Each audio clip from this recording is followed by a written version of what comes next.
Beach Home Dreams, Romantic Women's Fiction, Cliffside Point, Book 10.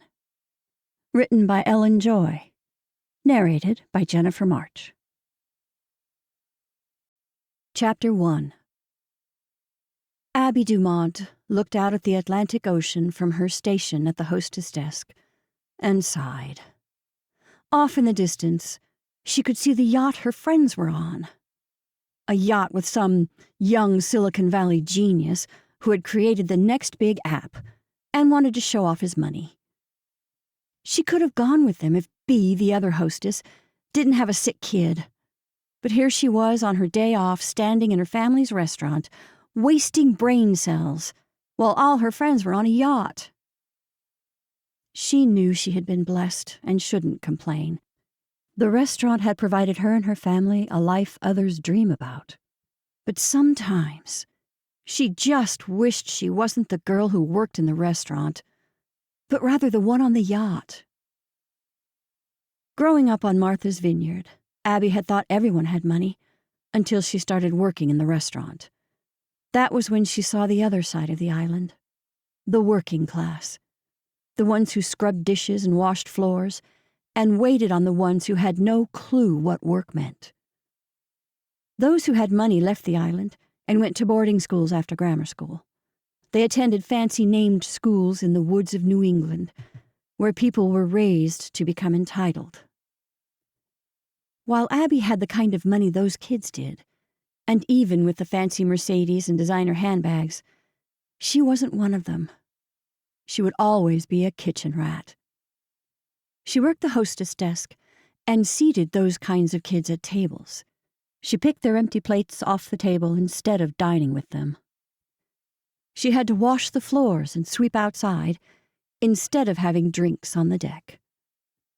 She had to work to earn her living, and even though she may get expensive things, her father, Chef Anthony Dumont, didn't let her just lounge on the beach all day and party all night. The famous chef believed in hard work and public education. It was all about work ethic to her father.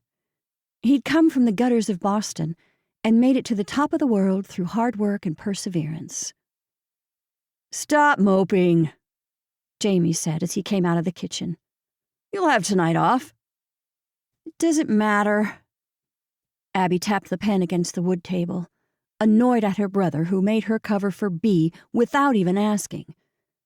Jamie wore his signature chef jacket and Red Sox baseball cap. "My day is ruined." "You shouldn't even be going on some random guy's yacht in the ocean," Jamie said. "If Dad were home, you totally wouldn't go." That wasn't necessarily true. She wouldn't be able to go. Even at 23, Anthony frightened her too much.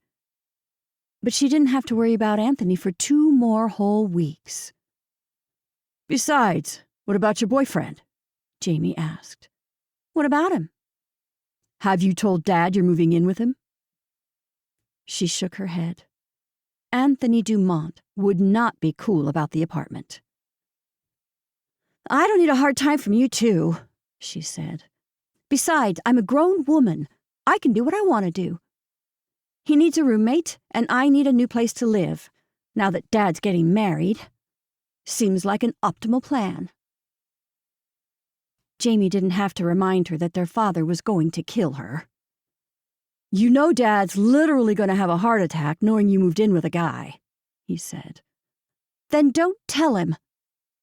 She grabbed the water pitcher with a white linen cloth and walked off to refill some of the customers' drinks. Jamie remained on the sidelines, avoiding talking to the group of their father's fans. "Excuse me, but is Chef Dumont here today?"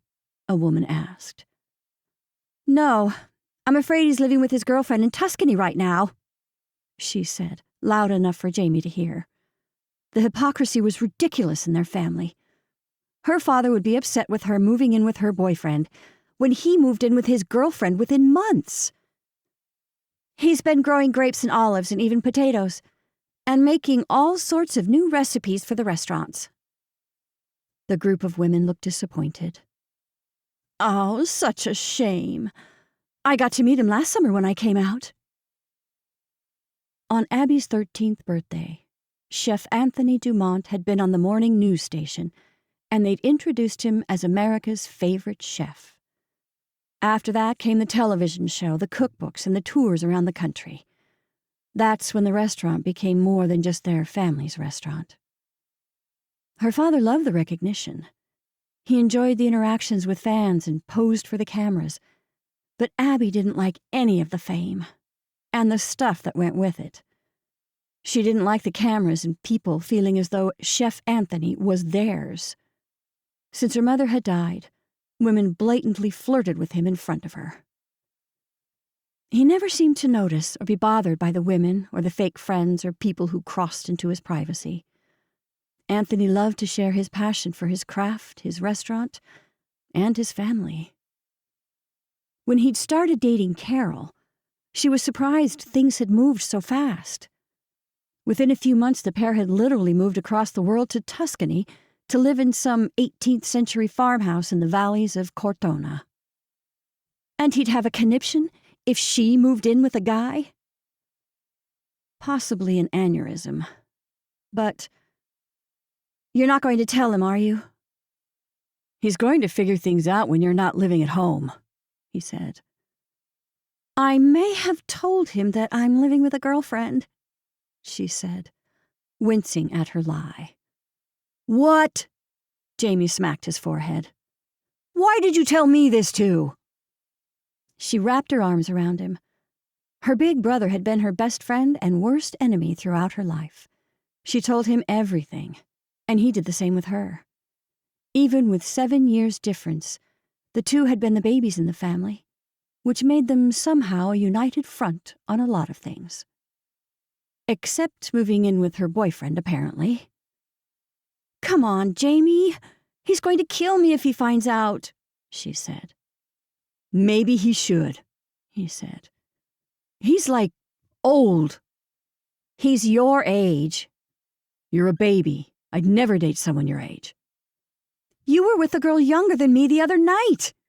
She flung her hand at him, again with the hypocrisy. Besides, I've known Evan almost my whole life. He's a tool. Why? Because he's not scraping the bottoms of pans like me?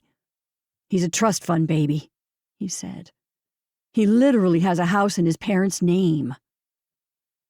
You would know since he's your friend, she said. Did she have to point out all the obvious facts? He's an idiot, Jamie said, who's been with every girl on the island. Jamie, you're an idiot and have been with every girl on the island, she said, shaking her head. She was done with this conversation. Jamie's face twisted, but he didn't argue the point, because she was right. I'm leaving at 3, she said, playing her cards. Jamie put his hands on his waist, trying to see if she was bluffing. Would she really leave him without help? There's a yacht with my name on it, she said.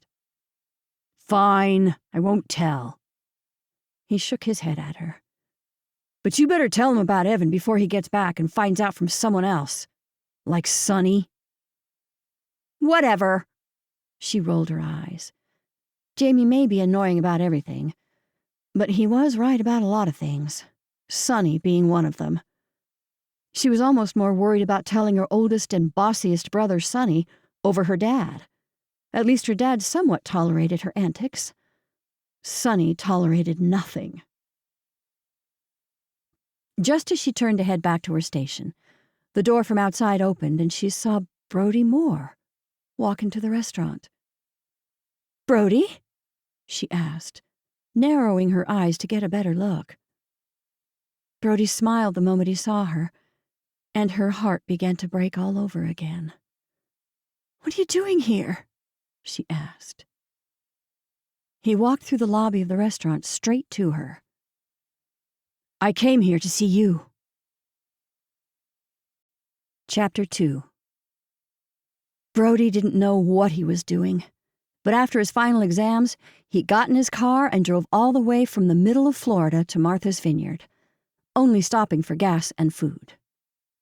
The whole time he drove, he second-guessed himself, but no more than on the ferry ride to the island. He ran everything that had happened over the past year endlessly on loop in his head. His parents' divorce, Shannon, his girlfriend of 4 years, dumping him, medical school in Florida, and Abby. The beautiful island girl he tried not to think about, but couldn't get out of his mind. He had fallen hard, but then became scared that it would inevitably end, just like the other relationships he knew. How would she take it if he told her he had made the biggest mistake of his life by letting her go? "What are you doing here?" She stood there blinking as if seeing a ghost. He inhaled before answering. "I came here to see you." She kept blinking as the seconds passed without anyone saying a word. "I finished my exams yesterday," he said, filling the silence, trying to explain his presence back on the island. He looked down at the outfit he had been wearing for a whole 24 hours. "I had to see you."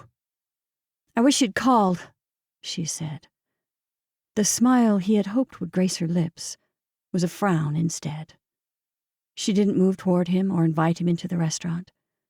She looked nervous and uneasy. Worse, she didn't appear to be happy he was there. He had gone over what he wanted to say for the last 24 hours tediously, like he was studying for the biggest exam of his life. But he couldn't say it. "I've missed you. I should have grabbed hold of you and never let go. I should have told you how I really felt, which is that I had never felt like that about anyone in my life. And it scared the heck out of me." "Abs!" a voice said from behind. Brody swung around to see a perfect, tanned Ken doll standing behind him. He stood in brightly colored sandals, in a pair of tropical pink shorts, and a button-up t-shirt that hung wide open. He looked like a cross between Zac Efron and Jimmy Buffett, and his 8-pack looked as though he'd oiled it. "Evan," she said, fear crossing her face. "Didn't you get my text?"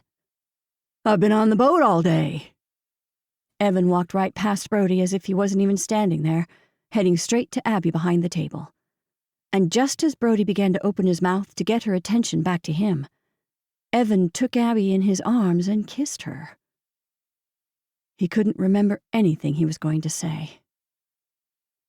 "Right, well, I better go," Brody said.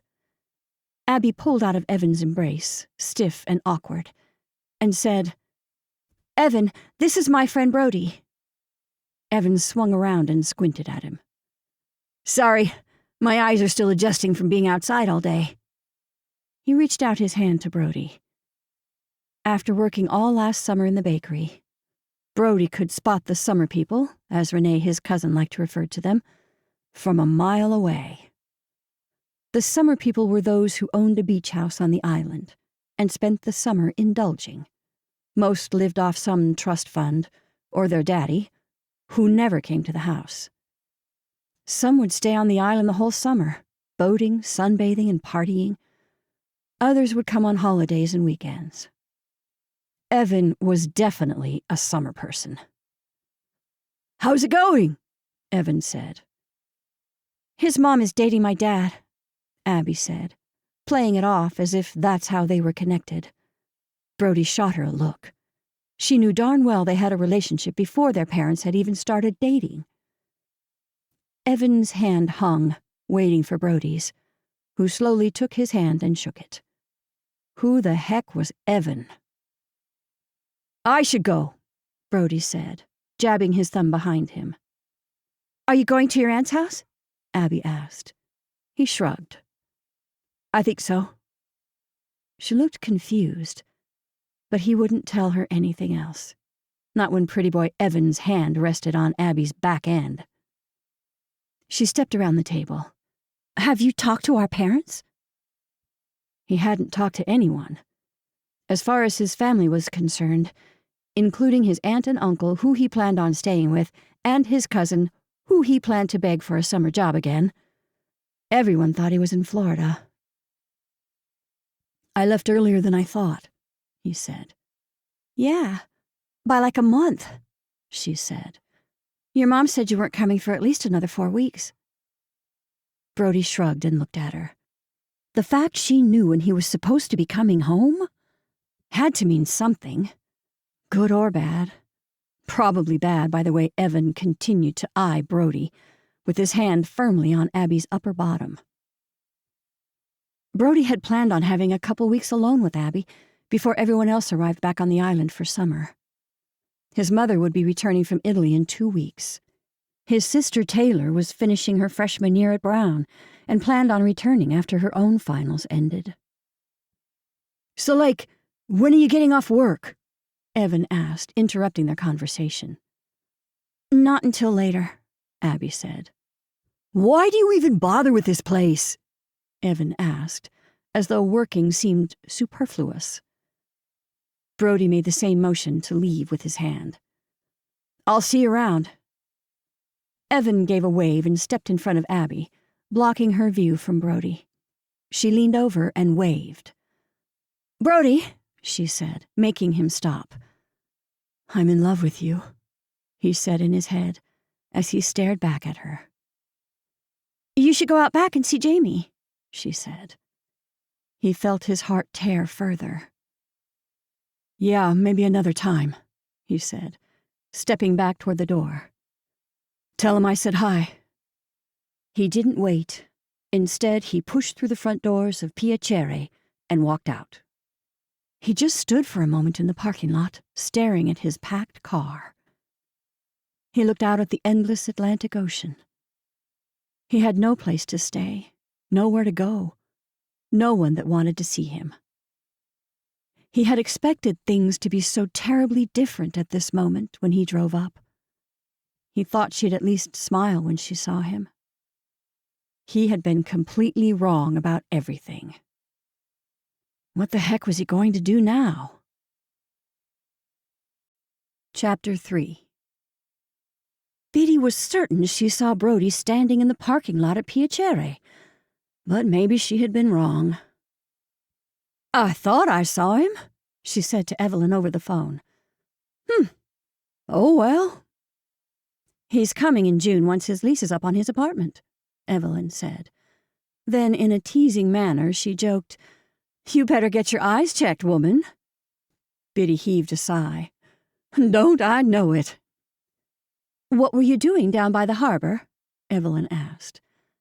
Biddy could hear her moving things around, chairs scraping against her porch floor. Are you rearranging your furniture again? Yes, Evelyn grunted. Charlie keeps moving the loungers so he can get out of the sun, but it blocks the path to the beach. Biddy shook her head at her friend's idiosyncrasies. Evelyn loved to decorate and rearrange and organize, and it never stopped. Biddy supposed if one had an addiction, Evelyn's need for well-planned interior design was as healthy an option as one could have, because Lord knew Biddy had seen plenty of unhealthy addictions in her lifetime. Biddy listened as Evelyn continued to explain her thinking. So anyway, what's up? Evelyn asked. Biddy shook herself out of her thoughts and came back to the present moment. I wanted to let you know the good news, she said. Biddy had been in town that morning to talk to Lila about her husband's property and assets.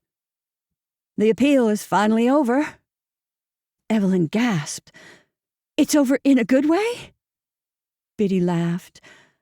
It appears as though they want to settle. You're kidding, Evelyn exclaimed into the phone. Biddy, this is cause for celebration. Biddy could hear Evelyn call for Charlie in the background. We can have an old-fashioned Oklahoma barbecue. You can bring Tommy and Randy. Biddy leaned back in her chair. As happy as this moment had been for her, the ramifications started settling in. I'm afraid Randy's not in the mood, she said. Oh, no. Is everything okay? Evelyn asked. He's a bit upset about me leaving. Biddy let it sink in. Things were about to change, and drastically. What? Evelyn's voice changed. The excitement completely vanished. "You're leaving?" "Well, I get the ranch," she said. "I can move in as soon as everything's settled. Randy's not taking it well." Evelyn stayed quiet. Biddy hated quiet. "He says it's because he doesn't want another nurse to take care of him. But I think the old fart's going to miss me." "We're all going to miss you," Evelyn said, her voice catching. She clearly hadn't thought about this scenario either. "I didn't realize you would be leaving." Biddy's late husband had led a very comfortable life, but nothing like the money one would need to live well on Martha's Vineyard. She and Drake and Lila had all thought about selling the ranch, but who could really afford Martha's Vineyard besides the rich and famous?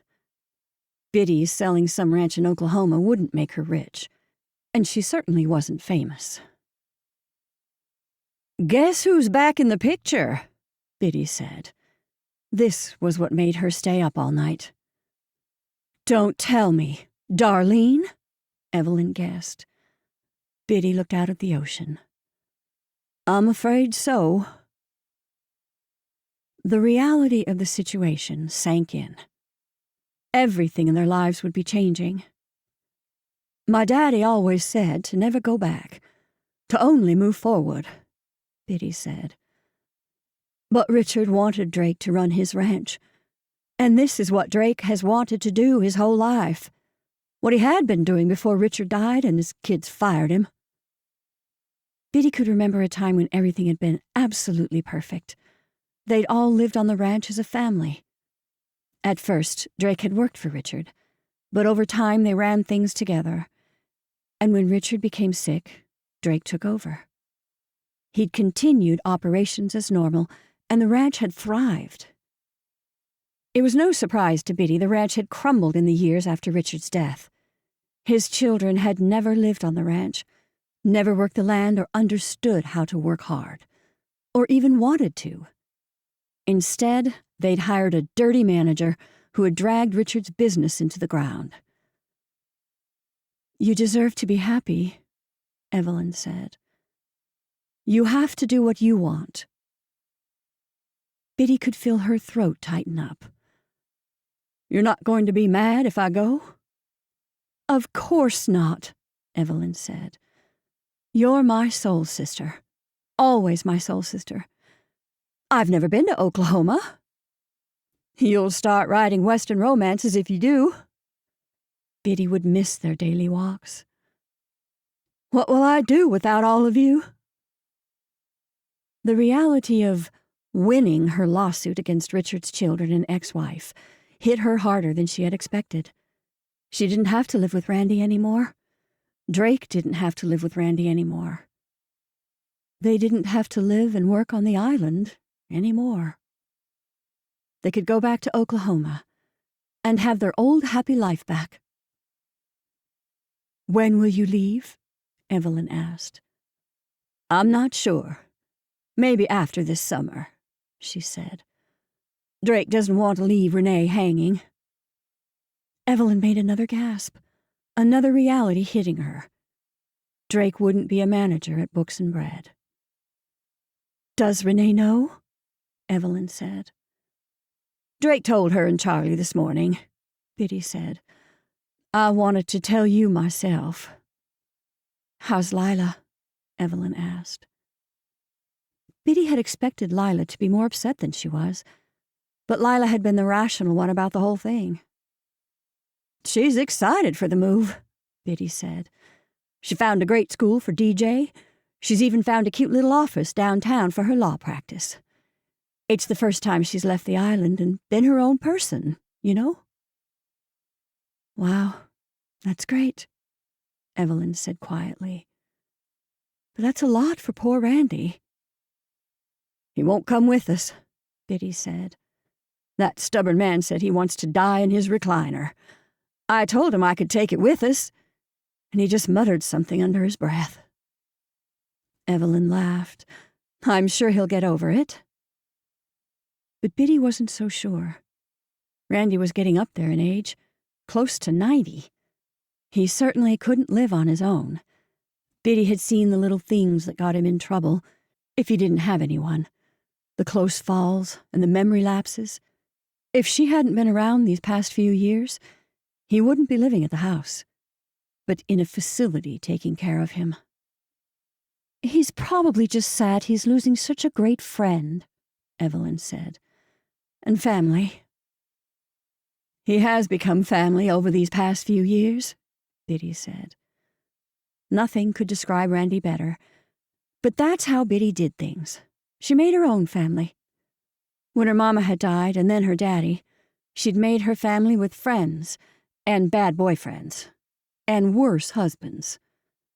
When Drake had come along and the bad husbands had left, she'd made family with the women and men she worked with in the hospitals. When she'd met Richard, she'd taken in his kids like they were her own and made one big family. She still couldn't believe what they had done to her. "I don't even know why I want to go back," Biddy said, bobbing her foot up and down. "I mean, there's nothing there but pain." Evelyn breathed heavily into the phone. "What if you didn't go back? What would happen to the ranch?" "It would be sold and developed into some subdivision or strip mall." Biddy didn't want the house or the ranch, but Drake did. He wanted his old life back. And could she blame him? He'd lost everything. His career, his home, his wife, his way of living.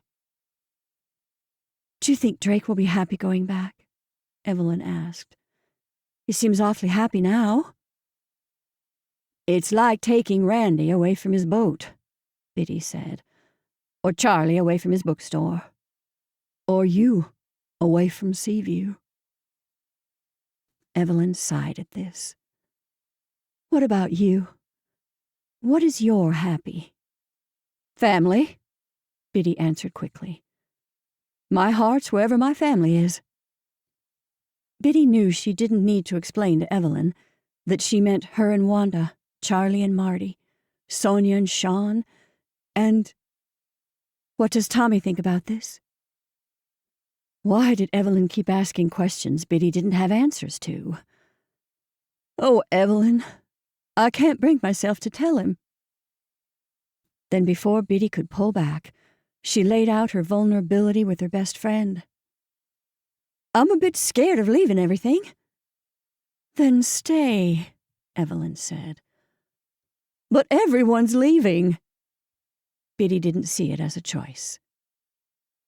"Will you invite Tommy to come?"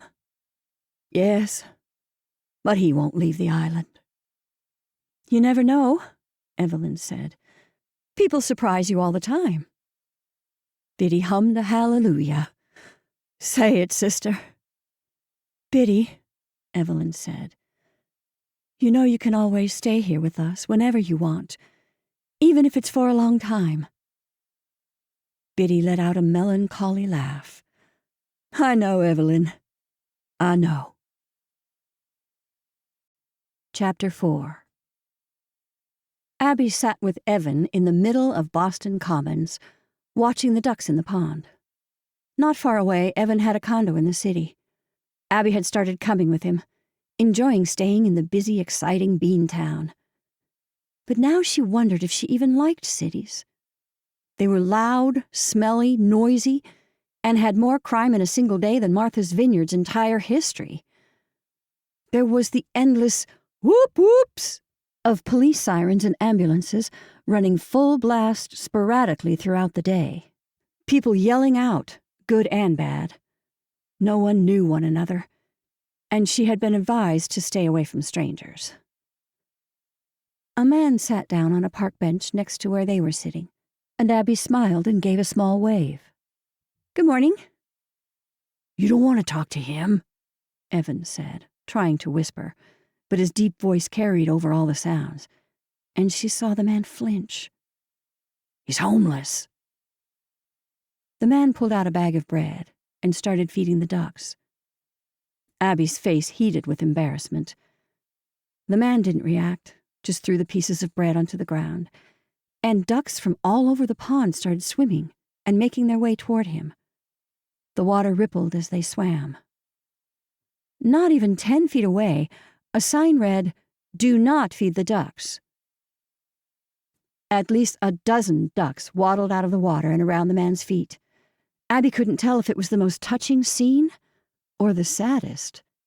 Here was a man who appeared to have nothing give all that he had to these animals, when Evan didn't even want her to say good morning to another human being.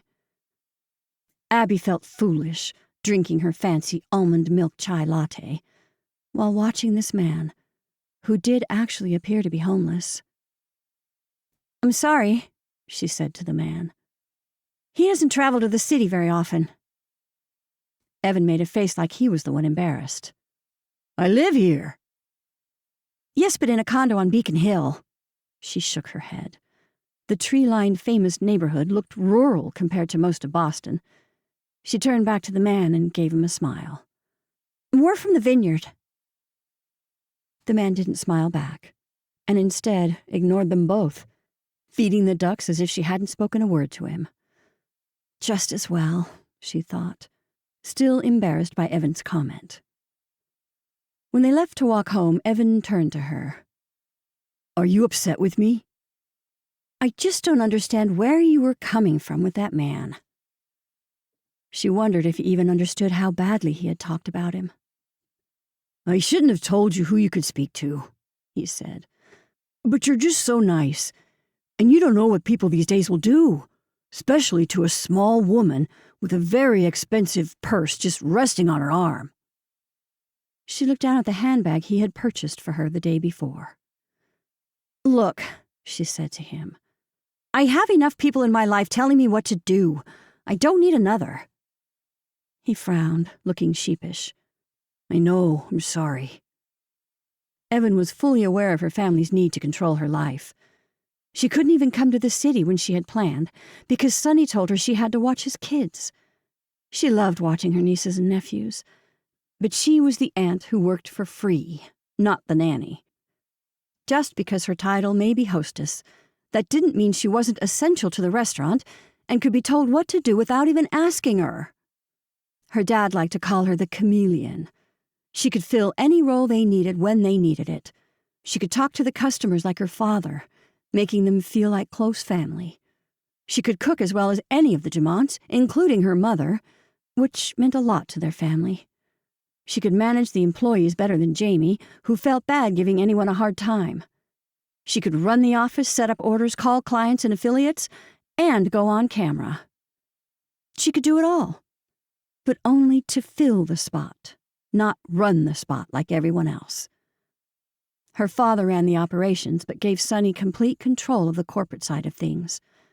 Jamie, who loved working in the kitchen, ran their father's most successful and iconic restaurant, Piacere. Riley, who had been her father's first princess, was just that. A princess who lived off her father's good fortune, since she had married a scumbag. And that left Abby, who they let play hostess every night.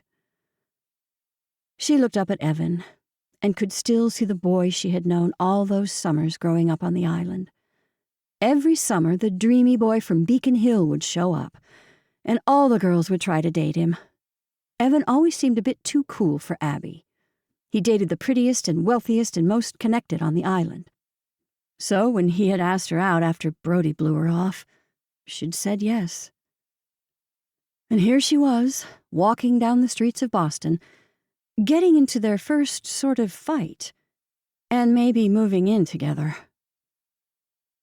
An image of Brody showing up at the restaurant flashed in her head.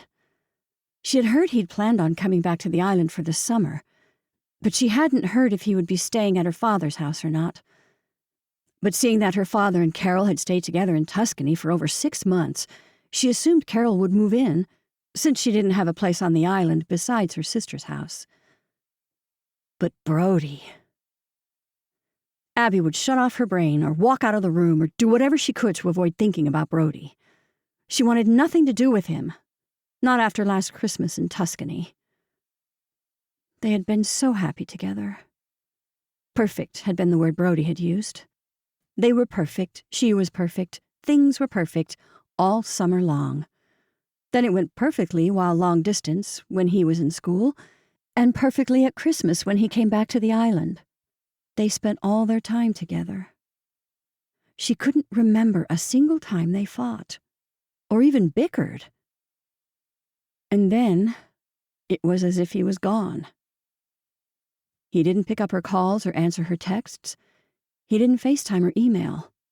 He completely vanished, and she hadn't heard from him at all until he walked into the restaurant the other day. She didn't understand what was going on with Brody, and she wasn't going to listen to his excuses. He could show up at the restaurant another 100 times, and she still wouldn't listen to what he had to say. She took Evan's hand into hers and squeezed it. "So, what are we doing today?"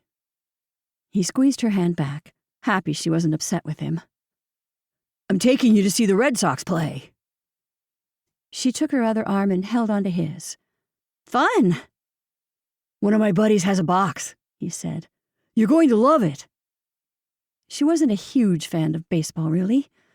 Not that she minded it, but it dragged on. Her brothers had played throughout their childhood, and many of her memories were of sitting on the sidelines praying for the games to end so she could go home and play. "Who are your friends?" she asked. "Just some friends from Exeter," he said, referring to his prep school in New Hampshire. She moaned silently in her head. She hated hanging out with his prep school friends. They weren't necessarily boring, but how many times could they talk about the night when their buddy, nicknamed Naked Robbie, had run around their dorm naked? "Sounds great," she said dully. He let go of her hand and put his arm around her shoulder as they headed toward his condo on Beacon Hill. And just like Abby had predicted, while at the game, all Evan's friends did was share memories of the glory days and ask her about her legendary father. "Your dad's Chef Anthony?" one of Evan's friends asked. "Isn't he from Dorchester or something like that? Like Marky Mark?" "No, Somerville," she said. The friends started talking, repeating the word Somerville in a thick, heavy accent, mimicking her father. "I'm from Medford," another one said, making her father's accent sound stupid rather than just a heavy Boston accent. He sounded like an idiot. "Dude," Evan playfully slapped his friend against the chest. "Her dad's awesome." Though Evan had technically never met her father, but she appreciated him cutting in at the right time. She hoped he saw what an idiot his friend had been. "What do you do?" the man asked her. "I'm a hostess," she said. "Well, she works for her father," Evan said right after her, practically interrupting her. "She's not necessarily just a hostess." She looked up at him, and he immediately looked away. Was he embarrassed that she hosted? "My title is hostess," she said to Evan's friend. "Right." The guy moved on to another person in the box, talking about distant memories. Later, after the Red Sox had won, Evan tried convincing her to go out with everyone. "Come on, please," he said. "It'll be fun." But it didn't sound fun. In fact, if she had it her way, she wouldn't hang out with any of Evan's friends again. Each one of them had tried to one-up one another while also kissing the other's rear end. "I'm good," she said. "I'll just go back to your condo and go to bed. Maybe watch a little television." "You can't go home alone, not at this time of night," he said. Then he put his hands together in prayer and began to beg. "Come on, just an hour?" "I'm really tired." Abby looked at her watch. It was only a little past 10. She wasn't that tired, but there was no way she wanted to be with them for another hour. "I'll get an Uber, no problem. Seriously, go. I want to go to bed." "It's okay." Evan kissed her on the forehead. "I'll take you home." She smiled. This was the Evan she loved, the one who wanted to spend time with just her. The Evan who liked to impress others didn't impress her. She'd rather stay away from that Evan. "Let's go home," he said, wrapping his arm around her shoulder. "Okay," she said. He led her down the street, and they caught an Uber ride. She leaned into him as they watched television together on the couch. He sat with his arm around her, and she rested her head against his chest. They were perfect in moments like this, when they were alone together. But as they stayed up watching late-night shows, her mind drifted off to Brody. What was his point showing up at the restaurant like he had? He couldn't have expected her to wait around for him to change his mind. Memories of them together last summer kept flashing through her head, like lightning in a thunderstorm, getting her attention and reverberating with thunder. This past summer had been the best of her life. Then poof, Brody was gone. She tossed and turned all night, then finally gave in and got up when the shadows unblurred from the dawn light. Evan always liked to sleep in, so Abby decided to quietly leave the condo and explore the city. If she was moving in with Evan, she might as well get to know the area. She left a note on the counter, then headed out. First, she walked down Beacon Street. The upscale part of Boston reminded her more of a quaint village than a bustling city. Red brick buildings with black shutters lined the streets and cobblestone sidewalks from the time of the Revolutionary War. She walked around the state capitol building and back up to the Commons. She meandered through the park, wishing she had brought her own loaf of bread to toss at the ducks. When she saw the same man sitting on the same bench, tossing bread to dozens of ducks.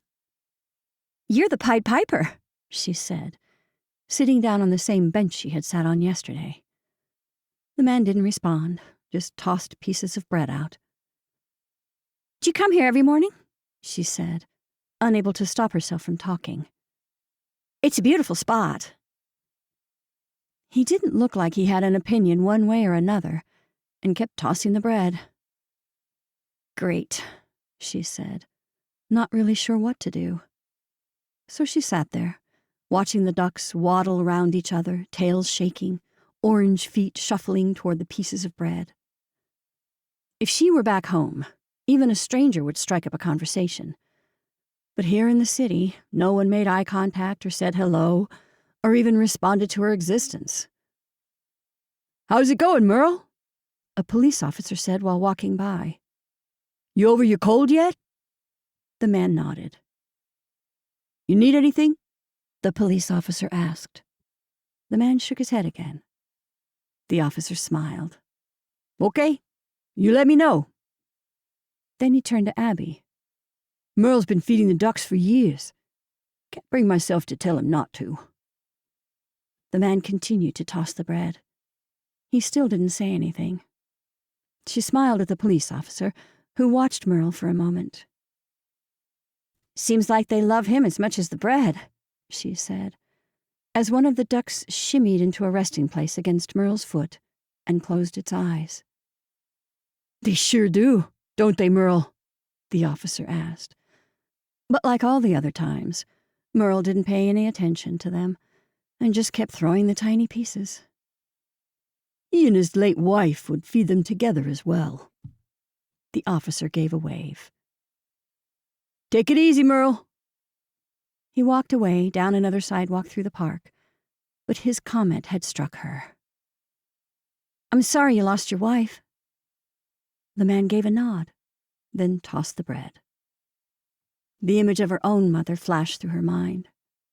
She missed her mom so much. The thought of never speaking to her again, not having her here with her, still ripped at her heart each day. Before she could stop it, a tear slipped out and fell to her chin. She swiped it away with the back of her hand. She laughed when she noticed Merle looking at her. "I'm sorry. I lost my mom a few years ago, and it still hurts." Merle nodded, and then took a full piece of bread and handed it to her. She looked at the man. A bit dirty, hair unkempt, shoes worn down, but his hands were clean. "This is for me?" she asked. He didn't look at her, but nodded. "Thanks." She held on to the bread as the ducks noticed the switch and waddled over to her bench. She tore apart a small piece from its corner. The ducks reached out their long necks, sometimes flapping their wings to get an advantage, squawking at each other to step aside. When the piece of bread was gone and the ducks went back to Merle, she turned to him and said, "Thank you." Merle gave her a nod. "I'm Abby." She put her hand on her chest. He didn't say anything at first, but then faintly he said, "I'm Merle." "It's nice to meet you, Merle." She smiled at the man, who appeared to be in his 50s at least. She didn't want to admit that Evan was right about the man being homeless, but by his dirty appearance, tattered clothes, and the holes in his shoes, she would guess that he was. Merle's attention went back to the ducks. "I lost Gloria a few years ago." She looked at him in shock. "Did you say Gloria?" He looked at her now. "Yes." "Gloria's my mom's name," she said. What were the chances? "My morning glory," he said as he handed Abby another piece of bread. "That's what I called her." She smiled at the nickname as he tossed more bread out to the ducks. A duck then jumped up and ripped the slice of bread from her hands.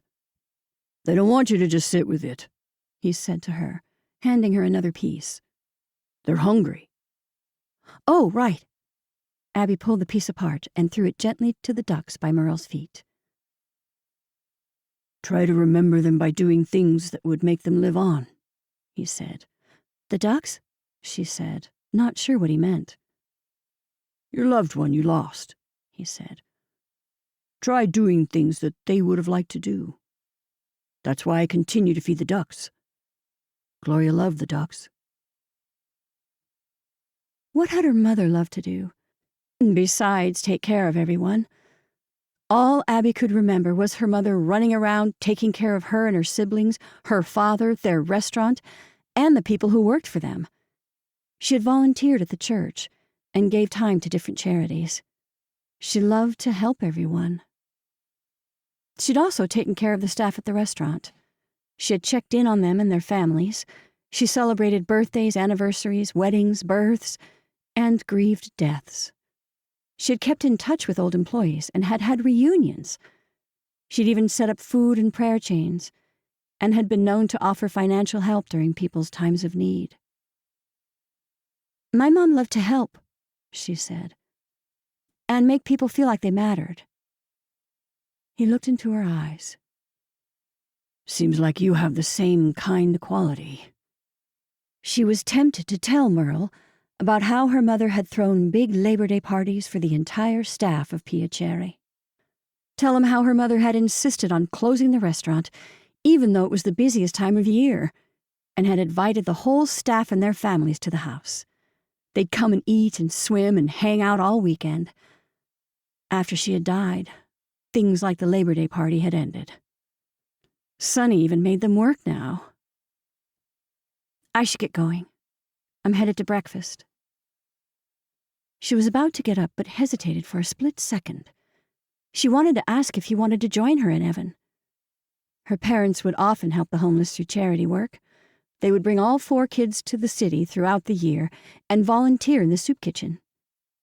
Her father took pride in growing up disadvantaged and giving back. Gloria would be proud of her if she helped this man. But she hesitated, knowing Evan wouldn't approve. Her phone started to ring. Speak of the devil. "Hey," she said. "Where are you?" Evan asked. "I'm at the park." "By yourself?" His voice was immediately concerned. "Yes," she answered over the sound of a group of ducks squawking at one another. "You shouldn't be going to the park by yourself." "Why?" She knew why, but she wanted to make him say it and see how ridiculous he sounded. "Because it's not safe," he said. She looked around the public gardens. Families sat together, having coffee and breakfast. Little children ran around in the grass. Ducks slept at Merle's feet. "I think I'm fine," she said. "You have to be careful in the city." He spoke sharply. How do you get around? She asked, waiting for him to stop this behavior. She didn't need 2 dads. She already had 2 brothers. I don't have to worry about someone assaulting me. Are you saying I should be escorted places? She would not live a life where she had to be escorted. My mom loves living in the city. She just goes out with friends or my dad, not alone. Abby didn't say anything. The idea of never going out alone, when she wanted, where she wanted, made her feel trapped like an animal in a cage. She looked out at the pond as a lone brown female duck swam in the water. She wondered if the male ducks had an opinion about what she was doing too. Abby was sick of everyone in her life making decisions and giving their opinions when it came to her life. I'm going to get breakfast if you want to join me, she said, not responding to his ridiculous suggestion. But Evan wasn't ready to drop it. I'm just trying to keep you safe. You've lived on the island your whole life. You have to be more careful in the city than on Martha's Vineyard. She had lived on the island her whole life, and it was one of the safest places on Earth, she supposed. But it still didn't change the fact he was suggesting she'd be a prisoner in a city he wanted her to move to. Not to mention she would be leaving her family, job, and friends behind. I'm headed to this little bakery on Beacon, she said, and gave him the name. She couldn't continue this discussion without getting a little fired up, and that wasn't how she wanted to end her stay with Evan. I might have to head back soon. Probably tomorrow. I have to work. I'm sorry, Abby. I just don't want you to get hurt. It appeared Evan wasn't stupid, just overly protective. I'm a grown woman, and I don't like being told where I can go. I'm sorry, he said. You're just so trusting. I'm afraid someone will take advantage of you. I'm also upset that you were embarrassed about my job last night. She might as well put everything out on the table. No, I wasn't embarrassed, he said. I wanted you to stop putting yourself down. You don't just hostess. You run the kitchen, deal with customers, train, order supplies. You're basically another manager. Her heart thumped in relief. Oh. You are so good at it, too, he said. She could hear him huffing as though she was being ridiculous. You never give yourself credit for all that you do. She closed her eyes, feeling like a fool. He believed in her. Oh. Are you close to the bakery? He asked. I can be there in about 20 minutes. She opened her eyes. I'm sorry, Evan. I didn't mean to be rude. I don't want you to ever think I'm embarrassed of you, Evan said. I think it's great you choose to work for your family's business instead of living off your father's success. She smiled at that. She wished she could take back what she had said. Was she projecting her fears onto Evan? Just please tell me that homeless guy isn't there with you, he said. She looked over at Merle. He is. He's feeding the ducks. You're going to give me a heart attack, Evan said. She smiled, playing with the strap on her purse. His name is Merle. I'll be there in 5 minutes, he said, and hung up the phone. She looked at the ducks, all resting at Merle's feet. She opened her mouth to invite him to the bakery, but chickened out. I'll see you around, Merle, she said, getting up to meet Evan at the entrance of the park. Have a nice day, he said, tossing pieces of bread to the ducks. Her hand went to her wallet to dig out some cash. Here. She handed over a 20. For the next loaf of bread. Merle looked at the money in her hand. I get it free from the restaurants. Well, next time, she said, still outstretching her hand with the crisp bill. He didn't take it, and Abby could feel her cheeks start to blush. I don't take handouts. He held out his hand at a pair of ducks squabbling beside him for the bread. They immediately calmed down. Then he broke pieces for them as they waited more patiently. I work for what I need. She slowly retracted her arm. "I'm sorry. I didn't mean to assume." He turned to the ducks and ignored her. Abby walked away, embarrassed at what she did, annoyed she didn't just invite him to breakfast, or just leave like a normal person. It wasn't like the man had a sign asking for money. She must have been so insulting. "What are you doing holding a 20 like that in your hand?" Evan asked as he approached her. She looked down at her hand holding the $20 bill, about to tell Evan why she had the money out, but decided against it. Chapter 5. Brody didn't leave the island, which he had thought about doing. He couldn't go back to Minnesota and deal with his father's new family. Instead, he walked to the bakery. Upon his arrival, Renee squealed in delight and ran to her cousin before wrapping her arms around his waist and squeezing. "When did you get to the island?" "This morning," he said, barely able to breathe with her arms so tight. Hearing the commotion, Charlie came out of the back. "Well, look who it is!" His aunt's husband came over to greet him. The bakery, though full of customers, didn't have the crowds of the summer yet, but it wouldn't be long before it did. That's when her cousin's bakery would become the island's meeting place. People would meet there for breakfast before the beach, a morning coffee while window shopping, lunch, a mid-afternoon pick-me-up, or for desserts for later. "Tell me you can start working," Renee said. "I can start right now." He wondered if they could tell his heart had been crushed a few minutes before. Did he look like his dreams had been extinguished by a guy's hand on Abby's backside? Even from the few minutes he had with Abby's boyfriend, he knew Evan wasn't her type. He looked like the kind of guy she hated, the pompous summer beach house guys that lived off their daddy's fortune. But what did he know? A year changed a lot of things. A year ago, his parents had been happily married. Now both of his parents had moved on with other people. A year ago, he'd been looking for a ring for Shannon. Now he hadn't even thought about her in months. A year ago, he and his sister had practically hated each other. Now they talked every day. A year ago, he met Abby. "Great," Renee said, handing him the uniform apron. "Welcome back to the island." He put the apron on, looking out at Piacere across the street. It was going to be a long summer.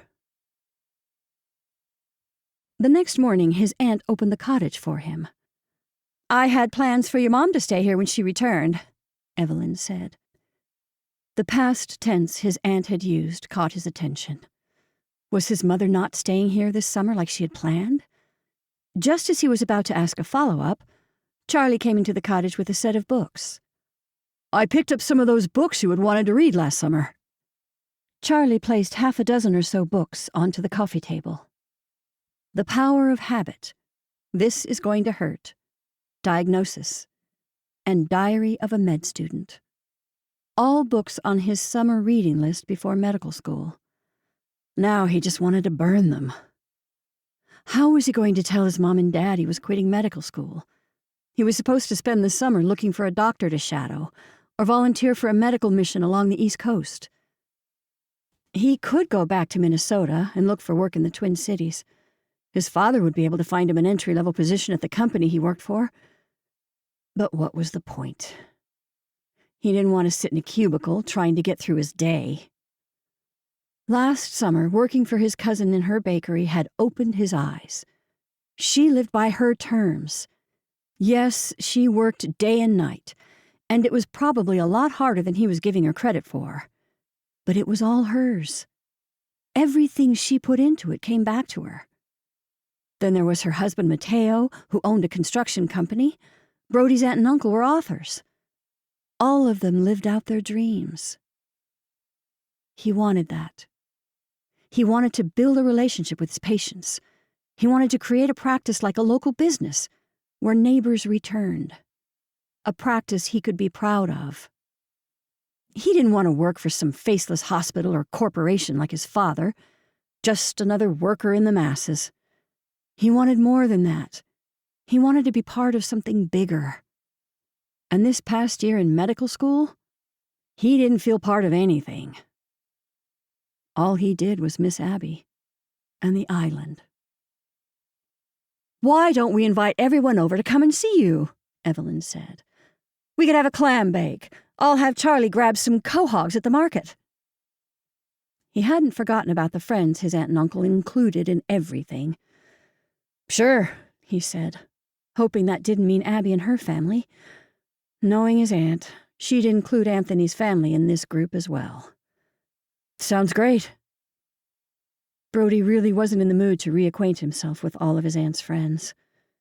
He didn't want to lie and pretend everything was great in medical school, but he also didn't want to tell the truth until he had talked to his parents.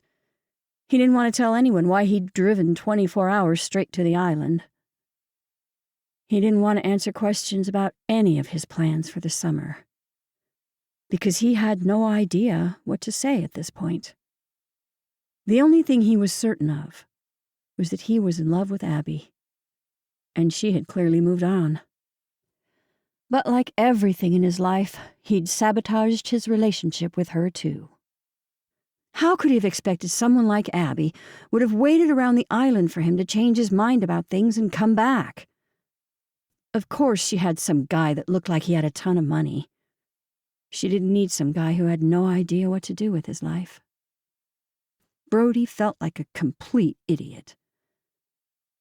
When Evelyn and Charlie left the cottage, he called Taylor. "Are you already there?" she asked, knowing his plan of confessing his love to Abby. "Yes," he moaned out.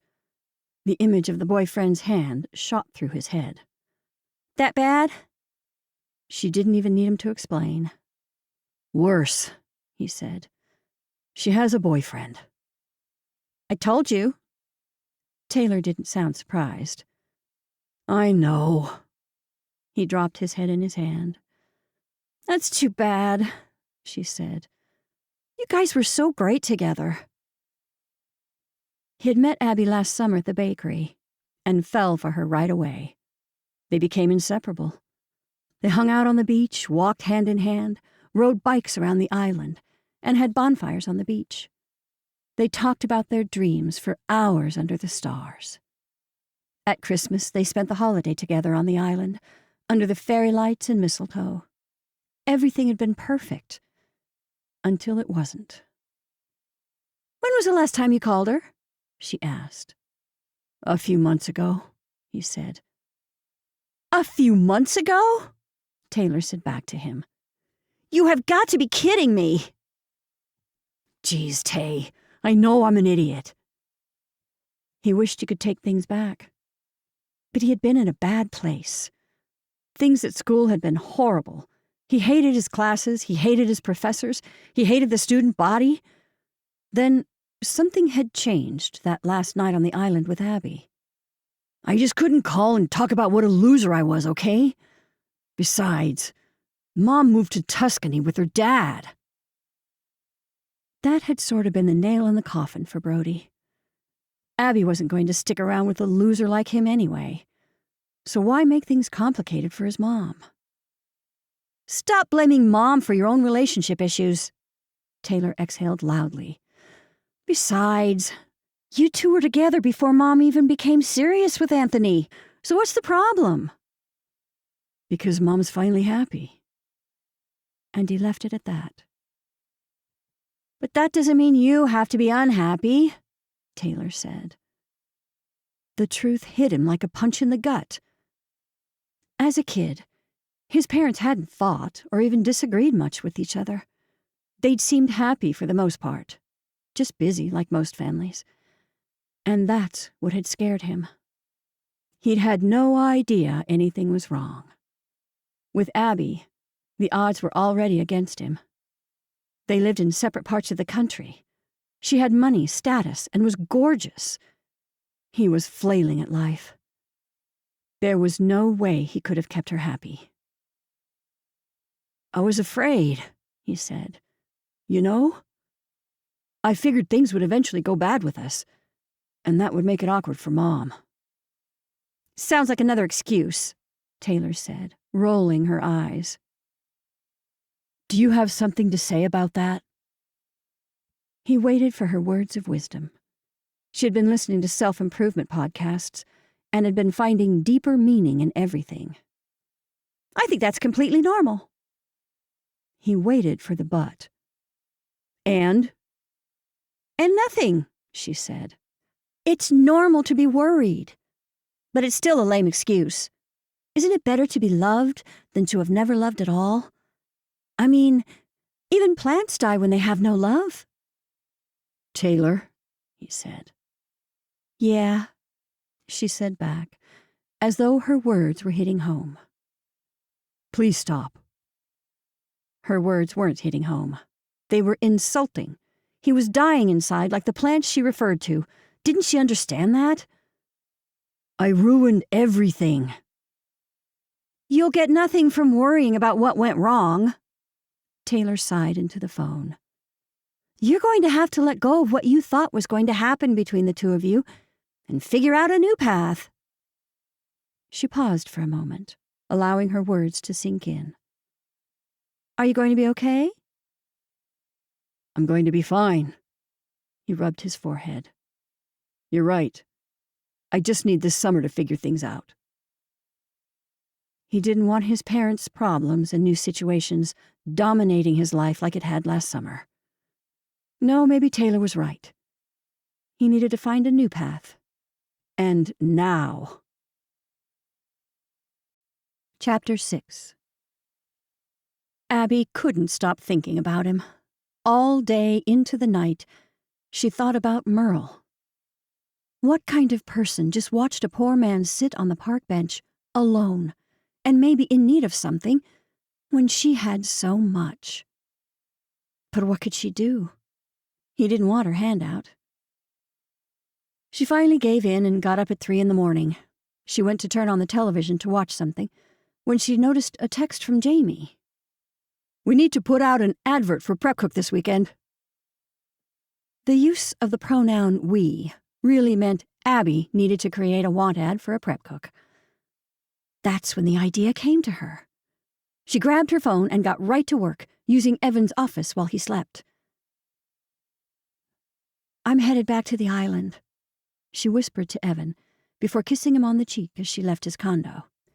He grabbed her arm and pulled her into bed, wrapping his arms around her, all the while keeping his eyes closed. "Don't leave." "I have to work," she said. But that wasn't necessarily true. Abby could stay another day, but she had too much to do if her idea were to work. "You're coming to the island this weekend, right?" "I think so," he mumbled. "Will I see you?" "I should have Saturday night available," she said. "My dad should be coming home in a couple weeks." That meant all their time playing house in her father's beach home was coming to an end. What would their relationship be like when everyone was back on the island? Or now that Brody was back on the island? "Shoot," he said. "I have a bachelor party, but I'll try to come back for the rest of the weekend." She smiled, then got a notification that her Uber had arrived. "I gotta go." She kissed him again, and he held her kiss long and tenderly, and kept kissing until she had to pull away. "I love you," he said. She kissed him again. "I love you too." She did, right? This felt right, right? "Call me when you reach the ferry," he said. She smiled. "I will." She loved how much he cared about her, how he always wanted to take care of her. That was stuff she loved most about him. She grabbed her bag and left his place, then got into the double-parked Uber. "Could you swing through the Commons real quick? I need to give something to someone." The driver swung a U-turn abruptly, making her hold on to the car door's handle. When they reached the public gardens, the car flashed its hazards as she jumped out and ran toward the bench. At first, she didn't see him, but she followed the trail of ducks. Sitting on a different bench, Merle tossed bread out to the birds. "Good morning, Merle," she said. The man looked up. He gave her a nod. Good morning, Abby. She smiled as he remembered her name. She looked at the Air Force emblem on his baseball cap.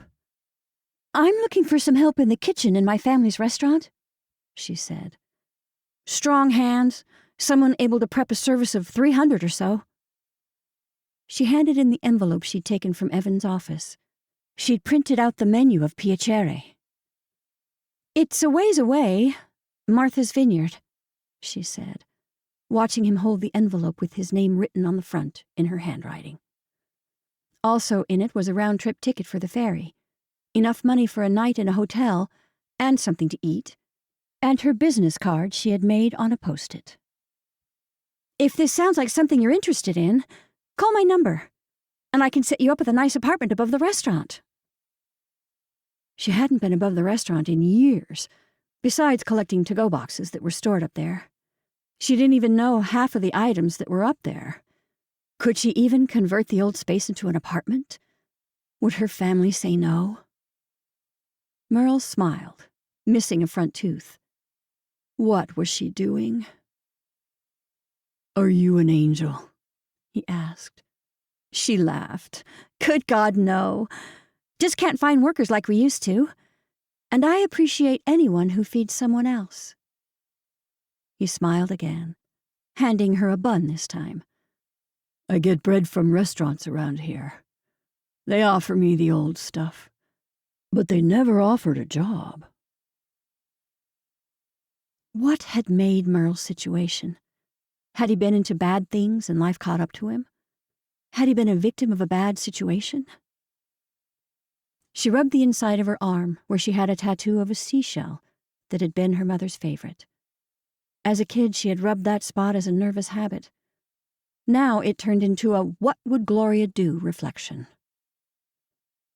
Come to the restaurant, and I'll feed you one of the best meals of your life, she said. But he didn't open the envelope. She handed back the bun to him. Good luck, Merle. You too, Angel, he said. The whole ferry ride back to the island, she couldn't stop thinking about everything. She liked the idea of being good at work in their restaurant, because Evan was right. She was good. She may be the baby in her family's eyes, but she was part of the backbone. She ran a smooth dining service. She trained some of the best waitstaff in North America, and people from across the world. She could calm down the angriest customer and make the most finicky patron happy. She had a knack at remembering faces and names, and had the gift of gab from both her parents. They'd had different styles, which worked for her. Anthony could make anyone feel welcomed, and Gloria had made them feel loved. When she reached the island, she went straight to the restaurant and up to the second floor.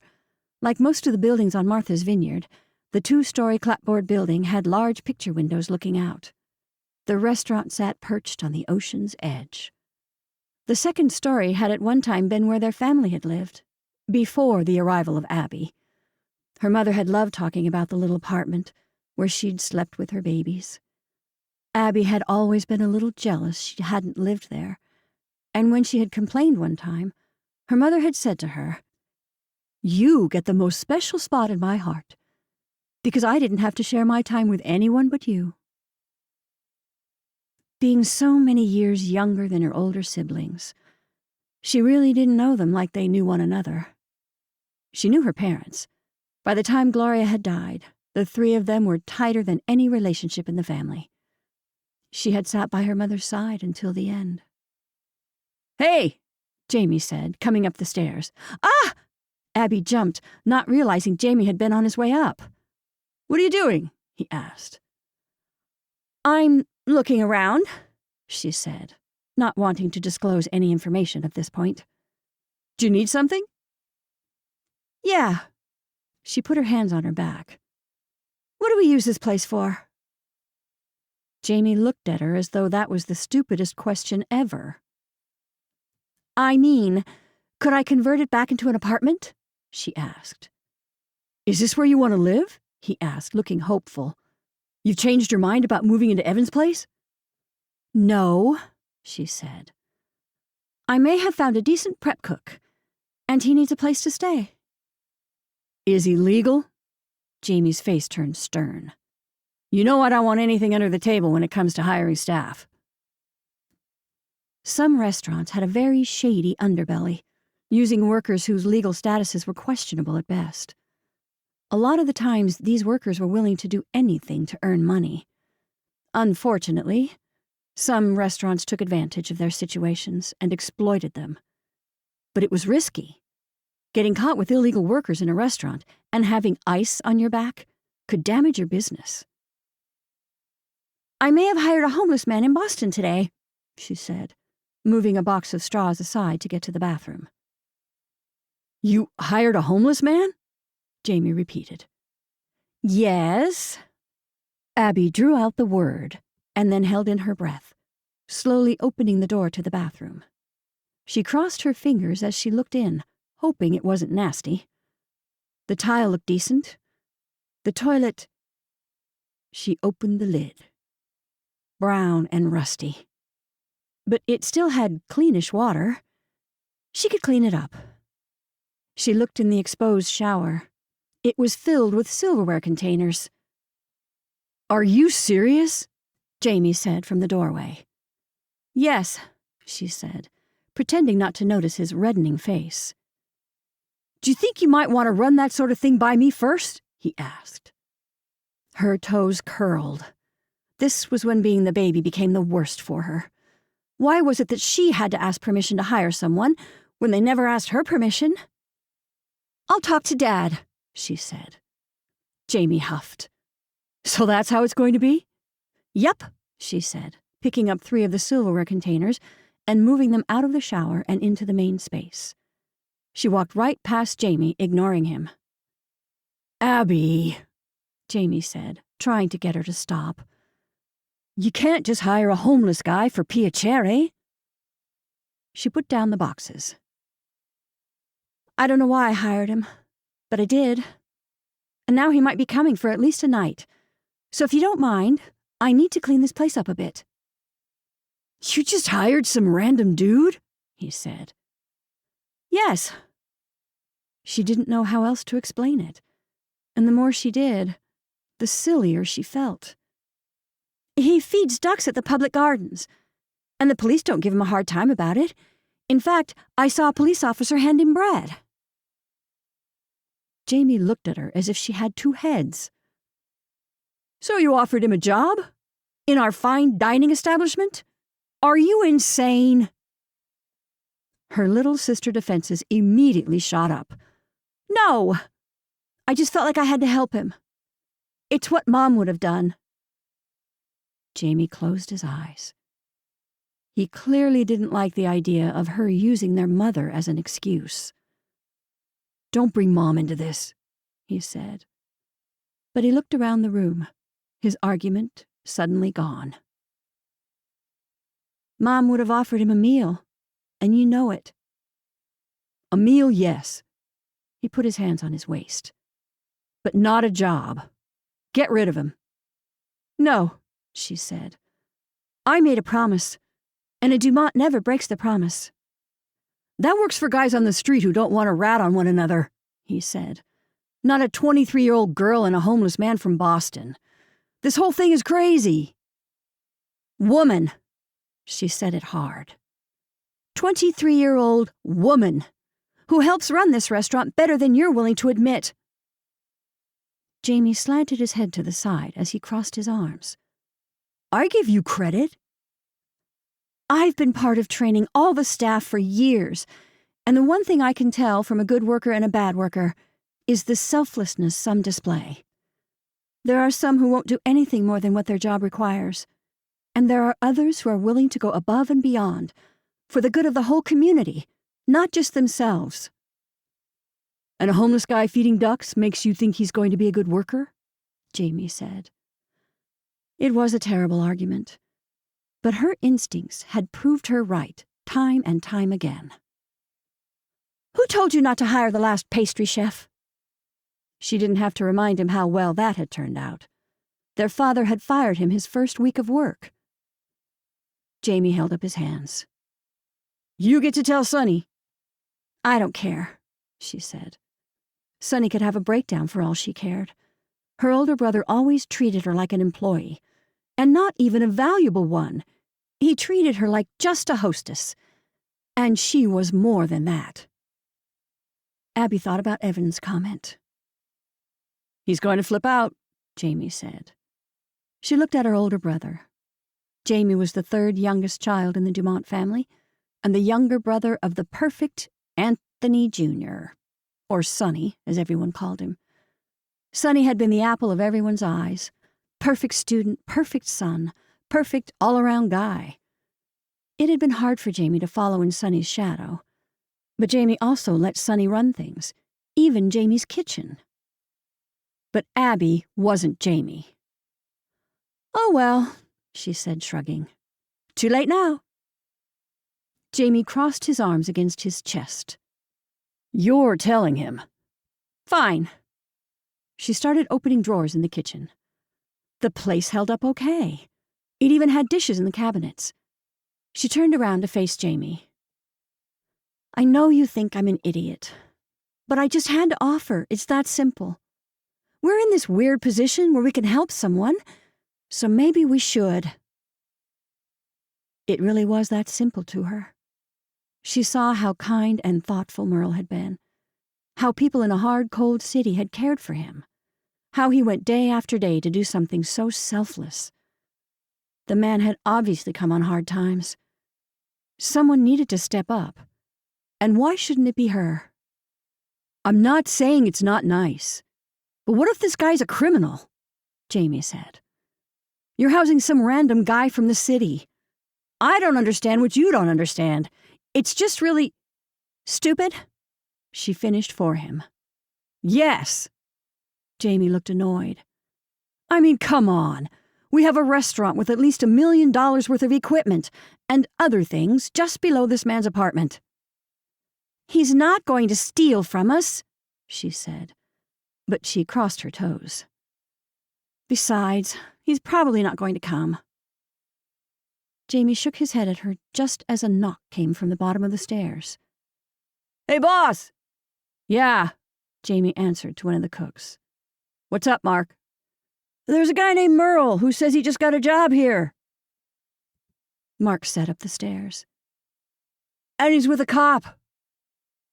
Abby's heart dropped to her stomach. What was Merle doing with a police officer? Jamie's face reddened even deeper. "Tell him to go back to Boston, Abby." She stood straighter and pulled her shoulders back. "No." Without looking back, Abby walked down the stairs and went down to greet Merle. She'd deal with the wrath of her brothers as soon as she figured out what to do. She walked down the hallway that connected to the lobby. When she saw Merle, she had to take a second to recognize the man standing in front of her. He stood tall, hair combed, and with cleanish clothes. He wore a white button-up and a pair of worn khakis. His shoes were the same, and he held on to one tattered bag. "Merle," she said, not able to hold back her surprise at his appearance. "It's great to see you." She went in for a handshake when he stepped back toward the officer. The same officer she had met with Merle the other day. "Hello, officer," she said. "Good afternoon, ma'am," the officer said. "I'm a friend of Merle's, and when he showed me your offer of a job, I wanted to make sure everything was legit." She smiled at the officer. "Yes, I have a position open for a prep cook." "Is this really the restaurant of Chef Anthony?" the officer asked, looking around the lobby. She nodded. "Yes, he's my dad." This made the officer point at her. "Ah, I see it." "Let me pay for your trip out here," she said. "I didn't realize this was something wrong to do." She didn't know what it could be. Was it illegal to offer a job to a homeless man? "There's nothing wrong with offering Merle a job, ma'am," the officer said. "It's wonderful, actually." She looked behind her to see if Jamie had made his way down here, to show she was wonderful, not crazy like he thought. Jamie stood at the doorway, watching the scene. "Officer, could I have a second?" Jamie said. He walked toward him and pointed to the front door. "Merle, let Kevin in the kitchen get you something to eat. You must be hungry after your travels." The officer and Abby followed Jamie out the front door and toward the police vehicle with the Boston Police emblem on the side. "Officer," Jamie started. "Palmer," he answered. "Officer Palmer," Jamie said. "My sister's heart is in the right place, but she literally just met this man off the streets. I'm not sure if we can take him." "Jamie!"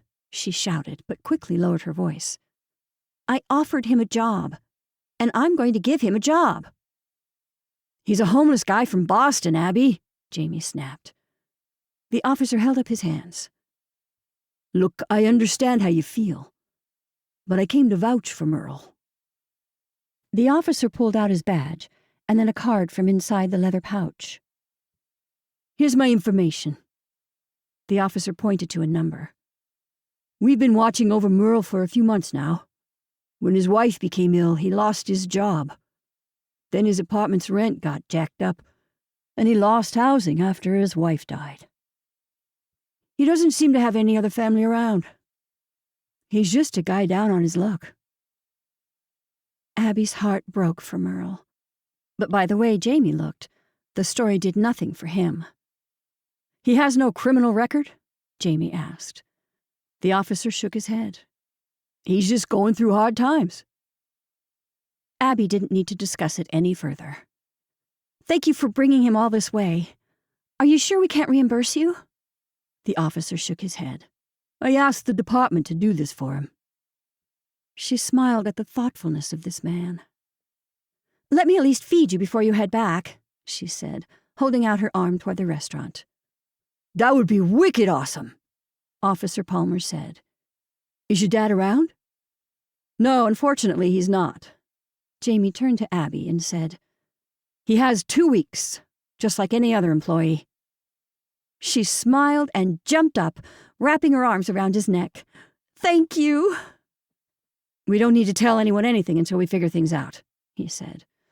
"I don't need Sonny on my case at the start of the summer season."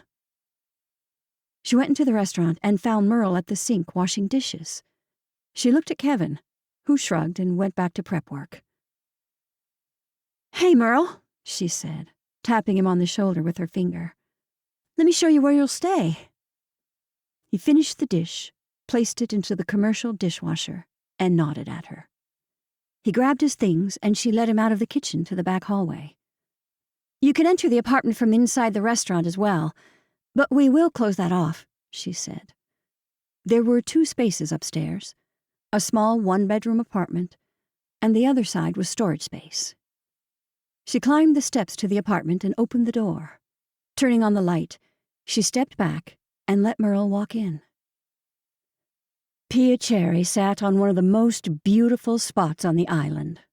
For years she had tried convincing her father to renovate the 2nd floor for more dining space, but her project had always been put off for Sonny's other projects. Merle didn't move. "You're just going to let me stay here? And give me a job?"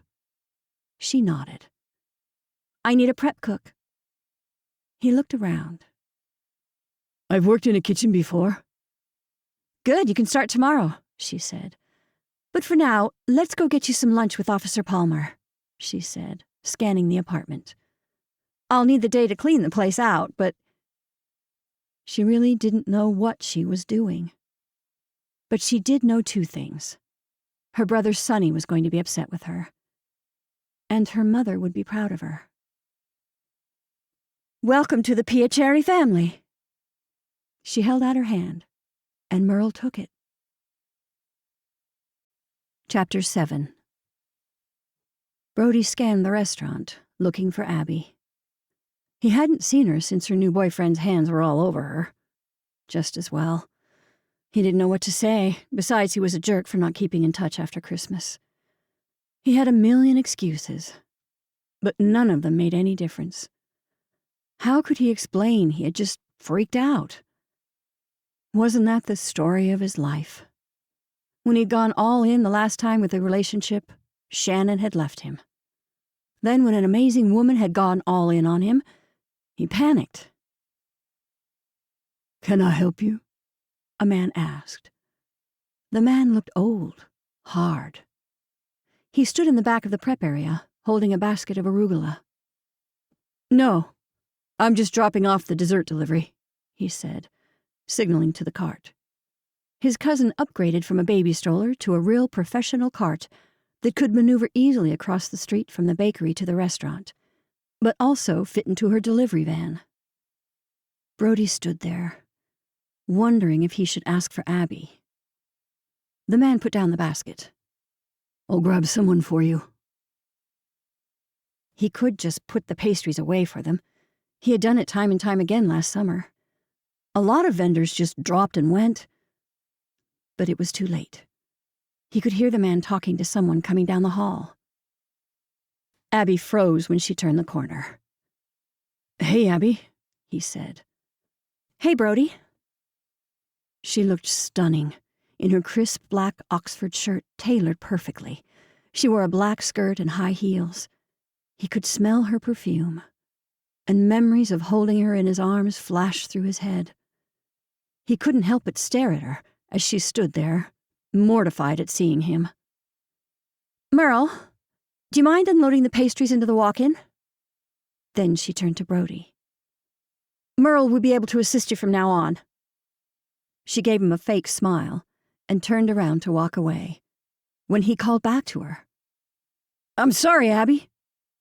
She stopped, but didn't say anything. "I'm sorry I didn't call," he began.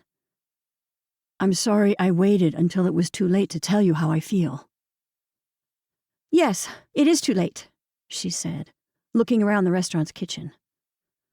"I think it's best we keep things professional when it comes to deliveries. We have a very good relationship with your cousin's bakery, and I'd hate to damage it."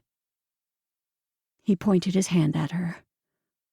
"I made the biggest mistake of my life not calling you back. You're amazing, and I just couldn't wrap my head around why someone like you would want to be with someone like me." "I was with you." She looked irritated. "I thought we were together." "I'm sorry I hurt you." He put his hands on his chest. "I am truly sorry for that." He didn't own a beach house, or have parents that did. He didn't have a fancy last name or a company his family ran. He had quit medical school. He was literally homeless at that moment. Why would someone as perfect as Abby Dumont want someone like him? "You should go," she said. He wished so badly he could do the right thing for once, not make a bigger mess of things. How could he get her to understand what a mistake he'd made letting her go? How could he make her see that she was the best thing that had ever happened in his life? How could he tell her he was madly and deeply in love with her? That the best time of his life had been in Tuscany with her? "Son, I think my boss asked you to leave."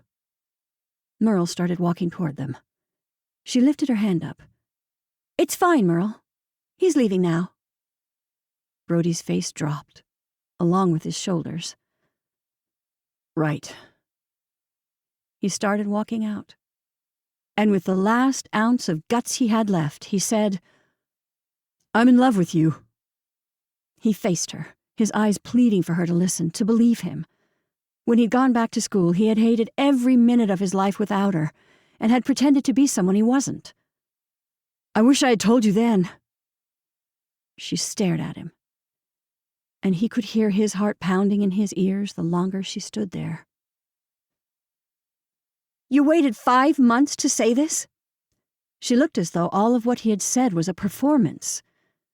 "It took me 5 months to work up enough courage to say this," he said back. The man named Merle watched the whole interaction. She put her hands on her hips and sighed. "I'm in a relationship now, Brody. It's not fair to go back at this point. What's done is done." And that was that. His heart fell to the floor and smashed to pieces. That was that. "What's got you so gloomy?" Renee asked as Brody walked back into the bakery with the empty cart.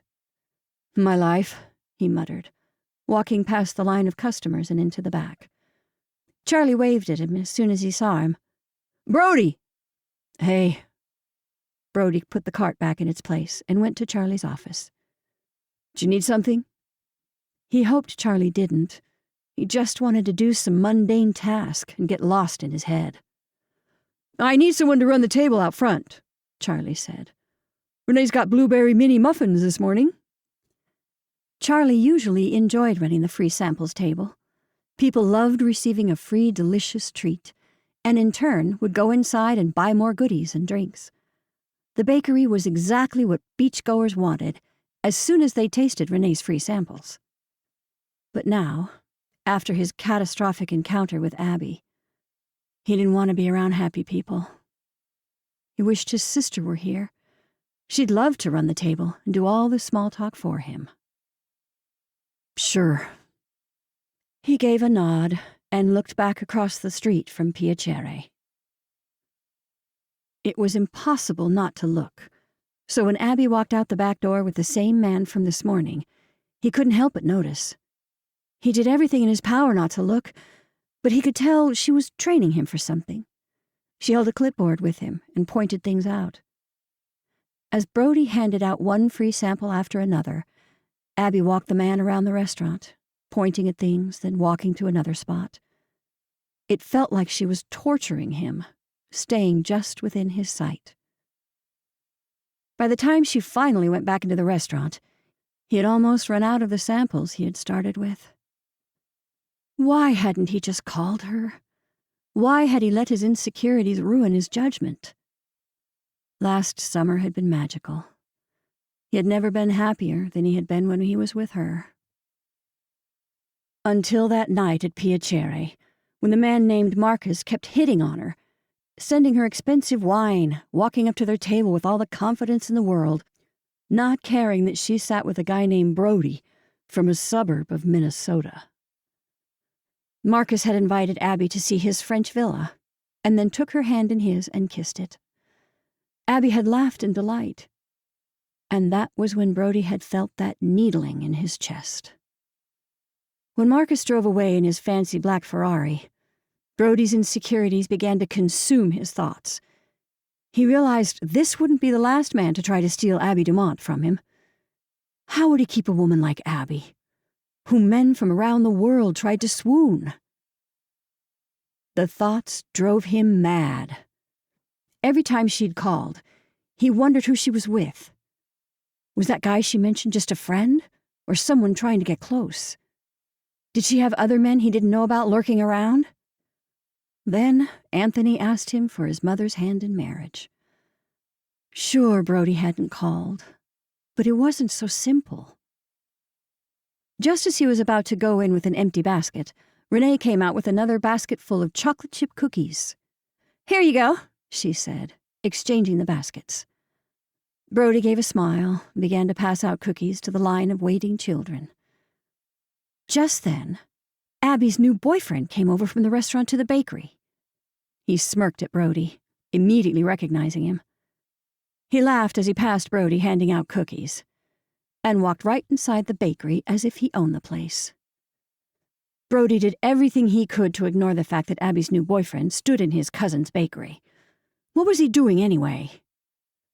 Brody peeked inside the window and saw the guy standing in line, ordering something from Renee. He flashed his grin at her while pointing to items in the cases. Brody turned back around before he was caught looking. The last thing he needed was this guy to get any ideas. He seemed like a tool. And someone he didn't expect Abby to date. Even if Brody was jealous, the guy just didn't seem like her type. Abby wanted to save the world, and he looked like the guy in the Dr. Seuss book who wanted to destroy it. Brody went back to the samples of cookies, when suddenly, Evan stood in front of the line among all the other children. "Brody, is it?" he said, taking a sip from his coffee. Brody just stared at him. "I heard you stopped by the restaurant this morning." He shook his head, examining his coffee cup. I think you need to distance yourself from Abby." Brody let out a laugh. Was this guy serious? But by the way the man tried to stiffen his neck to gain an extra inch, Brody stopped laughing. "Did you want your free cookie?" he asked him, ignoring the threat. "Just keep that in mind, bakery boy," he said, ignoring the cookie and walking away. "What a tool," Brody mumbled. "Who?" Charlie asked, all of a sudden behind him. "Geez!" Brody jumped. "Where did you come from?" Charlie jabbed his thumb toward the group sitting on the sidewalk. "I was bringing them their coffees." Brody hadn't noticed the group congregating in the Adirondack chairs. "Is there more I can be doing?" Charlie shook his head. "No, you're perfect where you are." Brody nodded. Charlie had been more than accommodating to all of them last summer, but now, showing up unannounced the other day, made Brody wonder if Charlie appreciated the drop-in guest. "Sorry I just showed up like I did," Brody said. His Aunt Evelyn and cousins always made him feel welcome, no matter what. But Charlie had just married into the family, and didn't really know Brody the way his aunt did. "I should have called and asked before coming." "No need," Charlie slapped him on the back. "Your family. You're always welcome." Brody smiled, thankful his uncle didn't seem to mind him showing up like he had. Unlike his own father, who hadn't even offered a place to stay for the summer. "Thanks, Charlie," Brody said, passing a cookie to a little girl. "You're welcome, kid." Charlie patted him on the back and walked back into the bakery.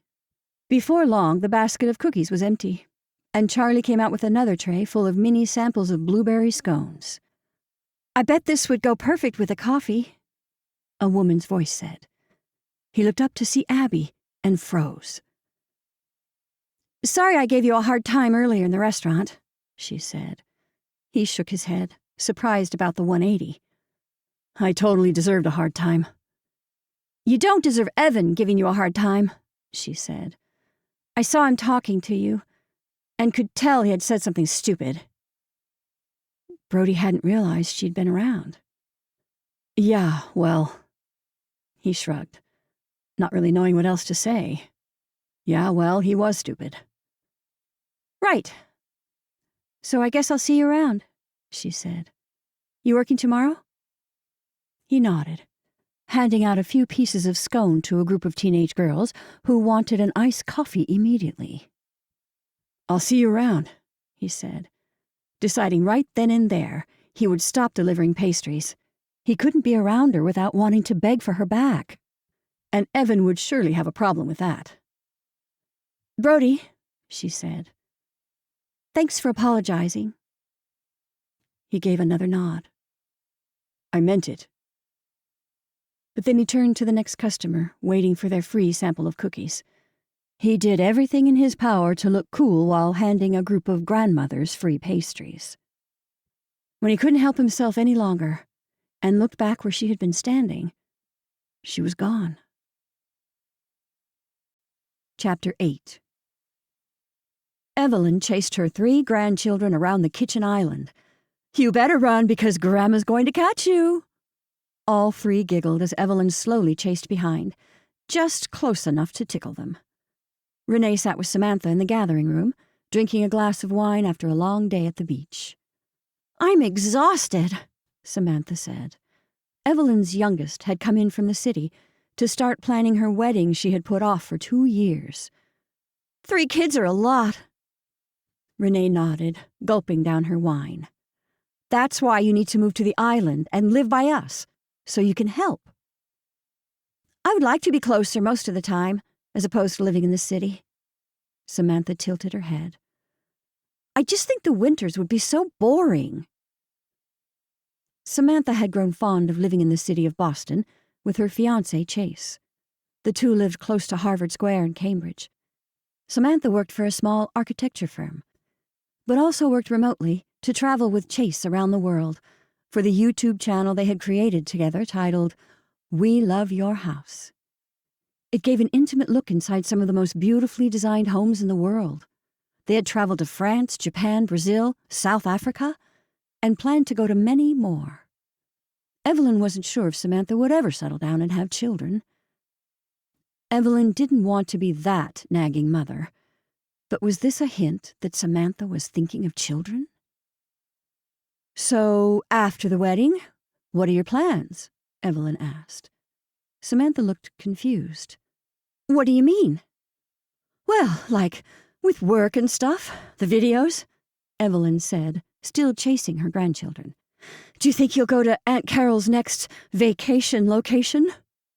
Evelyn couldn't wait to visit New Zealand. She had always wanted to travel to Wellington. "I hope so," Samantha said. "What's next for you in the architecture firm?" Renee asked. "Don't you want to make partner at some point?" Samantha thought about it, then shrugged. "I don't know what I want lately. I'm loving the travel vlog with Chase, but it's like pennies to the firm's salary, plus insurance." Evelyn nodded. Samantha needed to think logically about her situation. Chase wasn't her husband yet. She needed to take care of herself until the day came. And right now her daughter was continuing to put it off. "When are you going to decide on a place for the wedding?" Evelyn didn't understand her daughter's hesitation. Her daughter's fiancé's farmhouse set along the coast of the Atlantic Ocean, a gorgeous location, not to mention Evelyn's sea view's own beautiful backdrop of Sugar Beach. "I just wanted to be simple," she said, but like most things with Samantha, it was vague. "You can have simple. You just need to decide," Evelyn said. She couldn't wait to have the wedding. Renee's had been such a joy. The night had been magical. Watching her daughter get married to the man of her dreams had been so rewarding and thrilling and fun. Charlie and her had danced all night. She'd seen friends and family she hadn't seen in years. The memories had been nothing but festive. "Why don't you pick a destination wedding? Somewhere no one else has been, and we can all experience it together." Samantha tapped her finger on her chin, thinking about Evelyn's proposal. "That's not a bad idea at all, Mom." Renee perked up. "We should go to Europe." "Or Hawaii," Evelyn said, thinking about the paradise island she had always wanted to visit. "Or maybe New Zealand," Samantha said. "Or maybe New Zealand." Evelyn could agree on that. "We should look for a small place we can all stay at." Evelyn didn't splurge on a lot of things, but when she did splurge, she held nothing back, and she would hold nothing back on her youngest daughter's wedding. "I just don't want to go overboard," Samantha said. "I'd rather do that for the honeymoon." Evelyn had thought about sending the happy couple on a European cruise vacation, but Samantha seemed to want to plan everything themselves. "So what do you think? Should we start looking at places to book?" Evelyn hoped something would be accomplished with this wedding. She didn't want to wait another year for it. "No, we haven't decided," Samantha said, tapping her fingernails against her wine glass. She suddenly got up from her seat, holding the glass in her hands. "I think we're really leaning toward a courthouse wedding." "What?" Evelyn stopped running. "You don't want to have a wedding?" "It's still a wedding, just without all the glamour and glitz." Samantha said it like she was choosing a restaurant, not a wedding venue. "A courthouse?" Evelyn looked around her house. "We could have Randy come over, and you could have something small here." "A courthouse is exciting, though," Samantha said. "I mean, it's no frills, just you and the person you want to marry. I feel like a lot of weddings end up being stressful and about the event, rather than the person you're promising the rest of your life to." "It's something we all want to experience and be a part of," Evelyn said, a little worried that Samantha might go to the courthouse without her. "I'm not eloping," Samantha said to her. "I'm just not interested in spending any time thinking about table settings and seating charts and those things." It all made sense. Samantha had been her more sensible daughter. She had learned how to travel on a shoestring budget throughout Europe and Asia on her own. She could figure out her own wedding. "I just want you to be happy." It really was all that mattered to Evelyn. "Whatever you want to do, just make sure I get front row." Samantha smiled and walked to Evelyn, then gave her a hug. "I would like you and Charlie to walk me to the judge." Evelyn's heart pumped with excitement. Then a thought came over her. Would George be okay with her new husband walking his daughter down the aisle? "That's lovely, Samantha," Evelyn said. "I think Charlie would love that." Evelyn watched Renee's reaction. But when her older daughter seemed to already know this information, Evelyn wondered if she was overthinking it. Or maybe the girls had no idea how much their father had looked forward to walking them down the aisle. George had talked about it the day each of them were born, and would frequently mention it throughout the years as the girls became more and more interested in boys. Maybe these were only memories she had. Should she tell them? Suddenly, her phone rang. "Are you the last people on Earth who still have a house phone?" Renee asked, the twins now in her lap and pulling at her to get up and chase them. "Ha ha," Evelyn said as she answered. "Hello? Evelyn?"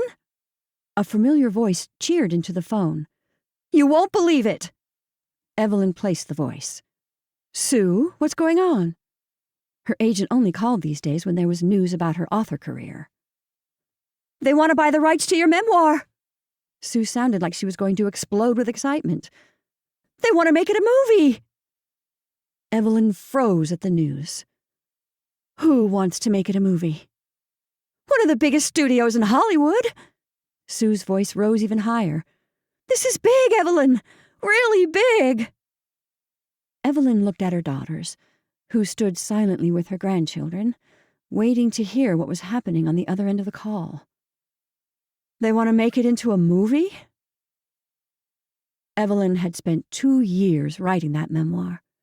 2 years of wading through the muck of losing George, going through all the troubles of her relationships, including with her daughters.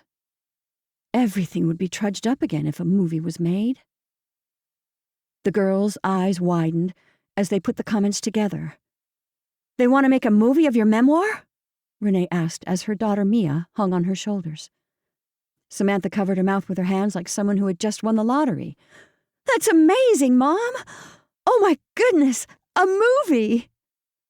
"Yes." Sue sounded like a kid on Christmas morning. "Evelyn, they want to fly you out to Los Angeles right away so that you can help with the screenplay. Isn't this incredible?" Evelyn's mouth felt like cotton. Sure. She needed that glass of wine. A movie? Los Angeles? Now? It was the best time of the year on Martha's Vineyard. The kids were all going to be here. Carol would be here. This might be Biddy's last summer here. She couldn't go to Los Angeles. "I just don't think it will work, though," Evelyn said. Both Renee and Samantha's faces dropped from elation to shock. "What?" Renee said. "Mom, you should totally do it," Samantha said. Evelyn shook her head. "Thanks, Sue, but I don't think it's a good idea." "This is a deal of a lifetime." Sue's excitement died, panic taking over. Evelyn knew Sue would lose a lot if she didn't take the offer. "It's just a lot to think about. Send me the information, and I'll look everything over." Evelyn didn't usually do things like that with Sue. She usually just did what she was told to do for her career. Her agent had been with her since the Vineyard series had made Evelyn Rose a grocery store name, and she trusted her. But this felt different. "What's holding you back?" Sue asked. "The book is about losing George." Evelyn noticed the girls looking at each other. "I don't want Hollywood changing things." She didn't want it to be watered down. It would need to be raw and real and painful. But that meant raw and real and painful reviews. People's opinions about her grief would be hard to swallow and let go of. With her fiction, she could easily brush it off as her imagination. She didn't know if she could get over the negative reviews about her real pain, and that scared her. She had gone to a very dark place after she'd lost George, and she didn't want to go back. "What if I get you producer rights?" Sue asked. "I could negotiate some must-haves." Evelyn didn't want to negotiate. She didn't want to do this at all. "I don't know. They're hiring the best creative team you could ask for on this project." Sue spoke as though she were a saleswoman pitching a line. "I have my own creative team," Evelyn said. "You have a creative team?" Sue asked in disbelief. Evelyn's writers' group may be a mishmash of people, but they're still the creative team who helped her write the memoir. "They're offering a very generous deal for the rights," Sue said. "Don't make a hasty decision, Evelyn." "Send everything to me," she said. "I'll look it over this weekend." Sue hesitated, then finally said, "Evelyn, a lot of women right now are going through something and feeling that loneliness and hopelessness. Your memoir is a way to see they aren't alone." Sue had been a great agent, even a good friend over the years. But this wasn't about helping women. This was about getting a very generous percentage of Evelyn's payday. "I'll let you know what I think. Have a great weekend, Sue." Evelyn hung up. "So?" Renee said, swaying Delilah and Mia in her arms now. Samantha now chased George around the couch. "Are you going to do it?" Evelyn's gut reaction was to say no. Everything was just fine. Why do this new project when she didn't need more? She had everything she wanted. "There's so much I'd miss this summer," she said. "Plus, what if you go to the courthouse without me?" "You don't have to live in Los Angeles," Renee said. "You just have to go." Evelyn poured herself a glass of wine and took the bottle to the gathering room with her daughters. "I need to talk to Charlie about it before I make any decisions." What would Charlie think about her memoir of losing the love of her life, being turned into a Hollywood film? She'd have to do press circuits, even as the author. She would be obligated to go to certain events. Usually, the author didn't have to be part of the collaboration when it came to fictional stories. But a memoir? She could see a morning talk show coming her way. No, she couldn't do this. She couldn't talk about losing George in between commercial breaks. "I'm thinking it's a bad idea," Evelyn said. "What if Julia Roberts plays you?" Renee said. "You know Chase has met her," Samantha said. Evelyn had nothing against Julia Roberts, but she had no desire to meet her. "Seriously, who do you think will play you?" Samantha asked. "No one, because I'm not going to be a part of it." Evelyn could feel her decision coming to her. She just needed to wait to say no, so that Sue thought Evelyn took time to think it over. But she was sure of one thing. She wasn't doing this movie. Chapter 9. Abby watched as her friends hung out. She had the day off, and with her father being away, she invited her friends and Evan over to the house to have a beach day. The men tossed a football along the beach, while the women sat on the sand sunbathing. "When do you think you're moving in with Evan?" Bryn asked. Abby hesitated to answer. "I don't know," she said, thinking back to last night and their epic fight. "He's got a bit of a jealousy and control thing that I'm not really into." "Maybe that's because he knows what people do behind others' backs," Bryn said. "Remember Lori Wilkins?" Callie pointed her finger at them. "She's never recovered from when he started icing her." Abby had run into Lori at the grocery store, and Lori had warned her about how Evan's romantic gestures switched into a cold reception. "He slept with her and poof! Disappearing act." Callie made a hand gesture showing an explosion. "What did you fight about?" Bryn asked. "Merle," she said. But the fight was about much more than Merle. She hadn't told her friends about Brody coming to town, and she hadn't told them about Brody's confession. "The homeless guy?" Bryn asked. "Yes," Abby said, about to correct Bryn when Callie jumped in. "And Brody. Brody! Callie swung around to face Abby. What do you mean about Brody?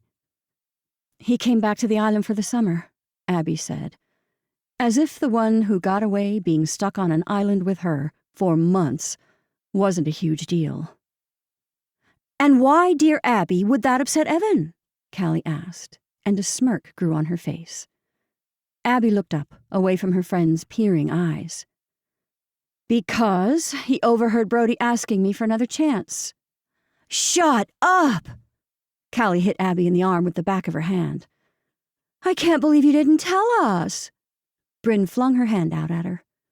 What did you say? Callie asked, grabbing Abby's arm. Abby shrugged. I told him it was too late. Callie leaned closer. And that's when Evan came into the room and saw him. Abby ended the story. Neither of her friends liked that. So? Bryn asked. What did Evan do? Callie grabbed Abby's arm now. What does this have to do with Merle? Bryn looked very confused. Abby didn't want to rehash the whole story, but she also didn't know how to handle a boyfriend. Evan thinks it's weird I paid for Merle to come to the island, and even weirder that I'm doing all this for him at the restaurant, she said. It is kind of weird, Abs, Bryn said. I mean, he could be dangerous. Did you tell your dad? Callie asked. She shook her head. No, but Jamie knows. Do you think your dad will be cool? Callie lifted her eyebrows as if she didn't. I mean, what if he's on drugs and stuff? Abby would like to think Anthony Dumont would be cool with his daughter hiring and housing a previously homeless man. But as she sat there with her friends, she doubted it as well. Anthony, without Gloria, became much more conservative and stricter. That's probably why she hadn't told him, because she knew he'd be just like everyone else. It's crazy, Callie added. I know, okay? Abby threw up her hands. She was tired of having the same fight. I don't need another person giving me a hard time about it. It's just that you have no idea who this guy is, Bryn said, just like everyone else. He's a guy who lost his wife and needs a little help. Abby wasn't going to change her mind about it. Who can work hard and doesn't complain. The last part had been a blessing. She'd had her fears about why Merle was homeless. The police officer had mentioned he'd lost his job because of his wife's illness. But in Abby's mind, anyone could work at Dunkin' Donuts or McDonald's. So why wasn't he working now that she had passed away? Because Merle could work. He scrubbed the pots and pans and washed the floors, getting underneath the appliances and on his hands and knees to get down. He cut and sliced and mixed hard and fast. When filling out his paperwork, she noticed he was 53, but he worked just as hard, if not harder, than the younger staff in their 20s. She hadn't seen someone work that hard as a prep cook. Ever. When a line cook had called out, Merle stepped up to help Jamie, and he had nailed it, which had been the best thing for Abby in this whole situation, because she could tell Jamie had changed his mind about Merle. If Evan just had a little time to see that she knew what she was doing, and to see Merle for who he was, and not just as some homeless guy, then she knew he'd come around, just like Jamie. But in the meantime, she didn't want Evan to keep telling her what an idiot she was for hiring him. Abby kept her fingers crossed that this wasn't just a honeymoon phase with Merle, because if he kept working and being as helpful as he was at the restaurant, she would have no problem. Suddenly, a football landed at the three women's feet. She looked up, covering the sun from her eyes, and saw Evan standing there. We're going swimming. Want to come in with us? She didn't know if Evan was trying to play nice to get her to forgive him, or if he'd forgotten the fight and wanted to swim. It was the weird thing about him. She couldn't tell what he was thinking. Not like Brody, who'd laid out all his feelings on the table. I'm good, she said. Abby never said she was perfect. She had her own vices, and they were stubborn. Abs, how long are you going to be mad at me? Evan asked. Callie and Bryn sat up straighter. I'm not mad, Abby corrected him. I'm just disappointed that you think you should tell me what I can and cannot do. You brought home a homeless guy from Boston, Abby. I'm not insane. Most people would agree with me that it was a bad idea. His face said she was being impossible. And maybe Abby was being impossible. But she wasn't going to change just because he said so. I'm good, she said again, dropping the subject. But she looked away. Evan could swim on his own. I think I'm going to go in and make something to drink for everyone. He lifted his hand. Would you like some help? She shook her head, getting up from her spot on the beach and wiping the sand off her legs. I'm good. She walked toward the house, leaving her friends and Evan behind. She needed a minute to herself. She knew she was dragging this out, making it a much bigger deal than it needed to be, and it really had nothing to do with Merle. But if being with someone meant you had to follow their rules or continually be ridiculed about it, she didn't know she wanted a relationship. It was Merle today, but what about the next thing Evan didn't approve of? Would he tell her not to do that too? And then there was his reaction to Brody. When she got inside, she pulled out a large glass pitcher of lemonade.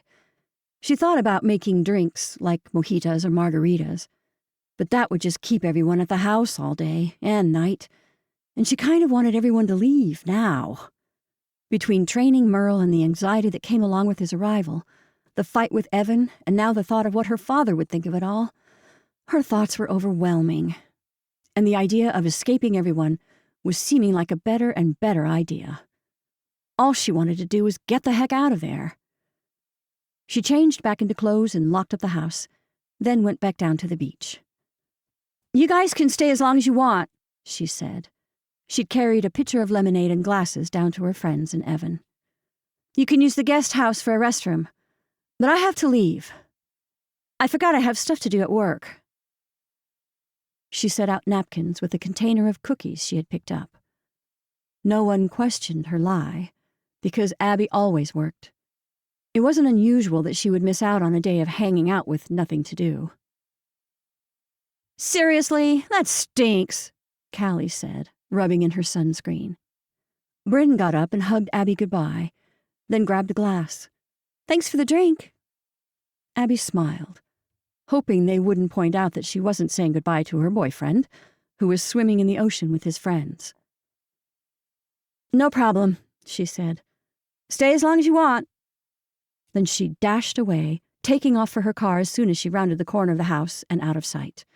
She got in and drove off, not knowing where she was going or what she was going to do, but she couldn't stay there. She shouldn't have been surprised when she ended up at the harbor's pier. It was where she always ended up. It had been where her mother would bring her when they visited her dad at the restaurant. If Abby was a good girl at the restaurant, her mother would take her to the ice cream parlor, and she could have her ice cream all sitting on the pier. It had been Abby's favorite times with her mom as a little girl. Had she known they would end, she would have kept doing it throughout her teenage years. But like all teenagers, Abby had only thought about her social life, and had left her mother behind. She got out of the car and went to Vanilla Bean, which usually had a line wrapped around the whole sidewalk, but it appeared empty now. When she reached the order window, she saw a large yellow sign. Business closed. Vanilla Bean closed? She said out loud to herself. Then her heart sank when she saw the for rent sign hanging in the window. A passerby slowed down and stopped next to Abby. He shook his head. Meredith retired last fall. She gave the place to her nephew and is moving to Florida. Abby hadn't forgotten Mrs. Hamlin's retirement the previous year, but she thought it would continue running as an ice cream shop. No one wants to keep it going? The man shrugged and went on with his walk. She suddenly realized she had never really congratulated Mrs. Hamlin on her retirement. Abby hadn't really talked to Meredith after her mom had died. Meredith had been a good friend of her mother's, and whenever Abby saw her, she had often liked to talk about Gloria and her own sadness of losing her. Talking about her mom with Meredith had brought up too many feelings for Abby, and she didn't do well with those feelings. She didn't want to talk about death, discuss the moments, or go through their devastations. She didn't want to give or hear the false sentiments that everything would get better or easier, because they were all lying. None of it got easier.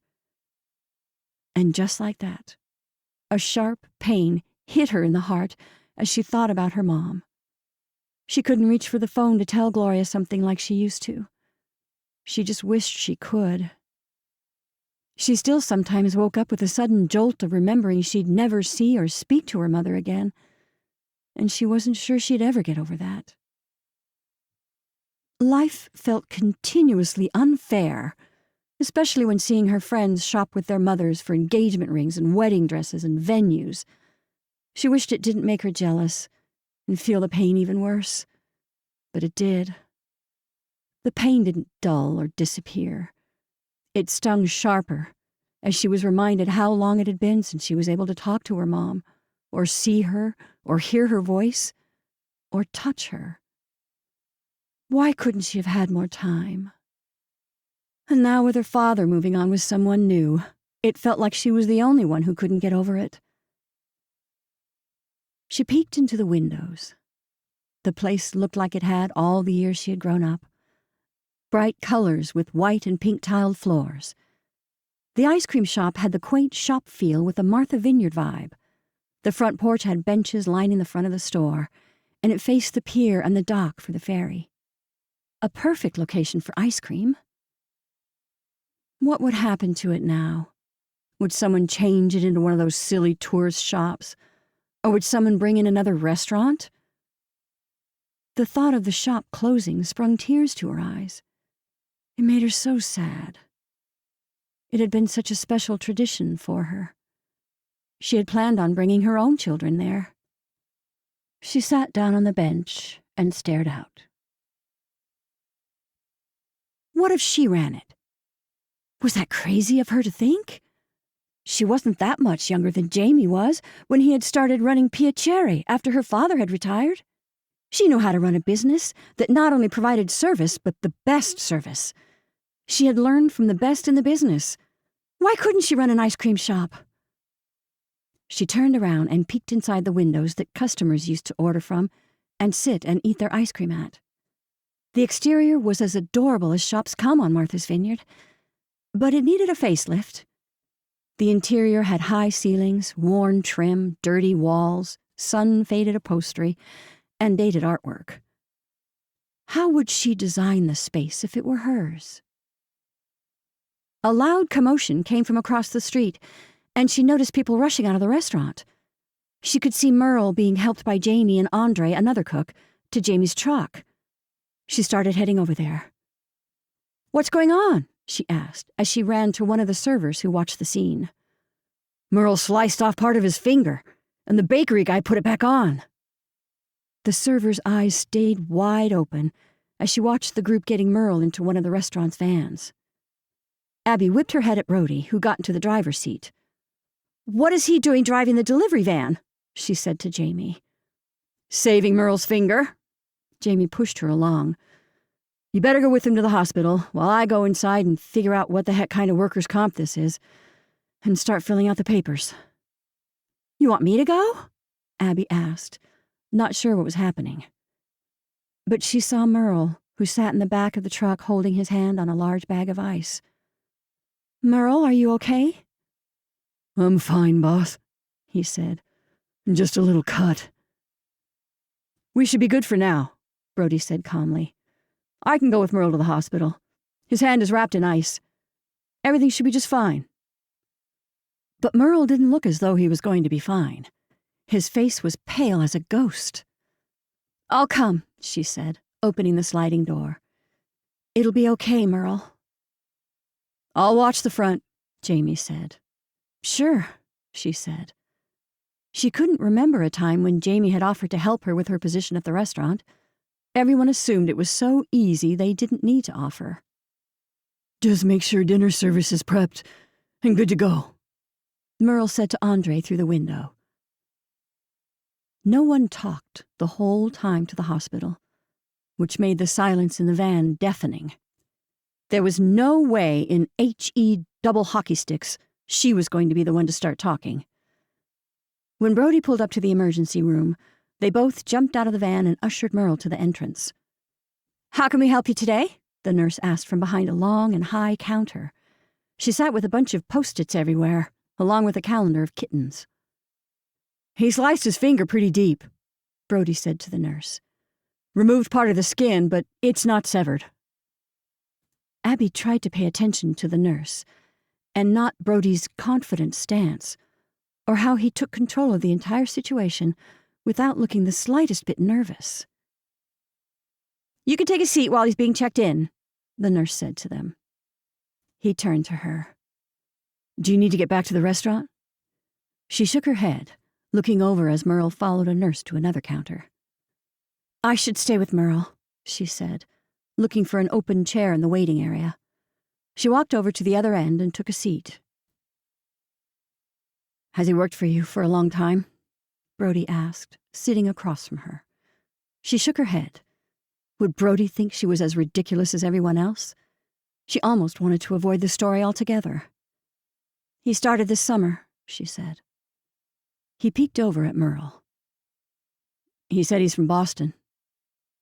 She played with her purse's zipper.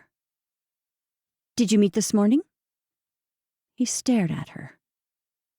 "He was in the Air Force," he said. "Oh," she said. She remembered the hat he had been wearing the other day. "I asked him why he had come to the island, and he said because of you." Brody cocked his head. She rubbed her finger against the steel teeth of the zipper. Did he think Merle was her next guy? "Merle is my employee, who is excellent at what he does." Brody smirked at her evasiveness and turned toward the waiting room. "I think it's really great you're helping him the way you are." He locked eyes with her. "Yeah, well, everyone else thinks I'm crazy," she said. But she stopped talking as soon as Merle came over to sit. "Do either of you want anything to eat?" Brody asked. "Drink?" They shook their heads. Abby didn't. She hated hospitals. She wanted to do anything other than sit there with a guy who dumped her. "Merle," a nurse said, coming out from another door. "We can take you back with us." Merle stood and gave a small salute to her and Brody. "I can take things from here." "Good luck," Brody said. "I'll wait until you're all set," Abby said as he went behind the door. Brody looked down at his phone. "I should call my cousin and tell her what's going on." Abby watched as he got up, walking outside, and made the call. When he was done, Brody returned to the waiting room. "Here are the keys to the truck," he said, passing the keys to her as he stuffed his phone into his back pocket. "The bakery slammed, and I should head back." "How are you getting back?" She looked around for some kind of driving service, but didn't see anything. "Let me drive you." He frowned. "I'm good." "Okay," she said, feeling the awkwardness settle in again. "It's like you were at the right place at the right time." Brody shrugged. "I just did what anyone would have done in that situation." She wasn't so sure. Most people have strong reactions when it comes to accidents with knives. Some faint, some get sick, and some can't do anything. She had grown up in kitchens long enough to know all cuts with sharp knives bleed a lot. All cuts in a kitchen can be infected if not taken care of immediately. Most cuts are minor, even though they appear major at first. Merle would probably be just fine. But Brody still helped, still ran into action, still did what he had to do without thinking about his needs first. "I should probably go," he said. With a slow step back, Brody waved and left the waiting area out the sliding doors. When Merle came out of the doors an hour later, he looked surprised to see her. "Miss Dumont." "Abby," she said. "I can still work," he said, almost panicked. "Don't you worry about it." "I'm not worried," she said. But she had been worried. She worried this might cause further problems down the line. How bad was it? He held up a well-bandaged hand. Not too bad. What happened? She didn't really need to ask, but she felt bad. Maybe Merle wasn't prepared for prep work like they had at Piacere. My hand slipped, he said. Just an accident. I just feel terrible I put you in this situation, she said. I'll be just fine, he said. Should we head back to work? You want to go back and work? She couldn't believe it. Dinner service would begin within an hour, and she assumed prep hadn't finished. Okay. When they arrived, Merle went straight to work as if he hadn't sliced off his finger, but rather had just taken a break. Abby went about her regular duties. When service began, she freaked out that they had forgotten about salads. She ran to the fridge to check out the salad service, and she was met with a full array of prepared salads with the exact amount of ingredients placed perfectly together. In fact, every salad must have been arranged with presentation in mind, because each salad was plated like a piece of art. Who did the salads? She asked, coming out of the walk-in. Merle, a line cook said from his station. She glanced down the line, where Merle stood at the end. His shift had been officially over hours ago. The night prep staff had taken over, but there he stood, picking up the slack at the end of the line, putting side dishes together with the cooks. She gave him a nod when he noticed her looking at him, and he nodded back. Then he went right back to finishing the sides and sending out the plates. At the end of the night, when the last customer left, she checked in with Merle. How are you doing? Good, boss, he said. Merle, you didn't have to stick around so long today, Jamie said, nodding at Merle's hand. How's your finger? It's fine. Merle shook his head. I'm always happy to keep busy. Everyone should take a break, especially with a sliced finger, Jamie said. Go home and rest. Will do, Merle said, and with that, Merle took off his chef jacket, put it into the laundry, and walked toward the back door. Good night. Good night, Merle, Abby said, standing next to Jamie. She noticed her brother waited until Merle left to say, I can't believe I'm about to say this, but Merle's really working out. I thought after his cut there, we were in for some trouble, but he's excellent. A smile grew on her face. Are you saying that Merle was a good hire? Don't get too crazy, Jamie said, walking to his office chair and sitting down. What a day. He leaned back as far back as he could and shook his head as if he was still in disbelief. Everything happened so fast, but when Andre started screaming about Merle's finger being cut off, I didn't really expect his finger to be cut off. But there it was, hanging by a thread. And before I knew it, Brody's stepping in, taking over. He put a tourniquet on it and wrapped it back together. His eyes drifted off, lost in the memory of it all. Jamie rubbed his forehead with his hand. I can't believe he quit medical school. What? Abby walked inside the office. Brody quit medical school? He nodded. Said he didn't like it. What made Brody quit medical school? He had been dreaming about becoming a doctor since he was a little boy. What brought such a rash decision? She thought back to when Brody came into the restaurant when he'd arrived on the island.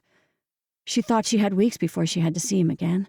She hadn't been prepared when he'd come in. And then when Evan stood there, what was she supposed to say anyway? Abby? Jamie said, waving his hand in front of her. So are you and Evan moving in now that Dad's back? That had been her marker. When Anthony returned to the island, she would move in with Evan and grow up. She and Evan had been discussing things for a few weeks, but now, since the storm that had swept in with Brody, things felt completely different. She felt different. And it wasn't just about Brody and Merle, but the cracks in their relationship she hadn't paid attention to before. She shook the thoughts away and focused on Jamie. "What do you mean Dad's back?" "He's coming in tomorrow morning," he said, getting up from his chair and showing her a text. "And he wants to have a big dinner tomorrow night at the house." "He's coming home tomorrow?" She thought about all the people who may or may not be hanging around her father's house and beach. She calculated the time she had before the arrival time on his flight itinerary. "He's flying in tomorrow morning?" she said for another confirmation. Jamie nodded. "So when are you going to tell Dad about Merle?" She had no idea. "I'm going to go home and clean." The house had 6 months of living like she lived there. She had rearranged furniture, moved around artwork, decorated the rooms a bit more modernly, decluttered every room, and removed many things that weren't necessary. She had made a lot of changes that she hadn't prepared Anthony for. Merle would be the least of his concern.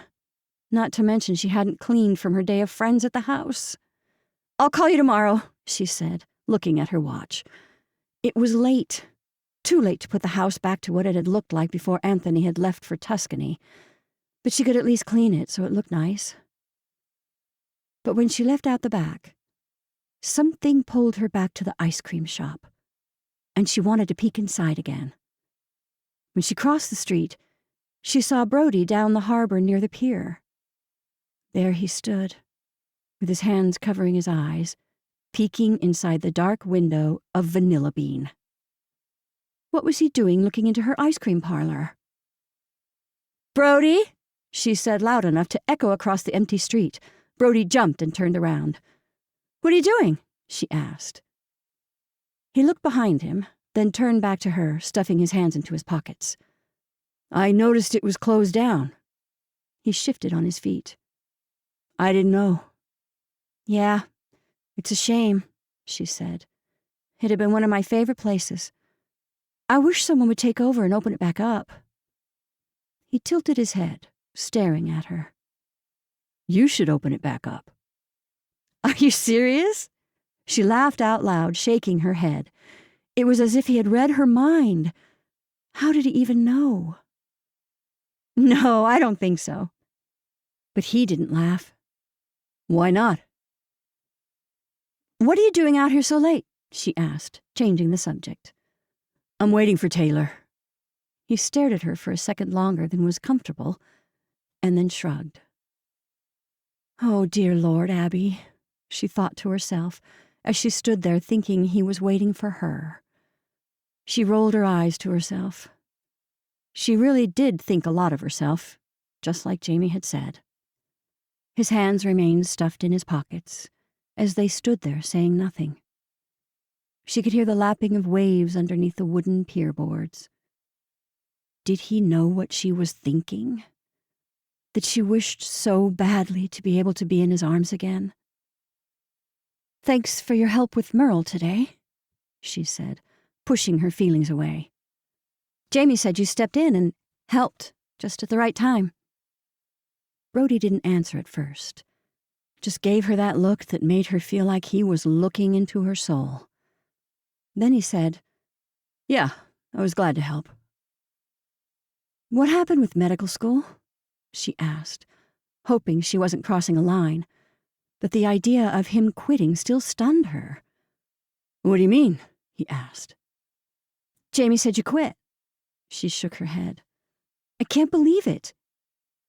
"I haven't told my family yet, so," he said.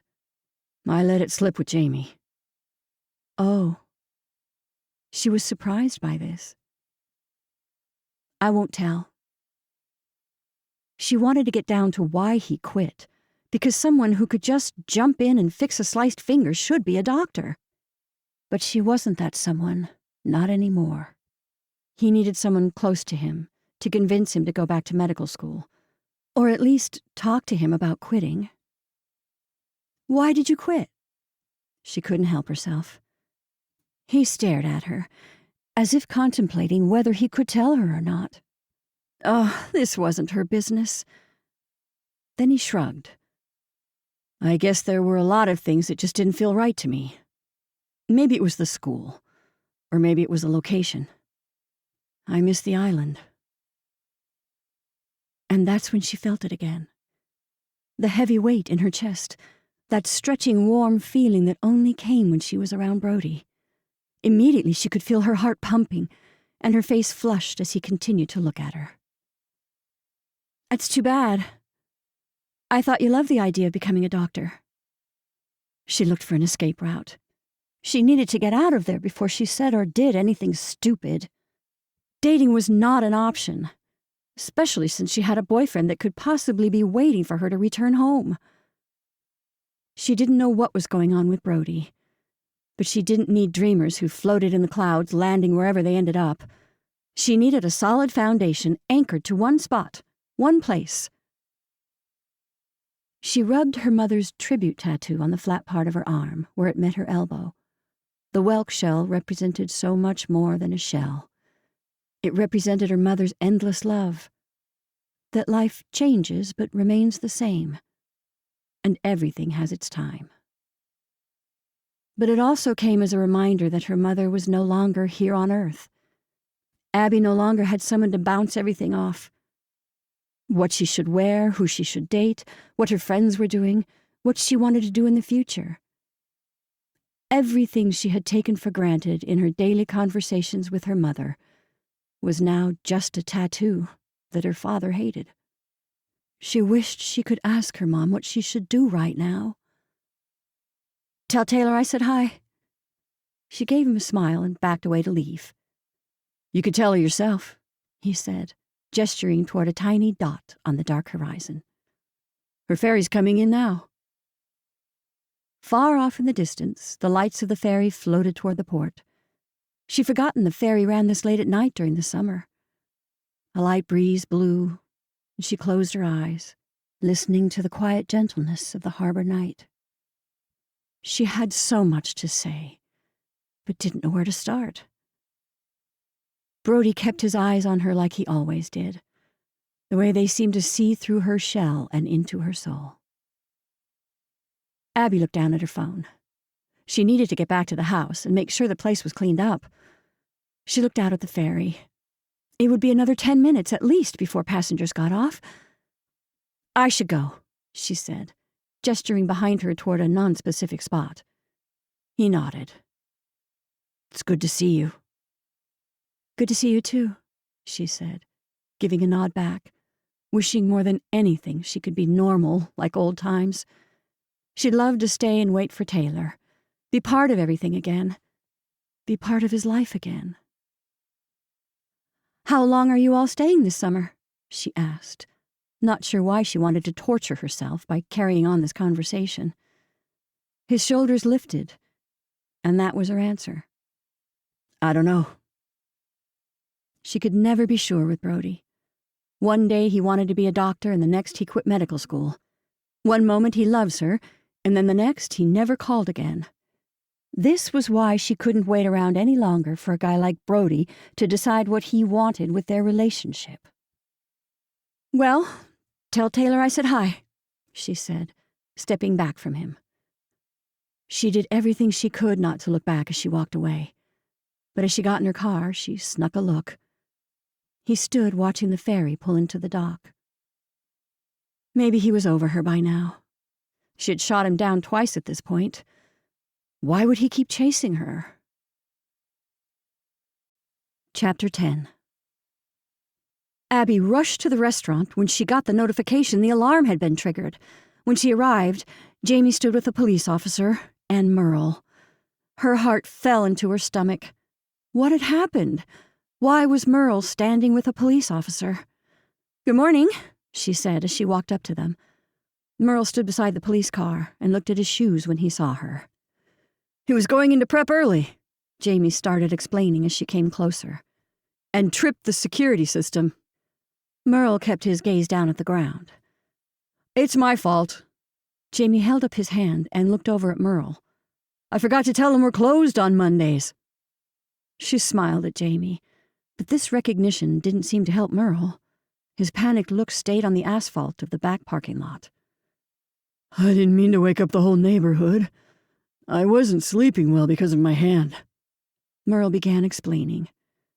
When he looked up and made eye contact, she could see he was in a low place. I thought I could get in and get started. She nodded, but thought about the calendar set up in the office of the restaurant. Mondays had been left empty as far as scheduling shifts.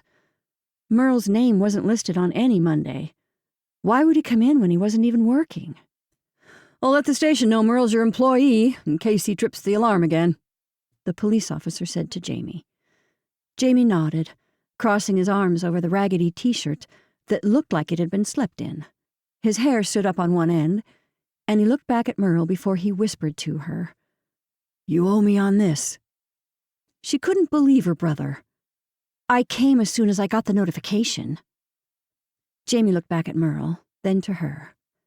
He's already worked over a full week's worth of hours and hasn't even been here a full week. I don't mind that kind of hustle, but don't you think he needs a break? That can't be healthy. Abby turned to see Merle holding his hand against his chest. He looked like he didn't know what to do with himself. Okay, I'll talk to him, she said. We don't need some dude losing it around here. Jamie whispered low enough so that no one else could hear, then waved as the police officer said goodbye, and shook Merle's hand. I'm going back to bed. Jamie walked toward his truck. See you later, Merle, he said, and he opened his door and left. Merle, she said, as he looked like he was about to head up to his apartment. How's your hand? She wanted to unwrap it and make sure he was cleaning it. Hadn't Brody mentioned something about neosporin? Have you spent any time around the island? He shook his head. No, Miss DeMont, I haven't. They don't encourage feeding the ducks or birds here, she said, looking around the quiet early morning of the village. No one was out. The streets were empty. The sun just barely came up as fog dampened its light. The streetlights were still on. A morning like this, you won't have to feed them. They'll be everywhere. He smiled and gave her a nod. I'll have to do that sometime. But he didn't move from his spot in the parking lot. She pulled out her keys from her purse. She had so much to do before her father flew in this morning. She needed to get to the grocery store, clean the last of the rooms upstairs, do a load of laundry, and complete one last walk through the house. But the way Merle stood, cradling his hand against his chest, worried he had caused problems, reminded her of a child, not a 50-year-old man, and that made her sad. Why don't I show you Half Moon Harbor? She said, pointing to the entrance of the trail. The sunrise will be spectacular with the summer haze in the sky. She pointed to the harbor's beach, which curved along the tiny village of Eastport, and waited for a reaction. It's really nice. He frowned. There are ducks and seagulls. She jerked her head toward the beach.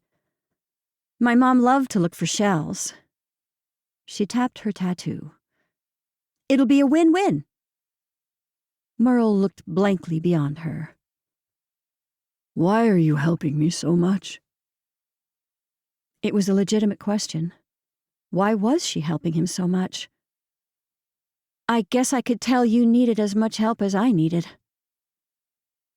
She couldn't explain it in words, but the way he'd made her feel that day on the bench in the gardens of the city, giving her the last of his bread, that simple recognition had changed everything for her. Now, looking back, she had felt so low and confused. But ever since meeting Merle, things had shifted for her. She felt different, saw things differently. Her perspective felt different. Like the night before, when she got home from work and found Evan passed out on the couch. Before Merle, she'd excuse his behavior for his age or his situation in life, or the season of summer. But as she cleaned around him, not bothering to wake him up or move him, she saw things very differently. She didn't even say goodbye that morning when she left about the alarm. She suddenly had no desire to move forward with their relationship. She didn't want to move in together, or even consider steps beyond that. And if she didn't feel like it now, Would she ever? "What do you think? Up for a walk?" she asked Merle. He shrugged, then gave a nod. "Why not?" "Okay then, follow me," she said, heading to the end of the parking lot to a small walking path that led to Half Moon Harbor. Merle followed silently behind her. "You have to be careful not to get caught with the tides," she said, feeling the quiet. "You'll get your feet wet for sure." Merle looked down at his feet at that moment, moving through the fine path of sand and rock. Bright pink beach roses with their sun-yellow centers bordered each side of the trail until they reached the sandy beach. For at least a half-mile, the sandy beach curved in and around the village and ended with amber clay cliffs jetting into the Atlantic Ocean. She loved this spot, and so did the birds. "In the winter, seals will sunbathe on the beach," she said, pulling out a plastic bag from her pocket to collect shells. The sun now broke through the fog and rose over the horizon. "I'm going to look for shells." She pointed down the beach. "Feel free to head back if you want, or stay." She took off down the beach, looking for any type of shell or washed-up item Gloria would consider a treasure from the ocean. She combed through the dried seaweed and high-tide mark, moving through it with her feet. With only a few shells found, and mostly throwaways, she headed back to Merle along the water's edge and saw ducks congregating around him as he sat on a rock.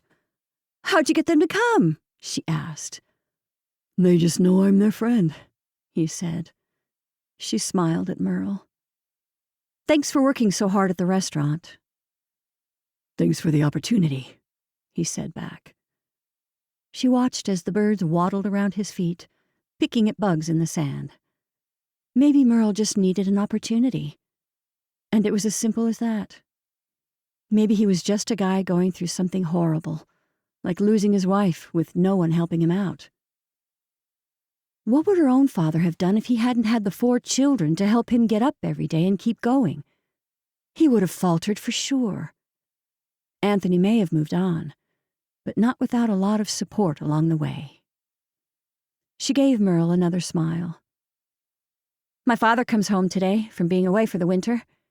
We always have a big dinner when he gets back from his trips. You should come and meet him." Merle looked unsure at the invitation. Did he feel this arrangement was as strange as everyone else, or did he trust her? She hadn't even thought about whether she had been a trustworthy person before this. Evan didn't. He didn't trust her to walk to a park by herself. "No worries if you can't," she said. She wiped the sand off her hands. "I should get going. I have a ton to do before my dad comes home." "Sorry again about the alarm," Merle said. "I'll make sure not to come in without permission." "Just make sure we're open. And you also need to make sure you take care of yourself. You won't be helpful working all the time if you damage your hand," she said. And she could hear her mother's voice in the last of her words.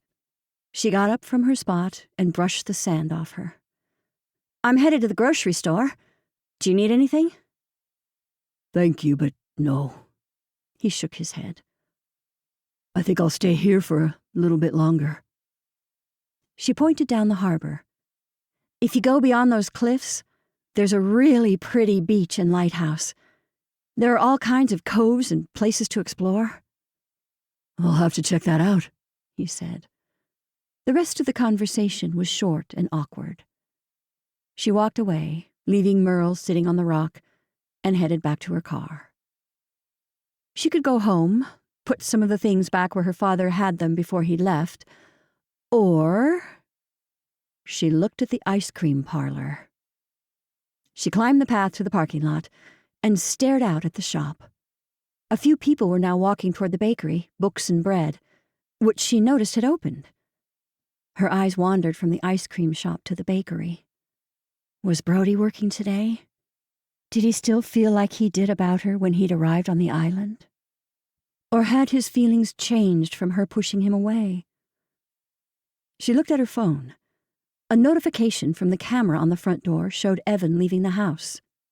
"Where are you? I wanted to make you breakfast," Evan texted. And for a split second, Abby thought about not replying. Should she reply? Should she drag out the inevitable? How could she explain that she wanted to end things because he was concerned over a homeless man? Or did she tell him the truth? That his character was what she didn't like. It was the things he didn't say and the things he worried about. Was she insane? Was she purposefully trying to sabotage any happiness in a relationship by picking at the littlest things? One time in high school, she'd broken up with a guy who had spilled ketchup on his shirt and never noticed it. For some reason, that was enough to make her question the relationship. Who broke up with someone over a ketchup stain?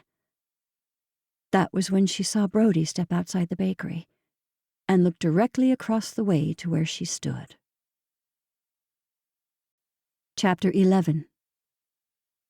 If Brody had thought a little bit longer, he would have been more careful about what he said to the man named Merle. He wouldn't have told him how he felt about quitting medical school, about his family, and he certainly wouldn't have poured everything out about why he had come back to the island.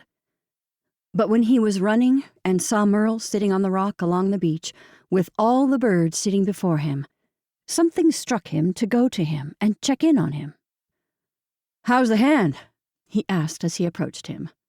Merle smiled and held up the hand, all wrapped up. "All good, thanks to you." "You seem to be fine without me," Brody said. Merle had been helping Andre, who had fainted when he'd seen Merle's finger. That was when Merle had disclosed the fact he had training in the Air Force. "How long did you serve?" 18 years, he said. "Got out on early retirement for medical." Brody had volunteered for a veterans hospital. Men suffered with multiple afflictions beyond physical war wounds. Many experienced unimaginable trauma and limited resources. Many weren't able to function in normal daily settings. "Are you having any trouble keeping it clean?" Brody asked. "And the swelling down?" "Everything's healing fine," Merle said. He got up off the rock, and the bird seemed to move with his steps. "Do birds always come to you like this?" Brody moved closer, but some of the birds started to scatter, so he stopped mid-step, holding out his hands. "Sorry." Brody may have sworn off delivery to the restaurant, but changed his mind after he'd seen Abby that night at the ice cream shop. Something about the way she had looked at him gave him hope, or at least some sort of peace. Their parents were both returning to the island that morning, and he had no idea how he would navigate becoming family with the woman he loved. Why did it have to be so complicated? "You look troubled," Merle said. "I'm fine," he said. "It's about a girl, isn't it?" The man smiled and was missing a front tooth. Brody laughed at how obvious he must look to everyone. "It's about a girl who wants nothing to do with me." Brody didn't want to even say it out loud. But how could he live like this forever? How could he continue to live and work on the island while being in love with her, and so close to her all the time? She was everywhere he went. He needed to leave the island. "It's this island," Brody said. "I feel claustrophobic." "I thought it might be that you have something for Miss Dumont," Merle said. "She wants nothing to do with me," Brody said. "She's got Mr. Perfect back at the country club. I'm just a bakery boy." Merle tilted his head as if he needed a better view to see Brody. "I don't think she's interested in that guy." Merle shook his head. "He kinda seems like a donkey's rear end, if you ask me." Brody let out a holler of a laugh. "He's a total tool." And that was when everything poured out of him to a stranger standing in the middle of seagulls sunbathing on Half Moon Harbor. He told Merle how he couldn't focus on school throughout the year, how he had this longing, this homesickness that wouldn't leave him, how he stormed onto the island and confessed his love, only to have Evan place his hand on Abby, while she tore out Brody's heart by saying he was too late. "Now I deliver pastries, I'm without a place to live, and I act like a child hiding the truth from everyone," he said. Merle watched as the waves rolled up on the shore. Failure is only a mindset. Maybe what you're on is a journey of who you're really meant to be. Brody didn't believe in spiritual guidance or manifestations or divine interventions, but something told him to listen to this old man's words. And to me, it looks like you're being told to be a healer, Merle said, holding up his hand. I hated it. Brody loathed medical school. The classes, the professors, the students. The whole situation was overwhelming and impersonal. He wanted to get into medicine to help people, not compete with other doctors. He wanted to get into medicine to connect and establish relationships, not backstab for top rank. The campus had thousands of faces that all strived for the same grades, same scholarships, same internships, same mentors, same residencies, and same careers. And that wasn't the end of it. What he had found out in a short period of time was that politics and networking, rather than skill, played a huge part in becoming a doctor in some of the hospitals he had dreamed of working in. It had been disappointing, to say the least. If he wanted to work in a practice where things like that didn't matter, he'd make hardly enough to pay his loans, especially now with his parents' divorce. Neither one of them was in a position to help cover his school costs at this point in their lives, nor should they. He hadn't told his dad about quitting school because his father didn't seem to care one way or another. He was so busy being with Ashley and starting his new life. He hadn't told his mother because he didn't want to disappoint her with another thing in her life. She had been so proud of him when he got into medical school. But now he was just a quitter with a 4-year degree in pre-med. He hadn't told Taylor because she couldn't keep her mouth shut, and being on the island meant it only took one person to spread his story. Sometimes, Merle said, as a bird landed on the rock next to him.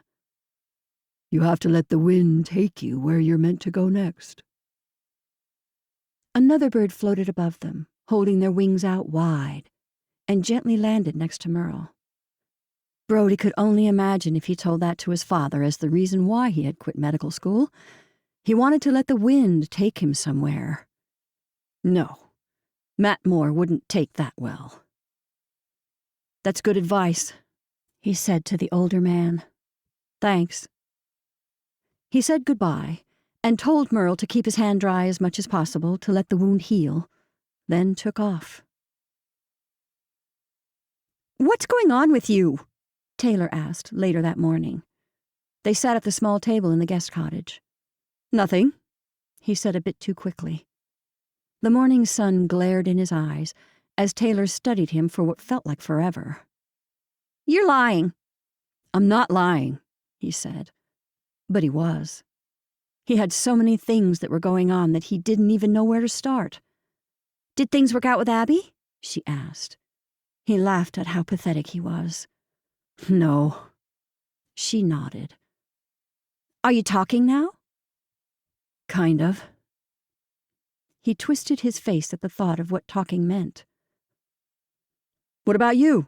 He said, turning the conversation around. Did you break any hearts at Brown? She hadn't mentioned many guys, a few dates here and there, but their friendship as adult siblings was still new. I like this one guy, but he's way out of my league, and I don't think it's worth all the hassle. He could understand that. Maybe it's about the journey. Brody smiled to himself at the thought of Merle's advice coming out. I should get to work. What are you doing today? She picked apart her bagel. Taylor didn't start work for another day. I'm calling Penny over this morning. She's really nice, you know? He shook his head. I want nothing to do with relationships. And that's what he was thinking when he walked into work that morning and saw Abby holding hands with Evan outside the bakery. He wanted nothing to do with relationships. Chapter 12. Abby toggled back and forth about what to do with Evan. Like a buoy in the ocean waves, she couldn't determine which way to sway. Option number 1, she could break up with him and sever ties quickly, make no bones about her feelings and let him down hard. Or option 2, Abby could have a mature conversation with him and explain her feelings. And option 3, ignore him and avoid any discomfort. But when she left Merle on the beach after the alarm fiasco, she had agreed to meet Evan at the restaurant later that morning. A public place would be perfect to let him down, and then get busy with work. But when he had texted her to meet him at the bakery, she couldn't quickly come up with a legitimate excuse why that would be a bad idea over a text. "Sorry, but my ex-boyfriend, who I still have feelings for, works there, and I want to break up with you." "I want to grab breakfast," he'd texted her. Her thumbs hovered over the keys as she thought about what to say. She didn't want to be in a relationship any longer. She had a 50-50 shot she would see Brody at the bakery. He would be rubbing his face in her relationship, even if she was breaking up with Evan. He didn't know that. So, in bad taste, she took option 4 and met Evan on the sidewalk outside of Books and Bread. "What's up?" Evan said, leaning in for a kiss, but she pulled back before he reached her. He immediately frowned. "I think we should talk," she said, going back to option 1 before stepping into the bakery. "Want to have coffee at the restaurant? We could have a European cafe breakfast." He glanced back across the street at Piacere. "Wouldn't the pastries be day-olds from the bakery we're literally standing in front of?" He grabbed hold of her hand as she tried to pull it away, as Brody stood at the center of the counter, watching the interaction from afar. From where Brody stood, it probably looked like a playful couple enjoying each other's company, not someone who had decided to break up with the other. "I don't think we should have breakfast there anymore," she said. Evan swung his head to get a look inside. Brody and Evan locked eyes. Then he swung back at her. "Is there something you're not telling me?" "Okay, look. I wanted to talk to you privately, not here." She didn't have to say more, because Evan seemed to understand exactly what was happening. "But I've been thinking about things, and, well, Are you breaking up with me?" His eyes went wild for a split second, then immediately toned down. He began to laugh as though she had told a joke. "Is it because of the bakery boy?" "His name is Brody, and he's working for his cousin, something I commend," she said. "Not everyone's born with a trust fund." The dig was a bit heavier than she had intended, and Evan felt the tremor happening between them. He huffed. "Well, at least I don't need handouts." "You live off your grandfather's trust fund," she argued, then held out her hand to stop him from explaining how that was different. She'd always be the daughter of the guy who owned the restaurant, and Evan would always be the guy saving the girl from it all. The Prince Charming complex. But Abby didn't need a prince. She needed a companion. "There's a lot of women who would love to be in your shoes, Abby," Evan said.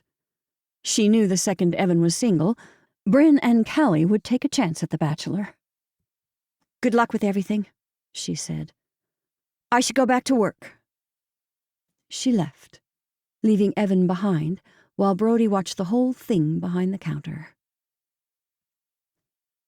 Abby covered her mouth with both hands when Merle answered the door to his apartment. She couldn't believe the transformation. Merle's beard had been cleanly shaven.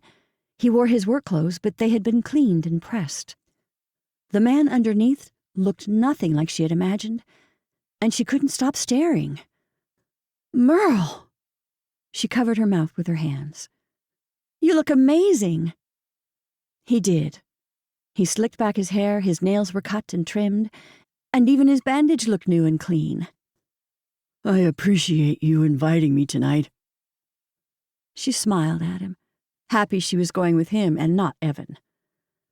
When they arrived at the engagement dinner, Abby hugged her father and Carol as soon as she walked in.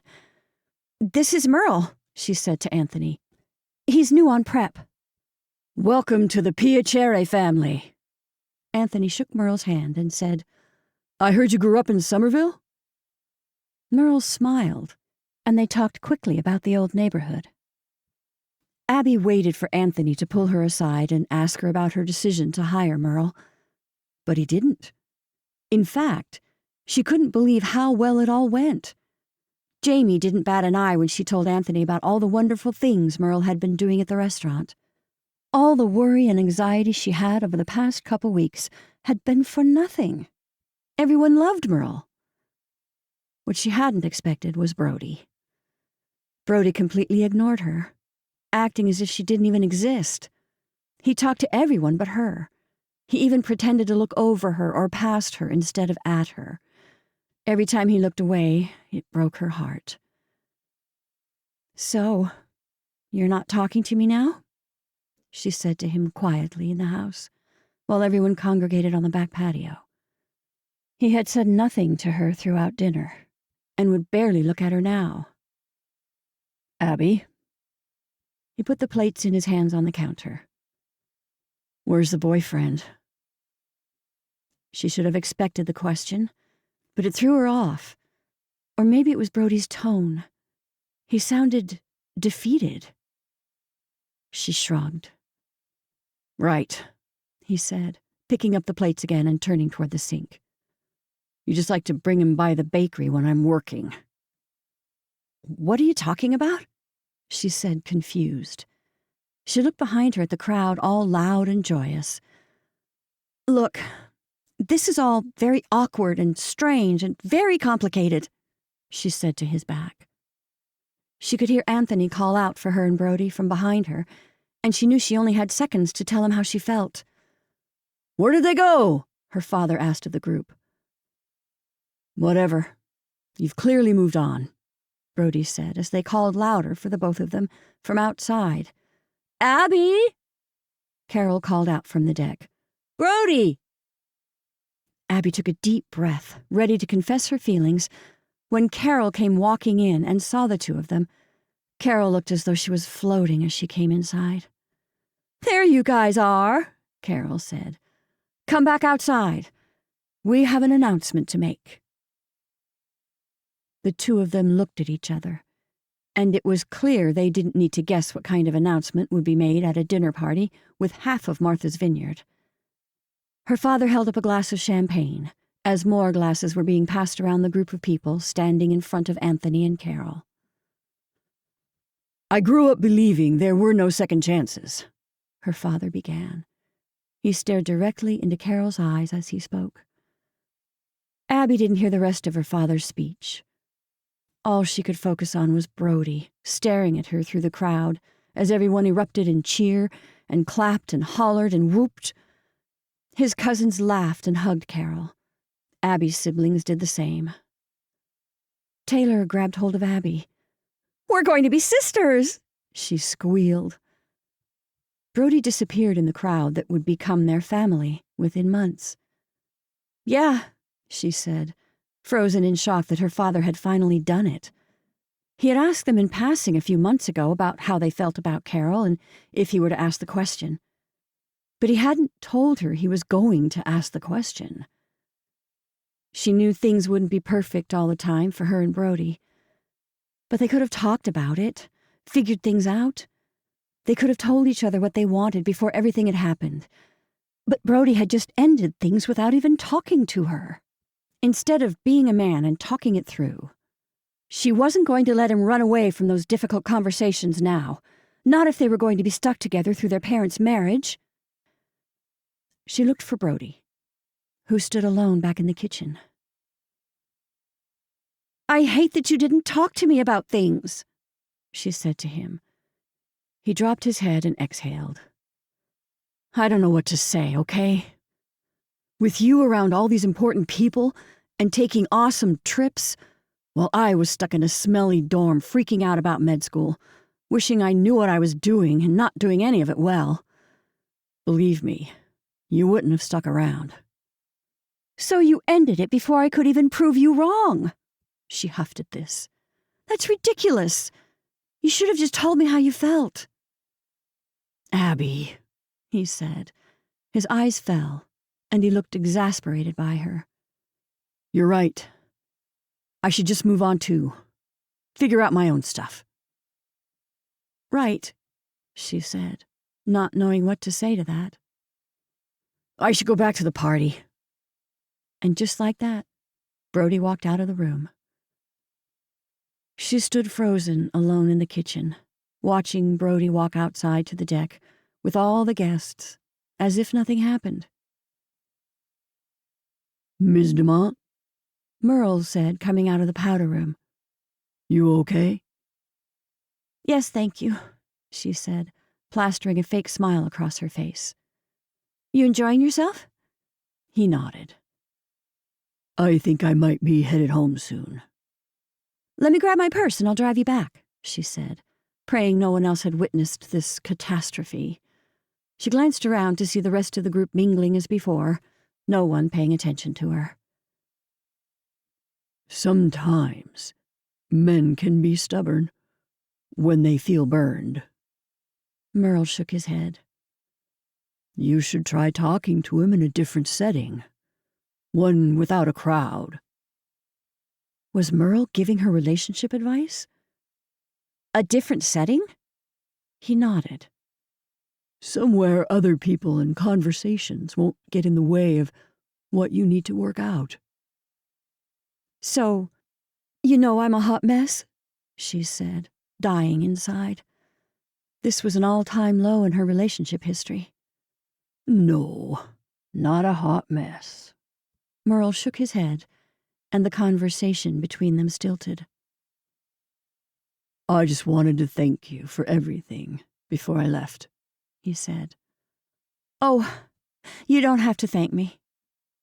She liked Merle, and was glad she was able to help him whenever she could. I'm glad you're here working with us on the island. Let me just grab my purse and I'll bring you home. He shook his head. I think I'll walk. It's only a little ways away. Merle waved, and Abby noticed how swollen and rough his hands looked. A working man's hands. The kind of hands that stayed that way long after he stopped working. You should stop in my mother's garden before you go, she said, holding her arm out in the direction. No morning glories, but my Gloria loved gardening and birds. It's lovely at dusk. He gave her a nod. I'll check it out before I go. She smiled. Maybe her heart knew why she helped Merle, and that was all that really mattered. Listen to your heart, her mom had frequently said to her. And she would try to listen when it came to Merle. But when it came to Brody, well, that was a whole other story.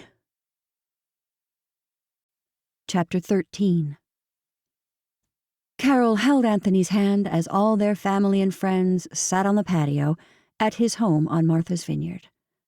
Anthony lifted her hand to his mouth and kissed the back of it. Did you have a nice night? She smiled at him. I did. Then stay tonight, he whispered in her ear. There's plenty of room here for you and the kids. She knew her decision to stay with Evelyn this summer was going to be hard for Anthony to understand, especially after staying together in Tuscany for 6 months. But Carol wanted one last summer with just her and the kids. A summer without the drama that had come with their summer last year. Matt's affair, the secrecy, the divorce and settlement. Everything had come with more and more problems.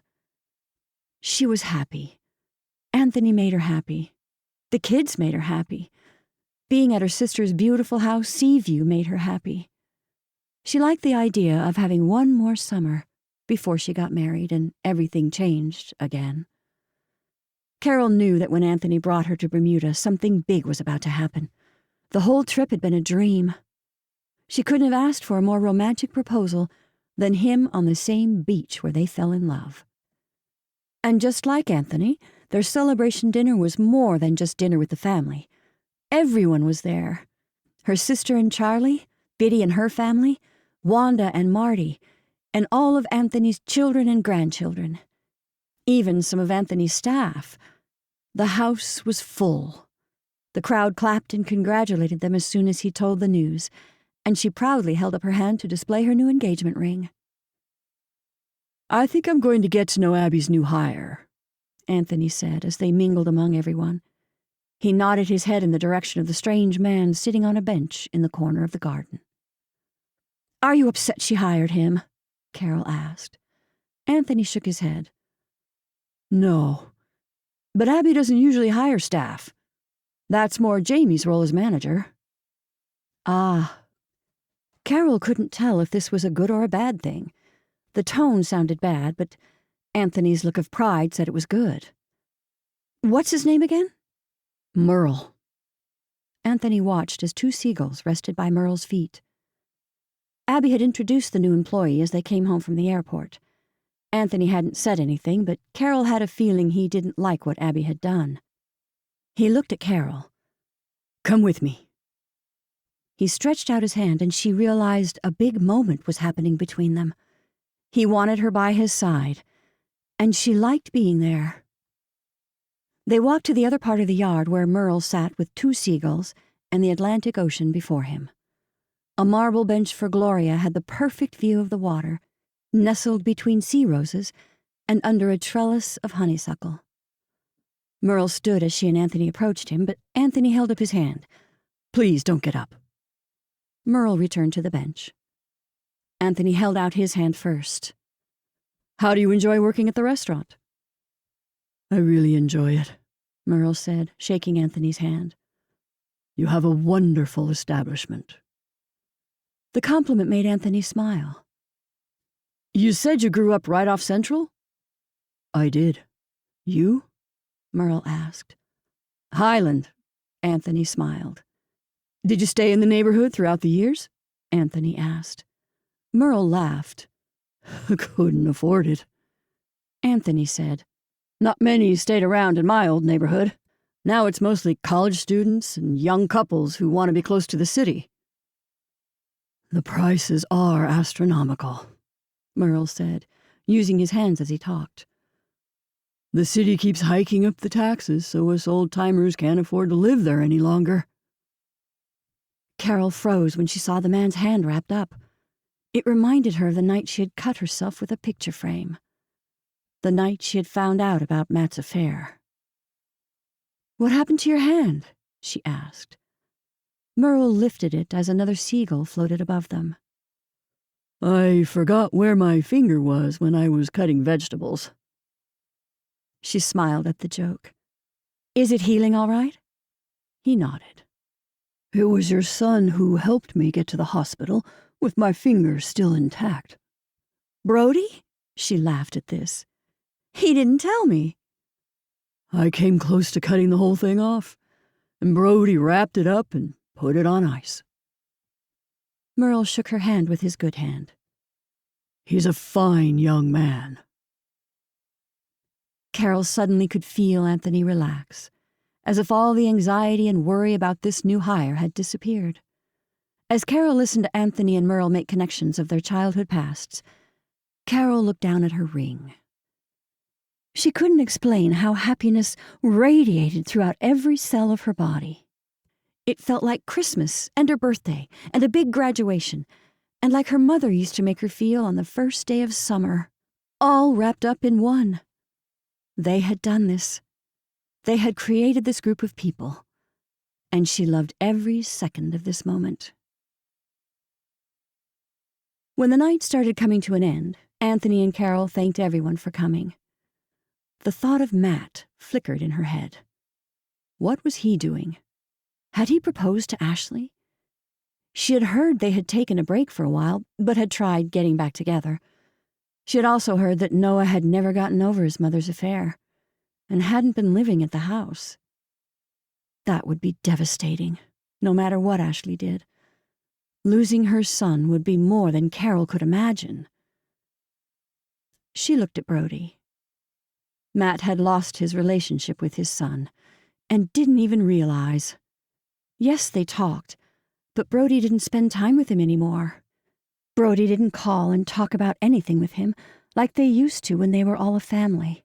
Did Matt even know about Brody being back on the island? She saw Brody standing off in the distance. He kept sneaking glances toward Abby, pretending not to be looking, but having a real hard time controlling himself. She was sure Matt didn't know about the way his son felt about Abby. Brody hadn't even told Carol. But a mother knew when her son had feelings for another woman. and there was no mistaking Brody's feelings for Abby. Abby, on the other hand, looked sad, upset even. Carol had noticed Abby throwing on a smile bright and wide when Anthony came around, then having it quickly disappear once his attention went elsewhere. Was Abby okay with the engagement? She walked up to Abby as soon as she stood by herself. "I like Merle," Carol said. This made Abby brighten immediately. "Thank goodness someone isn't giving me a hard time about him." Carol let out a laugh. "Oh, if you were my daughter, I'd give you a hard time." "Fair," Abby said. "Look, I know it's none of my business," Carol said. Abby's face looked horrified as Carol began. "But you've looked upset all night." Carol clasped her hands together. "Are you okay with all the changes happening?" Abby nodded and plastered on the fakest smile Carol had ever seen. "Of course!" "I'm sorry, I shouldn't have said anything." Carol couldn't believe she had said something. "I'm okay." But Abby started to tear up. "Oh no, what did I do?" Carol could kick herself. "I didn't mean to upset you." No, it's not you," Abby said. "Then what is it?" She didn't want to make Abby cry, especially tonight when everything had been so perfect. "It's seriously not about tonight, or you and my dad, but—" Her bottom lip quivered. "I just keep making the same mistakes over and over, and I never learn." Carol immediately forgot about the hoopla and the excitement and steered a sad Abby off to the side, finding a bench in the pantry. "Your father has a bench in the pantry?" she asked, as she looked around the room they called the pantry. "He works in here a lot of the time," Abby explained. The space had dry foods, canned goods, and all of that, but also everything a kitchen could possibly need in the way of tools and gadgets. Carol rubbed Abby's upper arm with her hand. "Take a deep breath." Abby kept talking as tears fell. "I somehow make everyone upset with me." "I see." Carol had gotten so caught up in her happy moment, she had missed the fact the kids might be going through something of their own. Carol didn't know exactly what Abby was talking about, but one thing she learned as a mother was to let them tell their story in their own time. So she took Abby in her arms and embraced her, holding her, and just rubbed her back. When Abby let go and her tears stopped, Carol smiled at her. "The Abby I know that's sitting in front of me is amazing." "Thanks, Carol," Abby said with a hiccup. "I'm really glad you're with my dad." Carol's heart tugged. She felt for Abby. "It gets better, I promise. Continue on your journey, not anyone else's." "Thanks, Carol," Abby said, sniffling. When Abby went to find her sister, Anthony snuck up from behind. "Stay," Anthony whispered into Carol's ear. She jumped, then laughed. "You scared me." "Stay," he repeated. She kissed his cheek. "I'll meet you in the morning." Their promise to each other while living separately was a walk at sunrise on Sugar Beach. He pulled her into his arms and kissed her on the lips this time. "If you change your mind, you don't even have to ask. Just come." She smiled and kissed him back, long and with the kind of passion she had read about in Grandma May's books by her bedside. She couldn't wait to marry this man. "Au revoir," Anthony said. "Au revoir, mi amor," she said back to him.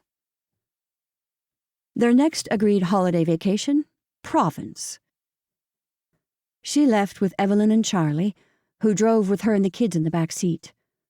As all 5 of them drove back to Seaview, Carol could feel changes brewing between them all, like the humidity in the air. Changes that were being kept a secret.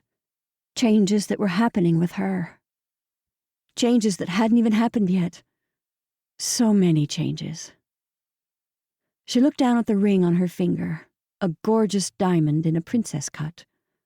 Carol felt like a princess with Anthony. She was happy with Anthony. She loved these changes. Now, as she sat between her 2 adult children, she felt very full with life.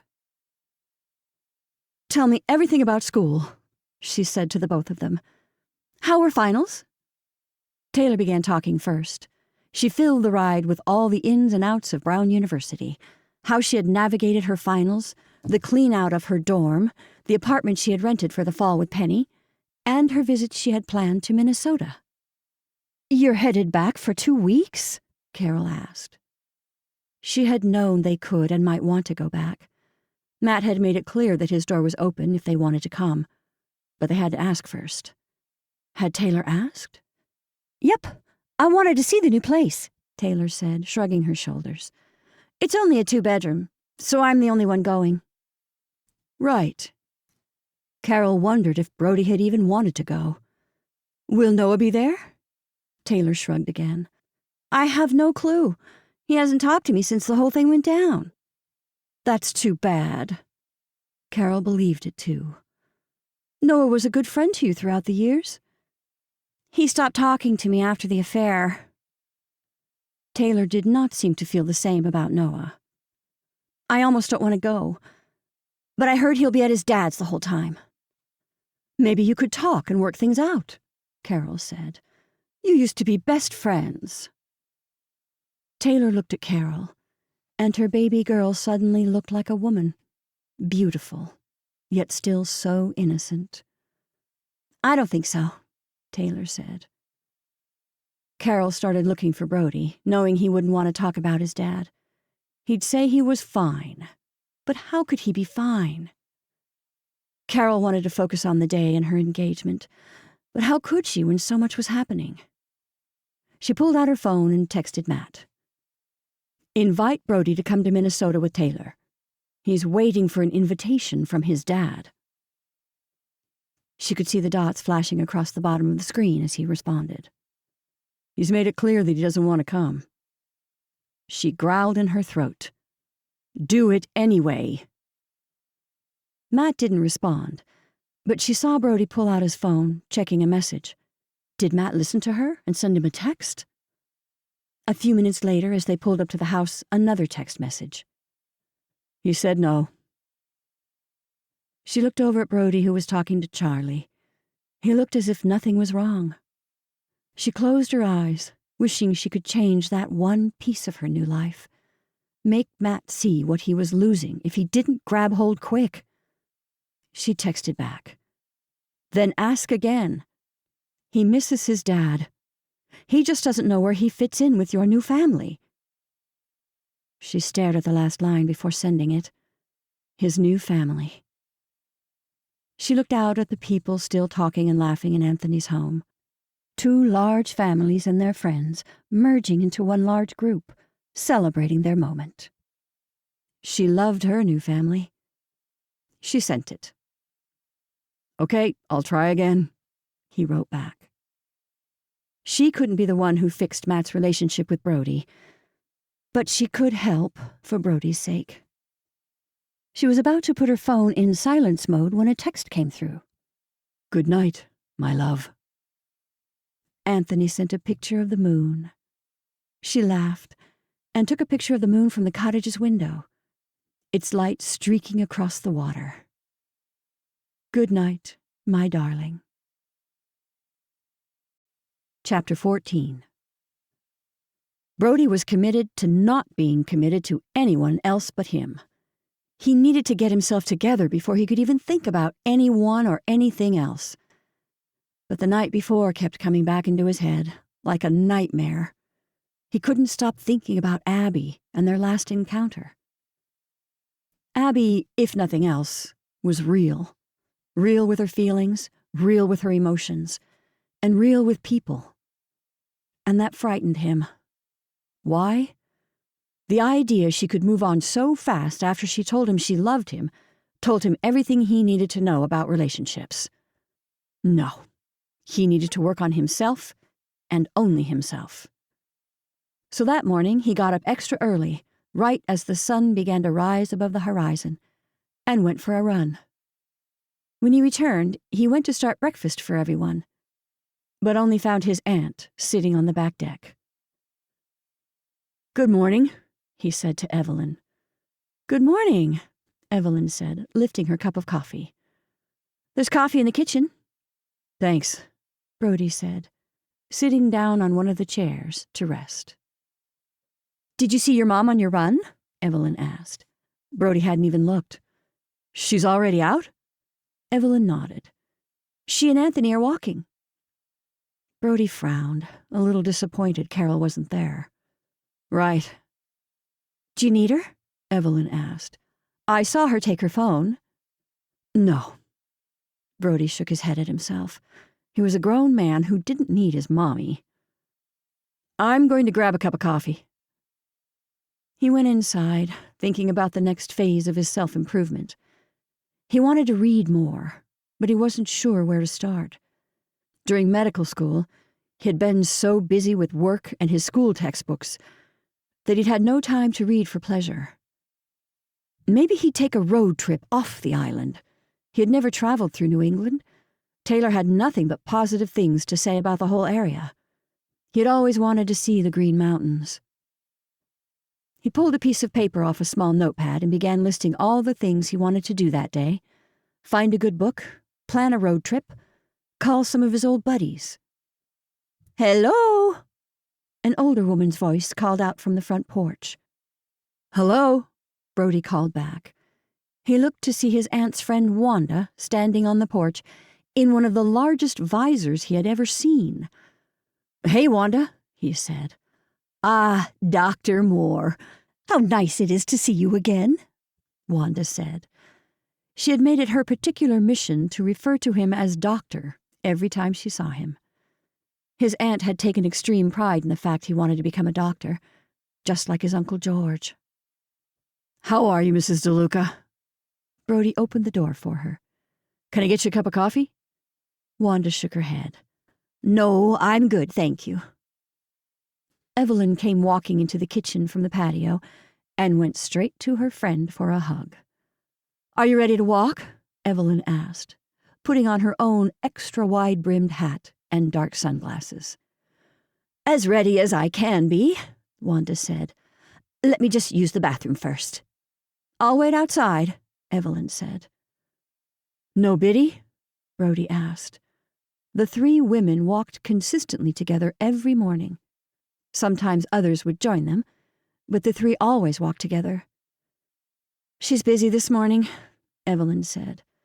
"She's going through something with her late husband's estate, and it's getting complicated." Brody was starting to hate that word, complicated. "I'm sorry to hear that." "Me too," Evelyn said. "But I'm happy for her. It looks like she's going to get her share of her husband's estate, but it also means she might be leaving." "Oh, no," Brody said. "She'll go back to Oklahoma?" He had remembered where Biddy had said she'd grown up and lived for most of her life. "Everything changes," Evelyn said, but there was a sadness in her voice. Brody understood that feeling. He'd had it all last summer. He wanted nothing to change because it was perfect as it was, but he knew change was about to happen. Big change. "Aunt Evelyn," Brody asked, "did Uncle George always want to be a doctor?" He couldn't stop thinking about his uncle. He had looked up to him as a little boy so much. Whenever anyone spoke about him, there was an air of prestige and wisdom that came with him being a doctor. He was a superhero in Brody's mind, and when he died, Brody couldn't believe it. "It was never just a job to George," Evelyn said. "It was part of his being. He loved being a doctor." She tilted her head, giving him a look over. "Are you thinking about things?" Yes, he was, but telling his aunt would blow apart his situation right then, and he didn't need people getting overly concerned about him. Things were on the up and up for the Moore family, and Brody wanted to keep it that way. His mother was happy with Anthony. Taylor loved school and had lots of friends there and on the island. Their father wasn't causing any more problems. If he revealed the truth about school, his parents would freak out, blame each other, and Taylor would instantly become concerned, when really he just needed time to think things through.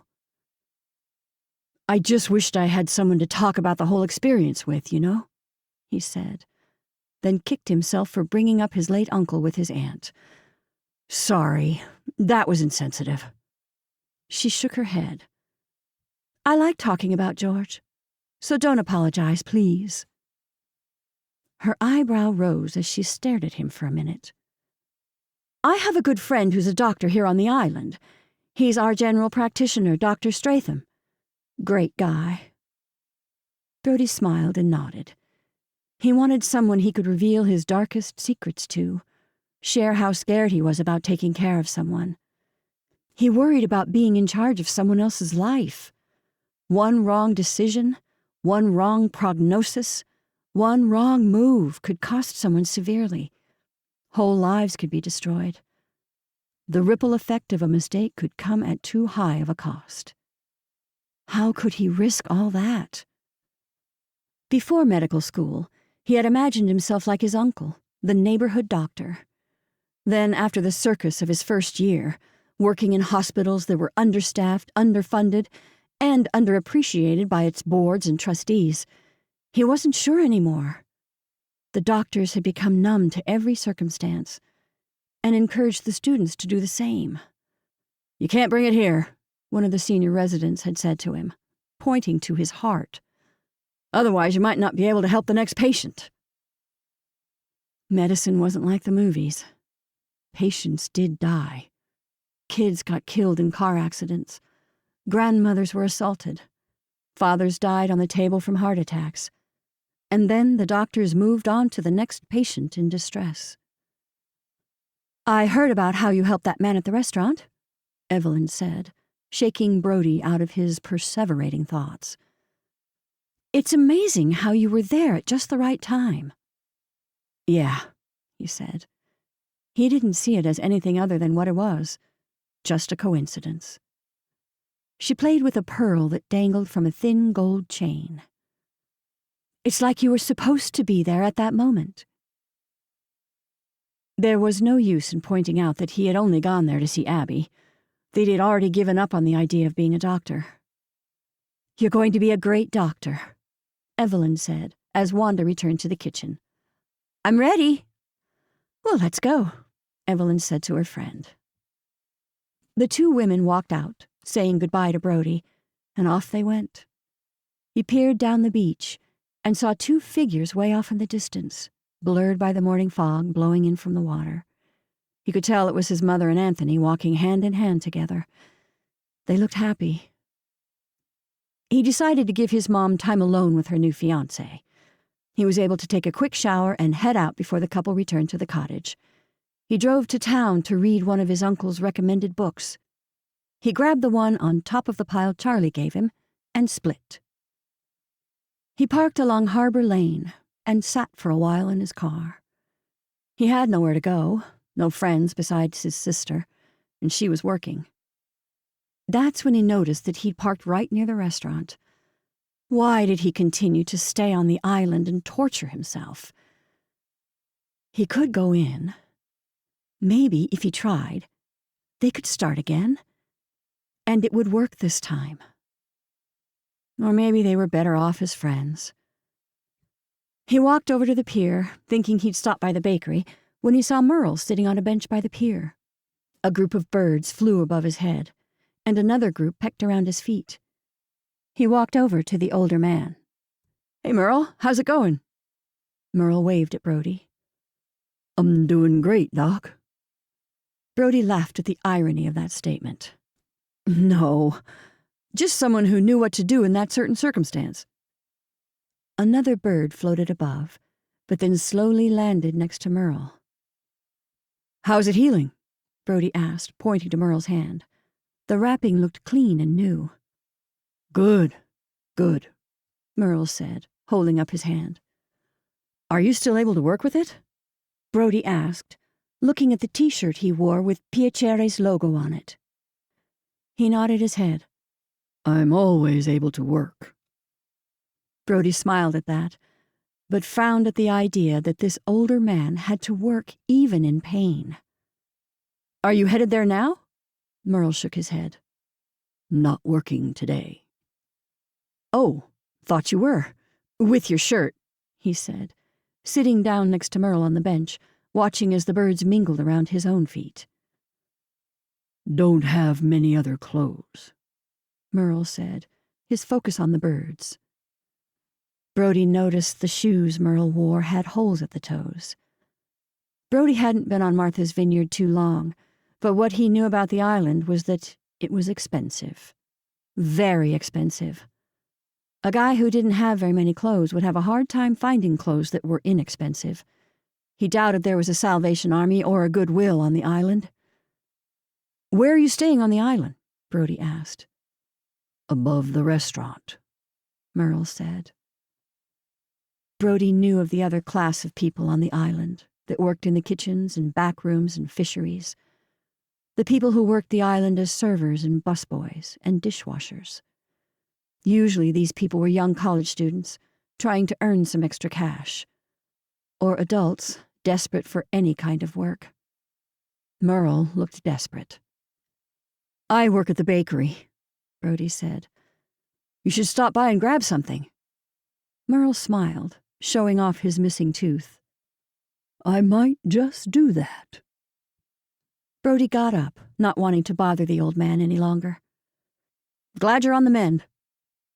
"Thanks again, Doc." Merle held out his hand as a bird landed in his palm. Brody had never seen anything like it before in his life. "It's just sitting there." Merle nodded. "That's crazy," he said, watching as the small bird stood in his hand, its head cocked up and down. "Gloria always said I had a special way with nature." Merle didn't move, and neither did the bird. "I guess so." Brody laughed as the bird sat down, and then, as if in a Disney movie, started tweeting at Merle. "I've got to get a video of this." Just as Brody pulled out his phone, Merle held up his hand. "I don't think so, young man." Brody stopped immediately. "Sorry. I didn't mean to." Merle stood up, the birds fluttering away. "I think I should go." And with that, Merle was gone. Later on, in the back room of the bakery, Brody filled Taylor and Charlie in on the encounter. "Think he's part of the witness protection program?" Taylor asked. He shook his head, but felt like the man needed something. "Maybe we should welcome him to the island with a free coffee and pastry from the bakery. Or we could do one of Renee's free breakfast vouchers." Taylor pulled out the cardboard voucher from the drawer. "Should I ask her?" Charlie laughed at this. Brody wondered if Taylor had insulted the co-owner, or if he totally got it too. Renee ran the business. Charlie helped with the business while owning it. "It's a nice idea," Charlie said. He continued to carry on as if nothing had happened. That's what he liked about Charlie. The guy never seemed bothered by anything. Brody couldn't believe Charlie had had a heart attack. He didn't even seem like he had an ounce of stress owning the bookstore and bakery. In fact, Charlie looked happy all the time. Way happier than Brody had been in medical school. "Do you like owning a business?" Brody asked. Charlie nodded, looking up from his readers. "I like having a partner in the business. I like having someone to bounce ideas around with, and have another person help with decisions and things that come with owning a business." Brody nodded, but he didn't know what those stressors were.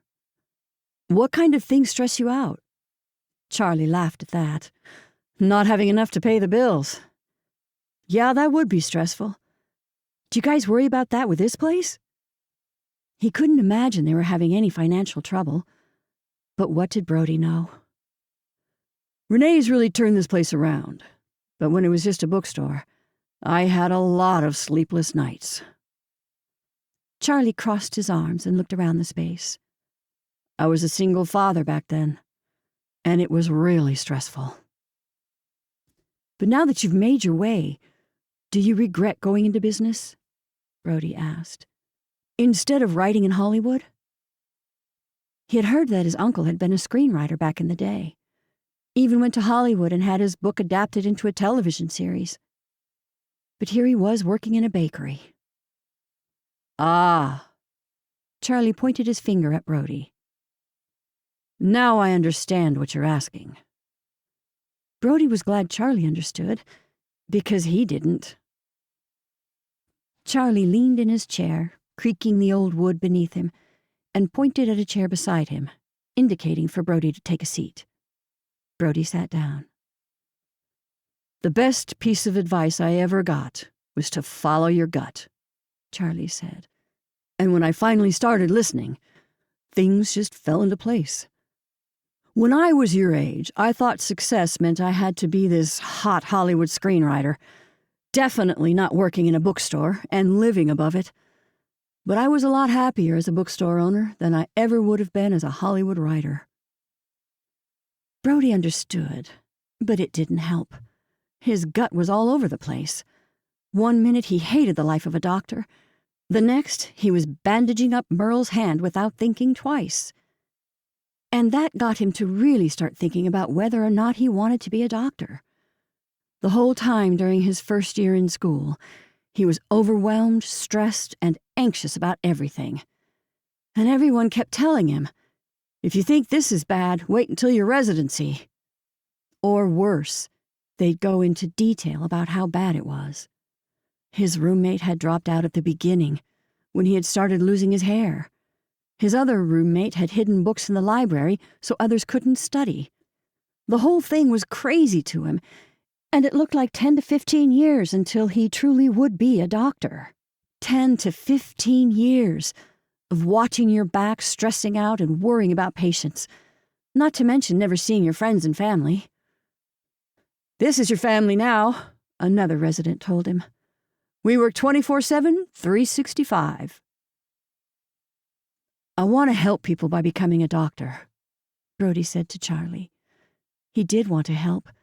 He wanted to take care of people. He wanted to heal people.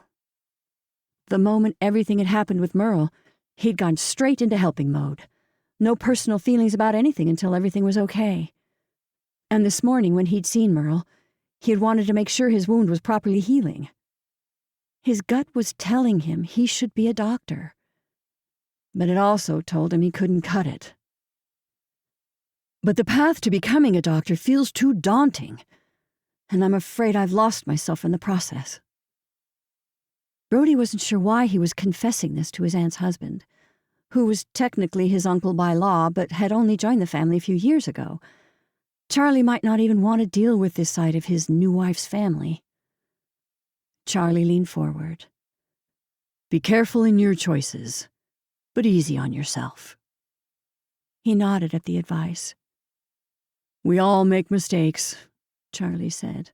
God knows I've made big and plenty of mistakes. But you just have to move on and keep going, even if you have to start over in the process. Charlie gave Brody a hard look. Maybe being a doctor isn't what you want. Maybe you want to help others in a different way. Charlie gestured with his hand at the door that led to the bakery. Take Renee, Charlie said. She's giving people an experience here on the island. She's giving her talent to the world, and has made a place for people to gather and come together. He held up a fruit tart. With something delicious to eat. Brody nodded. Maybe that was it. Maybe he wasn't supposed to be a doctor. Maybe there was something else he was supposed to do. But what? Chapter 15. Abby was doodling on a paper napkin when Brody walked through the restaurant with a bag in his hands. Brody, she said, surprised to see him. I thought you weren't working today. She sounded so pathetic. But that's what Renee had told her when she had delivered the pastries to the restaurant, that Brody wasn't working. I'm not. He put the bag on top of her hostess table. She peeked inside the opening at the top. Are those clothes? And shoes at the bottom. He pointed inside the bag. I think they'll fit, Merle, but if they don't, I talked to the shoe store down in Oak Bluffs, and they'll fit him with a new pair. Charlie gave him a few pants and shirts, along with a coat. He stepped back. Anyway, could you give him that? Abby looked inside again. The bag was filled with all sorts of men's clothing. Button-ups, a sweatshirt, pants, jeans. This is really nice, but you should give this to him. Abby pushed the bag across the table toward Brody. He's probably home. Brody shook his head. I don't want him to know who gave it to him. Then he handed over a large envelope with Merle's name across the top. What's inside? She asked. I went around the local businesses and asked if they'd donate some welcome gift cards. Brody looked away as he listed off the local sandwich places and different shops, even a gift certificate from the local food market. This is really nice, Brody. She was completely shocked by his generosity. Brody backed further away, stepping closer to the exit. I just wanted to help. He turned when he reached the door, but before he left, he said, If you could just tell him the town all pitched in. I will. She gave him a half smile, glad he was talking to her again. She wished this act of kindness didn't make him look even more handsome than he already did. She didn't need to get her head all twisted up again, especially after the other night when he told her he wanted to move on. He stood for a second longer, staring at her. I quit medical school because I'm scared I'll fail. Or worse, hurt someone. The confession took Abby by surprise. She could imagine it being scary having someone's life in your hands, but he was quitting school because of something that hadn't even happened? That's why you quit? That disappointed her. But you haven't failed or hurt someone. That's just your imagination. It's not even real. That's very much real, he argued. Even the best, most careful doctors can't save everyone. Yes, but think of how many people they do save, she said. You're basing your decision on what-ifs. Nothing you're worried about even happened. And what if it does? Then you worry. But you let the worries of the future ruin your life now. He made a face. Ruin? Yes. That was the thick of it. You focus on what could go wrong and use that for your excuse. If you don't like being a doctor or you don't like studying for medical school, that's one thing. But you're quitting without even giving yourself a chance. She shook her head, grabbing the bag to take to Merle. You do that with a lot of things. Look, you got upset because I didn't tell you things. Now I just told you. That's how I felt. Her heart pounded inside her chest, and her hands shook. She didn't mean to be so honest. Maybe she was even a little harsh as she watched him stare at her, frowning. But the truth hurts sometimes. You're right, he said. She froze, not sure what to say after that. I quit medical school because of everything. The studying, the people, the school, and the what-ifs sealed my decision. He slowly took a step and came back inside the lobby of the restaurant. So much for not talking to me, she said, as she heard a huff come from him. She couldn't help it. She wanted to play nice, but she was still so mad at him. I'm sorry, he said. I'm sorry for not calling. He sighed. I'm sorry for using the what-ifs to ruin things. He stopped. I'm sorry I lost you. Her heart pounded inside her chest at the comment. Yeah, well, I didn't want to lose your friendship. She squeezed the table with her hands, not sure what to do with them.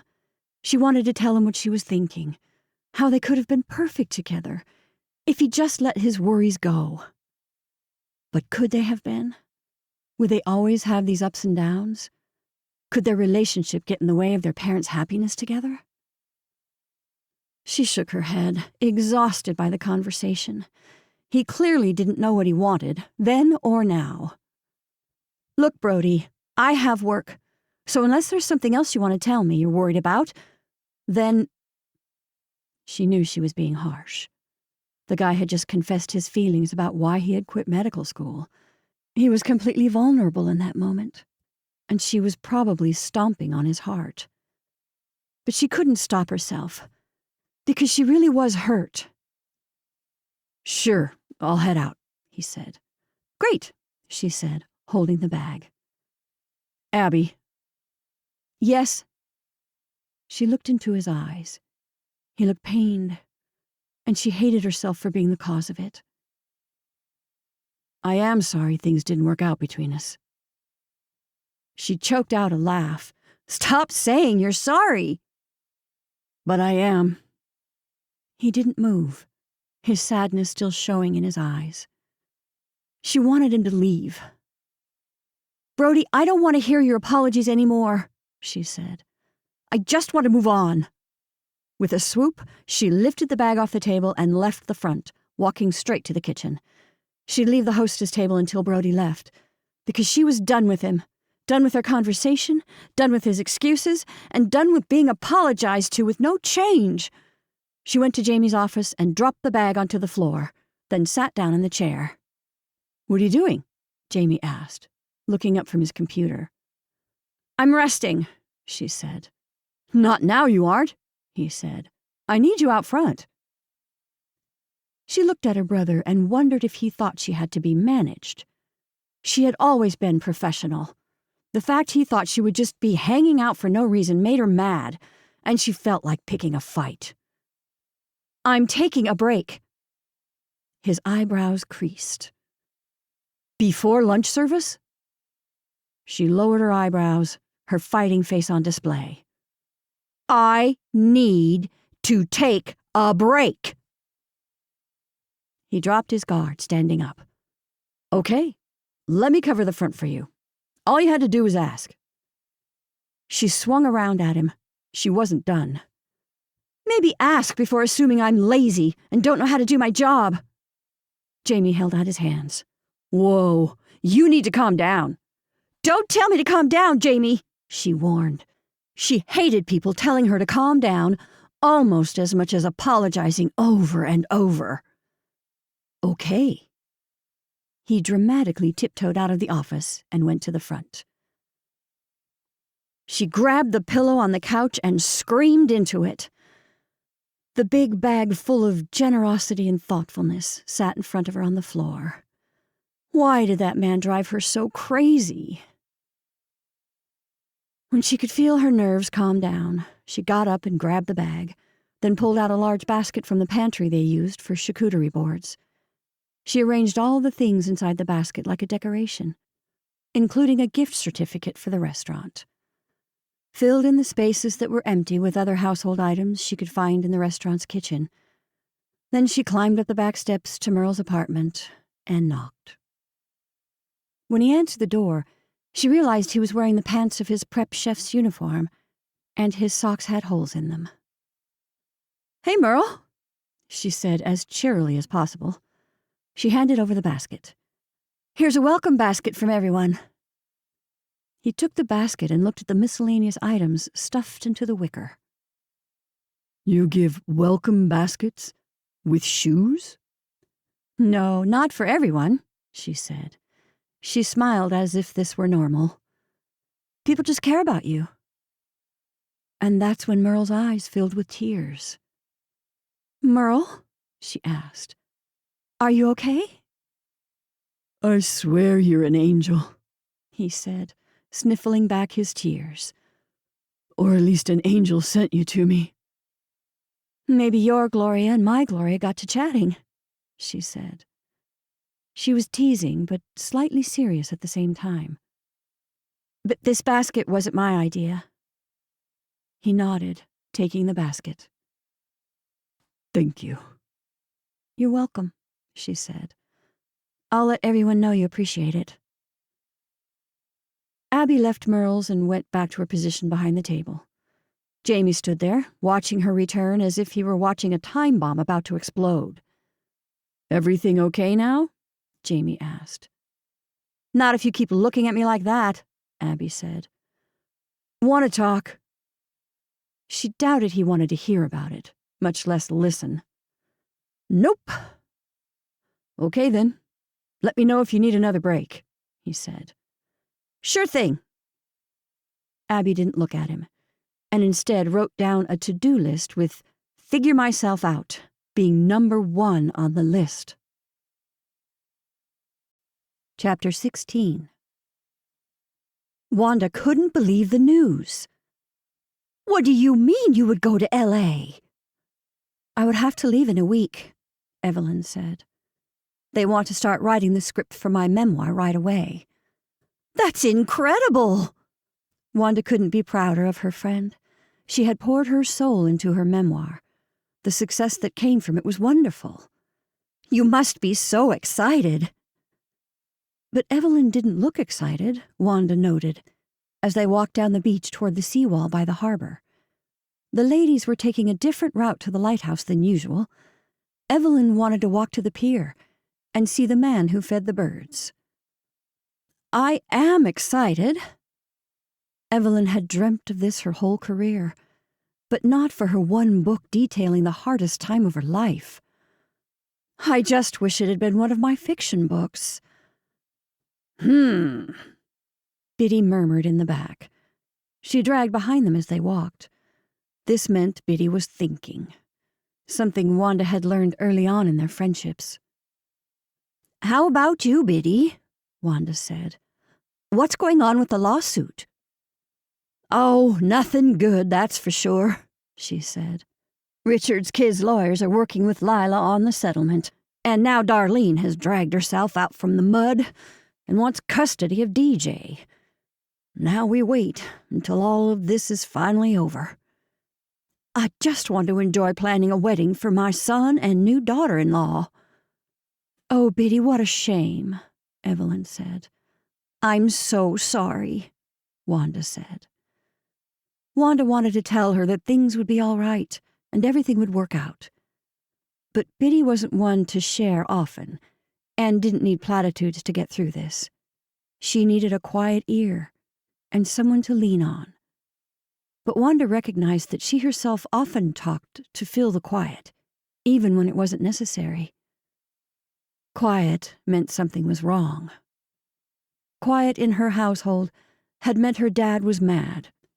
Her ex-husband had become quiet when he'd planned on leaving her. Her house had become quiet when she'd lived alone after her parents both died. But now, she let the waves of the Atlantic Ocean be her noise, and she learned to listen instead of thinking of what to say next to fill the quiet. Wanda had learned from these walks to be a good friend, to use words only when meaningful, and to move forward in her thinking. Biddy caught up with the other two and asked, Wanda, what about you? How did your appointment go yesterday? I should be getting my results in the mail if it's good news, or I get a call today or tomorrow if it's not, Wanda said, shaking her head. I hate this waiting around for news. Always waiting around. Wanda had been through all the stages of cancer for over 5 years now. From the first suspicion to the diagnosis, she had waited. When she'd had surgery, she waited to see if they had gotten it all. She'd waited through years of radiation and chemotherapy to see if it had worked. Now she waited to see if it was still gone a year later. Waited and waited and waited. Why don't you both bring your men and come for dinner tonight? We'll have a small fire afterward on the beach, Evelyn said. Charlie has collected so much driftwood we have plenty to burn. What a great idea, Biddy said. We can pass the time together. Wanda had almost given up on life. When she had booked her trip to Martha's Vineyard, that was her last Hail Mary. Meeting Evelyn and Biddy had been the best thing that could have ever happened to her at that moment in her life. Being friends with these ladies had saved her. Literally saved her.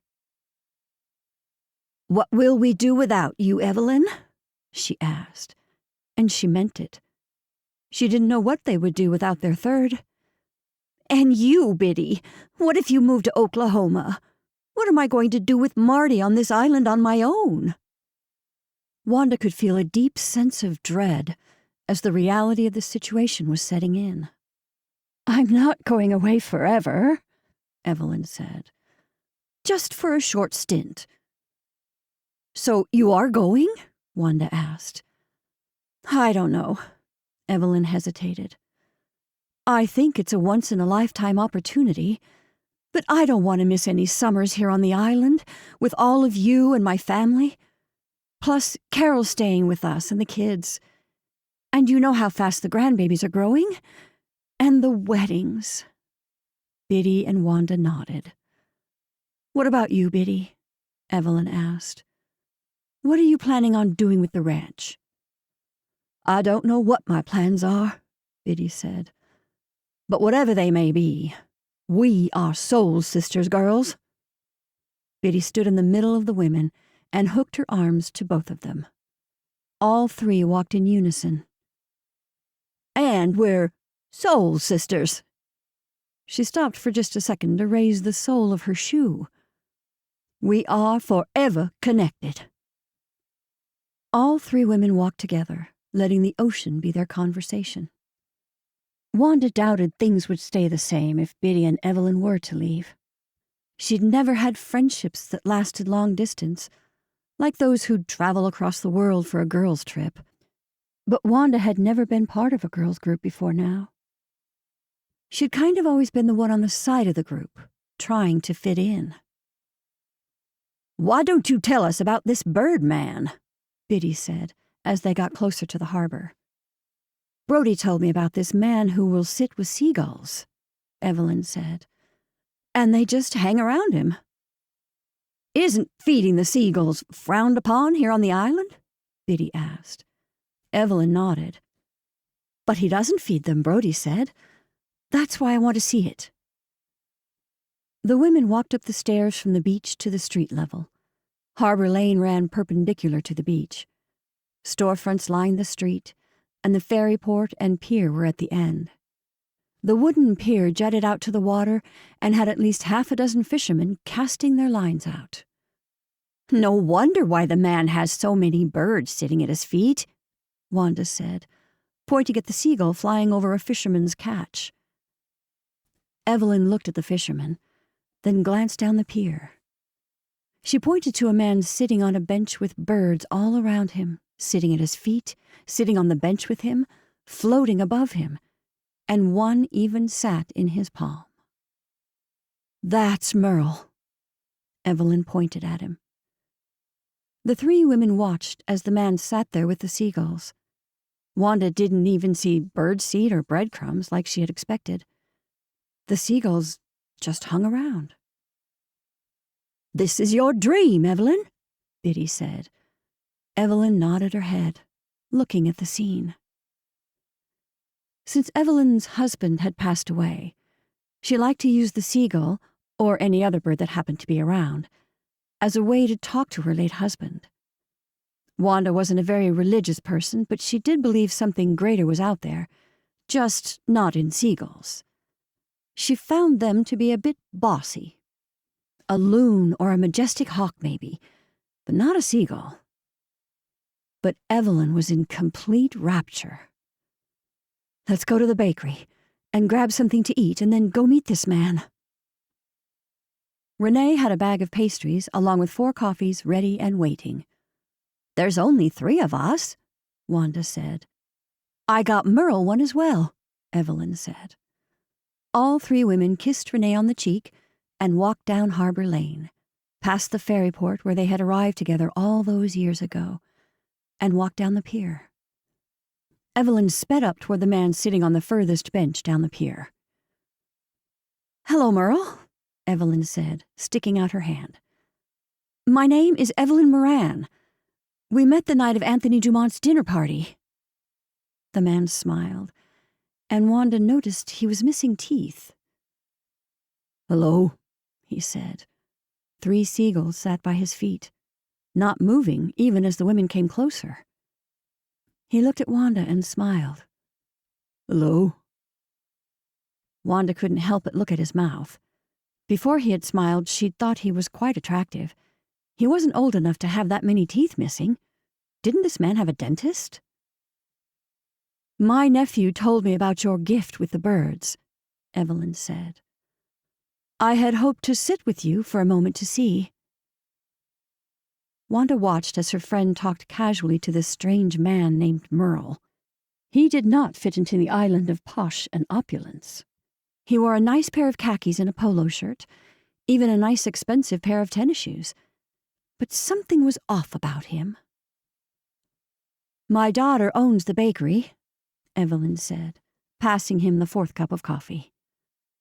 I hope you like scones. The man smiled wide. They were my wife's favorite. Evelyn smiled. I'm sorry about your wife. I heard she passed. Wanda watched Merle's smile fade into a melancholy grin. Thank you.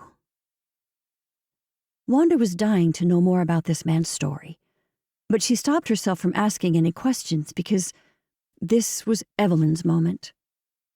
She looked at her friend, who sat on the bench next to Merle, as two more seagulls flew above and landed on the railing behind them. I lost my first husband, Evelyn said. I lost my Richard, Biddy said, sitting down with Evelyn. Did no one else find this man strange? Wanda thought to herself. She didn't add to the conversation, sticking to her rule of listening today. She could see this whole experience for Evelyn was almost religious, as the birds kept coming. Wanda worried if they would poop on her head. She really didn't want to have to wash her hair. She had just had it blown out last night. She ducked as another seagull flew overhead, and she covered her hair with her hands. You don't have to worry, Merle said to her. She looked at him. She wasn't so sure. One of them is going to poop on my head. Evelyn and Biddy laughed at this, but the man just looked at her and shook his head. No, you don't have to worry. You're going to be just fine. Wanda looked up at the bird flapping its long wings, hanging above her. He looks like he's going to land on my head. She got up as the bird flew inches away from her hair. You're going to be fine, he said, and smiled. And something swept through her. A warmth, something she couldn't explain. This time, Wanda didn't notice the missing teeth, but the attractive man who somehow made her at ease around him. She felt lighter, she supposed. She looked at Evelyn, who stared at the birds. Biddy sat cross-legged, bobbing her foot up and down with her eyes closed in bliss.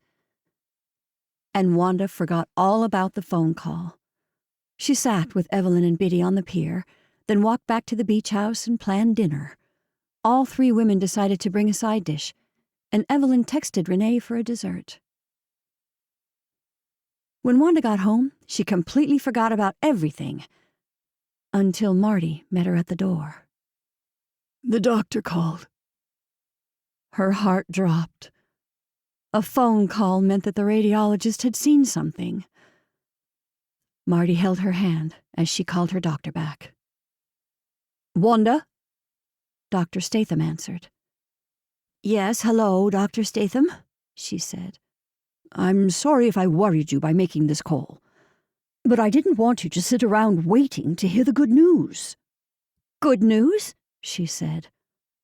Wanda, you're cancer-free.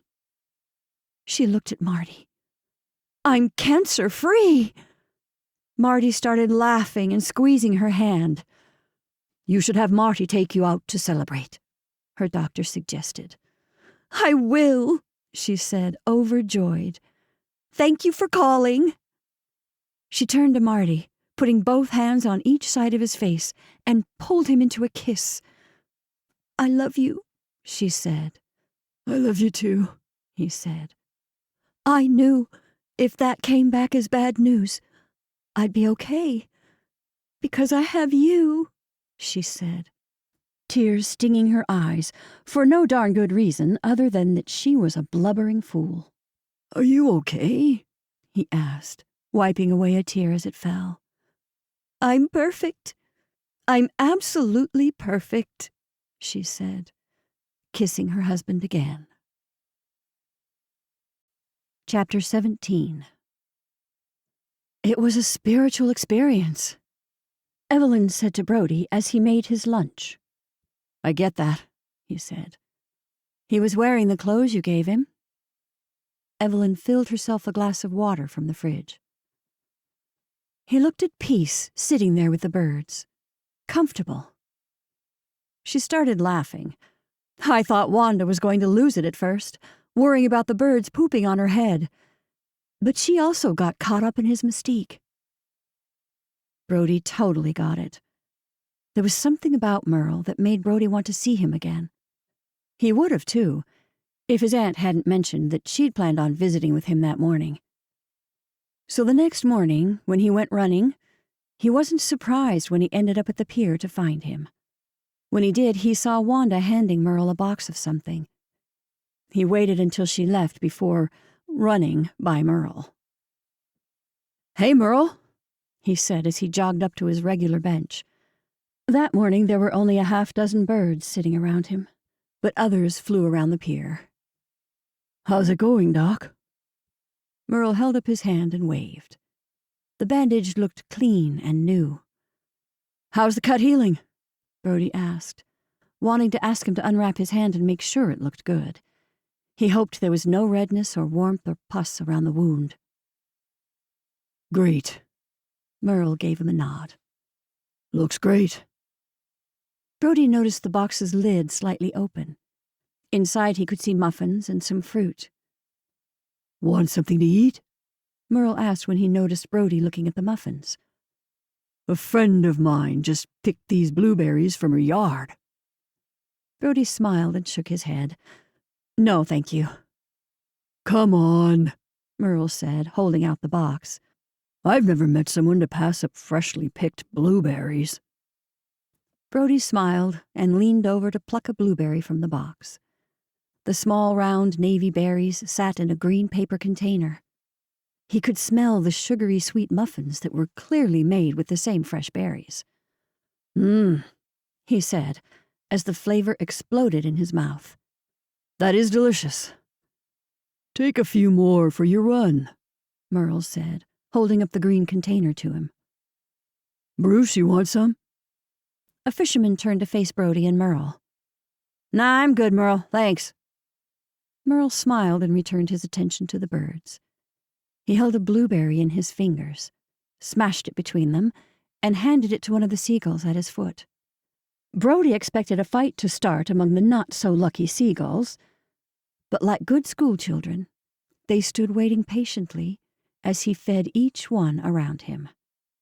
The others flying overhead floated down to the pier, waiting their turn. Brody couldn't believe his eyes. I almost called the police the first day I saw this, the fisherman said in a low voice next to Brody. But then I realized this guy was like a bird whisperer or something. Yeah, Brody said, watching as the birds continued to take turns being fed by Merle. Brody? Said a familiar voice. Brody didn't need to turn around to know that Abby stood behind him. So when he did, and she stood with Anthony, he jumped a bit. He wasn't expecting to see him. Hey, Abby, Anthony. Brody! Anthony took Brody by the upper arms and pulled him into a hug, something Matt Moore would have never done if he had seen Brody just standing on a pier with a guy and his seagulls. His father didn't do affection all that much. When his team had done well in a game, Brody could get a fist bump. When he'd left for college, he'd gotten a handshake. He tried to remember a time when he'd even seen his parents kissing for longer than just a peck. He couldn't. But here was his mother's fiancé, embracing him like he would his own son. Your mother's at the bakery getting pastries for breakfast, Anthony said after he released Brody. Join us. Brody immediately looked at Abby, who frowned. I can't, sorry, he said. He jabbed his thumb behind him. I'm in the middle of my run. But maybe another time. Anthony nodded, patting him on the shoulder. Why don't you come for breakfast at the house when you're done, then? We can meet you there. Brody was about to stumble out another excuse. I think I have to go back to the house to... But Anthony said, I'll let your mother know you'll be joining us. You remember how to get there from here? Anthony then turned to Merle. Would you like to join us, Merle? Merle looked up from his half-empty blueberry box and stared at Anthony. Excuse me? Would you like to join us for breakfast? Anthony asked. That's why Abby and I came over here, to invite you to join us for breakfast. Merle looked confused. You want me to join you for breakfast? Anthony laughed. Yes. We want to thank you for everything you've done for us. I've heard about how much time and effort you've put in at the restaurant. My son tells me he has to send you home at the end of your shift. I enjoy working, Merle said. Anthony placed his hands on his waist. I believe you should work hard, but play hard as well. So join us for breakfast. My house is just a walk down the beach.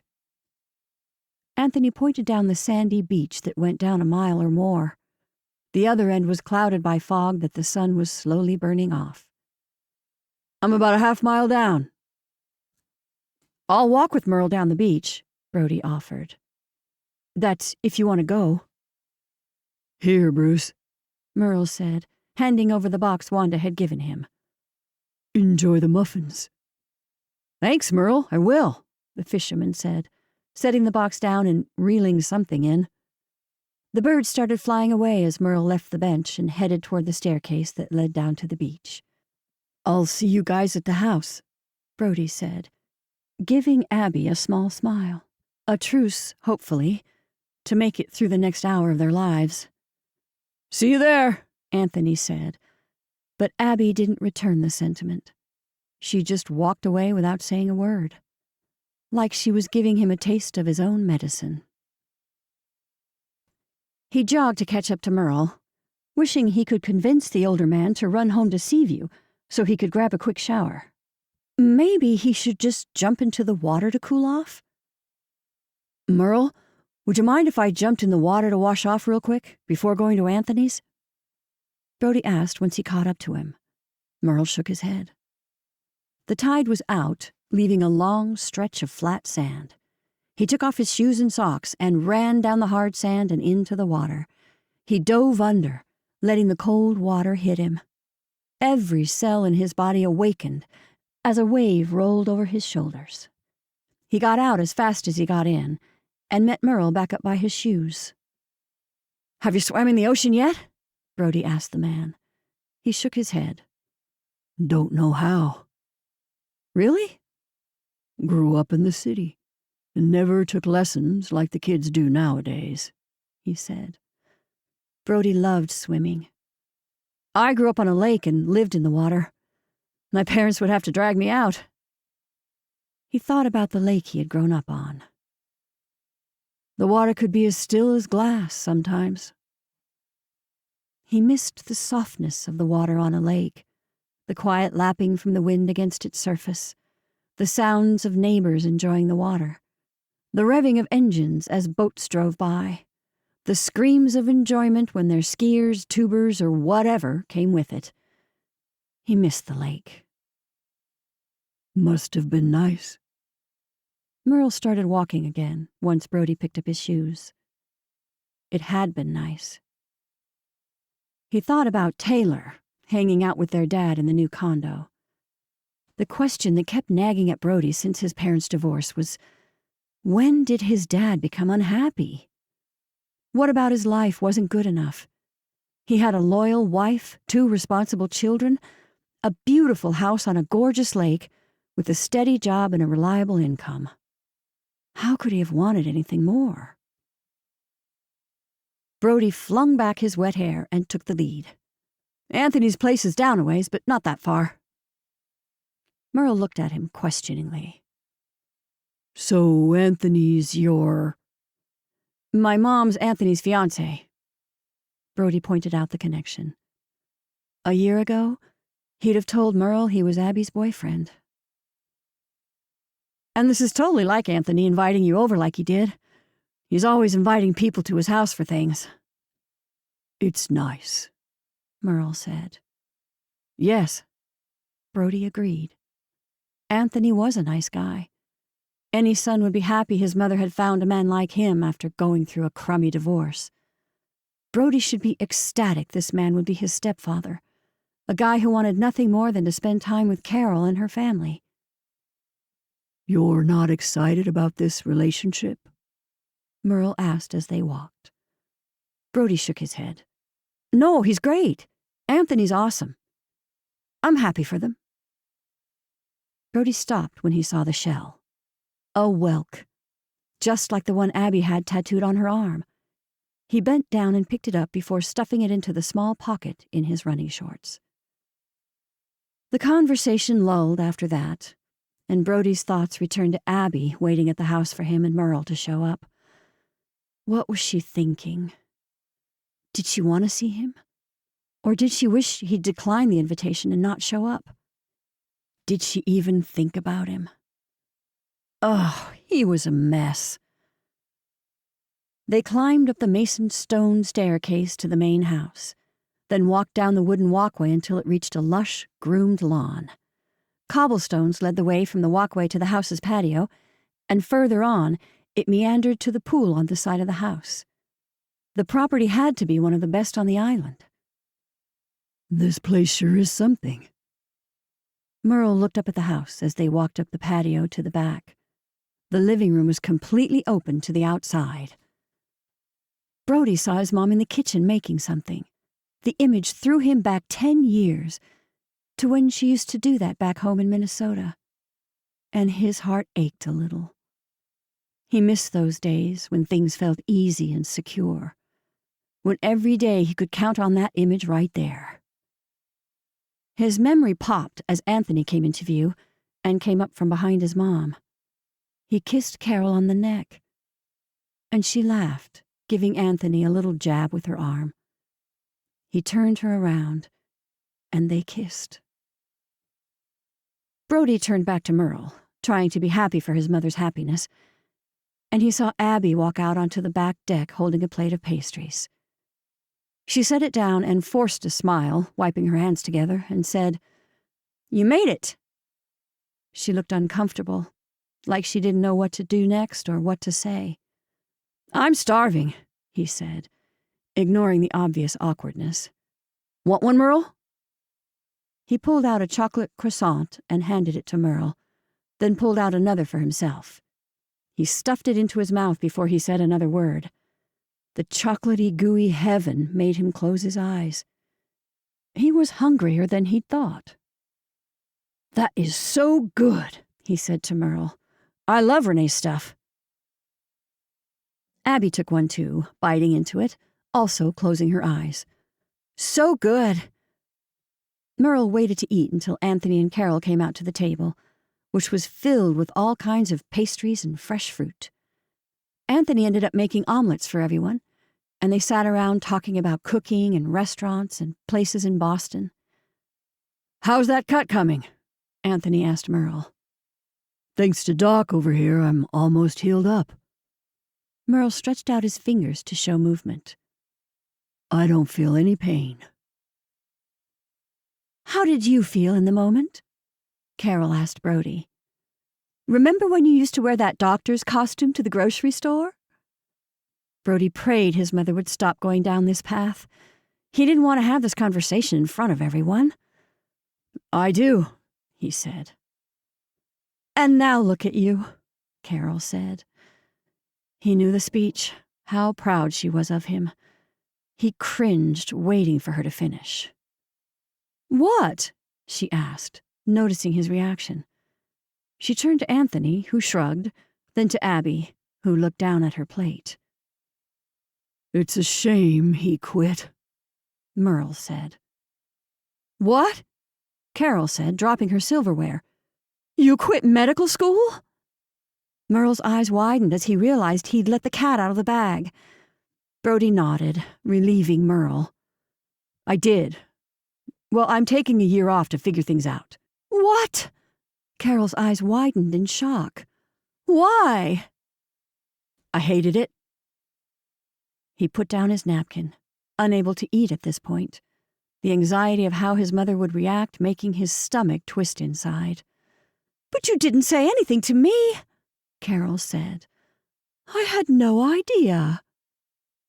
You were paying a lot of money for school, and with the divorce and everything.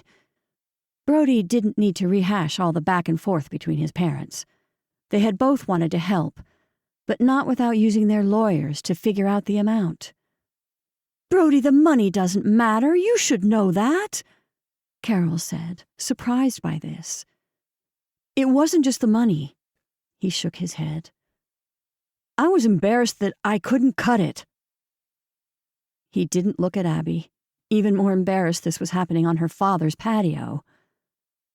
I'm sorry you felt embarrassed to tell me, Carol said. She looked hurt. He immediately felt guilty at hurting her feelings. But it was embarrassing, and it wasn't about not telling her. He was ashamed and didn't want to disappoint her. She had always been so proud to tell anyone she knew that her son was going to be a doctor. I'm sorry, he said. I didn't want to disappoint you. I want you to do what you think is best for you, Carol said. But are you sure this is what you want to do? One bad year isn't reason enough to quit. Make sure you have the end in mind when you figure things out. I have, he said. Jamie said you helped Merle without even thinking. Abby shot out quietly. Plus you're always checking in to see if his hand is healing. Merle nodded. Doc did come to see me almost every day and check my hand. So, anyone would do that, Brody said. No one else was doing that, Merle said. The little guy fainted. Abby let out a great big laugh, which made everyone else laugh, except for Brody. He didn't know if he was going to laugh or cry at this point. He looked like a complete loser sitting there. And he's always making sure everyone around him is okay, Abby said, looking across the table and locking eyes with him. He didn't understand Abby. One minute she was madly in love with him, and the next she was mad at him. I started as a dishwasher at 14, in the North End at some dinky Italian restaurant that's no longer around, Anthony said. I barely made anything. The rest of the staff treated me like garbage, and I hated every single minute I worked there. But through it, I learned a lot of valuable lessons. Abby leaned on her chair. Here we go.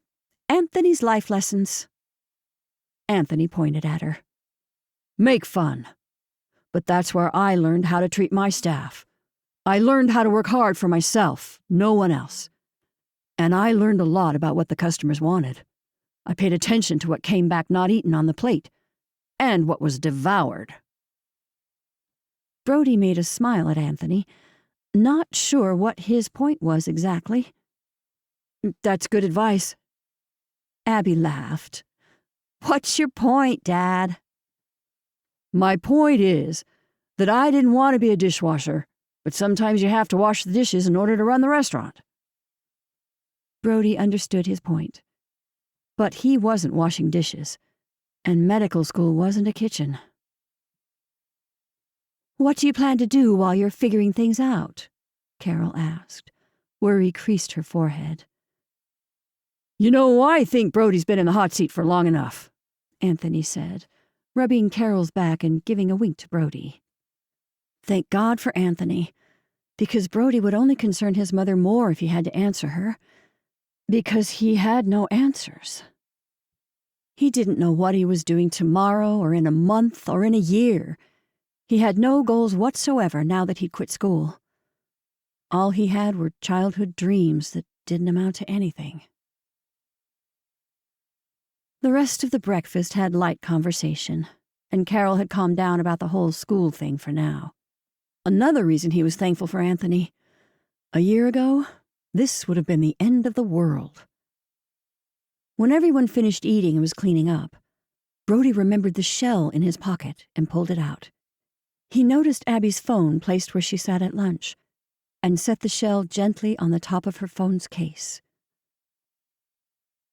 "I'm going back to the cottage," he said to Carol before kissing her on the cheek. Then he waved to the group. "I'll see you all later." He stole one last glance at Abby, her eyes penetrating as she stared back at him. His heart skipped a beat as she held it. "Bye, Abby." Her eyes didn't leave his. "Bye, Brody." And he took off down the beach, running away from whatever that was. Chapter 18. Over the next few days, Abby kept the shell in her pocket. Every time she thought about Brody, she took it out, studying the perfect creation from nature. What did the tiny shell mean? Was it some casual thing? Did he just find a shell, remember she liked them, and drop it off on her phone? Or did it mean something more significant? Should she call him? Should she just come out and talk to him about everything? Should she wait for the right time? Or take her advice and move on? "Earth to Abby," she heard her dad say as she stood looking out at the water. She turned to see her father standing in the living room. "Did you say something?" "I thought we could talk," he said. Uh-oh, she thought. When Anthony said he wanted to talk, he was always telling her something bad. "What's up?" she said, not moving from her spot. She didn't want to sit down like she knew he wanted her to. He patted the spot next to him on the couch. "Abs." She silently groaned.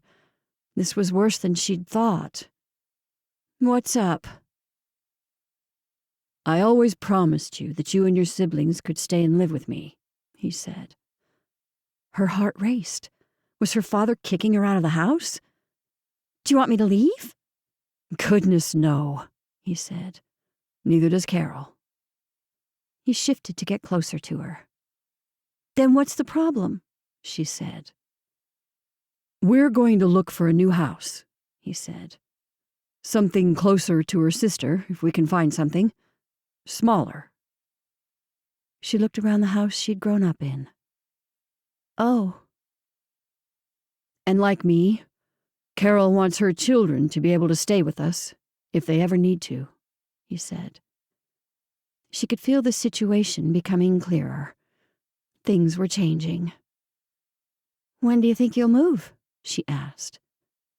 "Well, I guess we'll have to see," he said, but the vagueness made Abby more worried.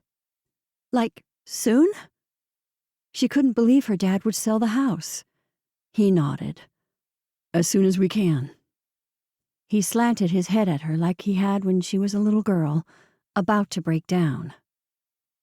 "Are you okay with all this?" he asked.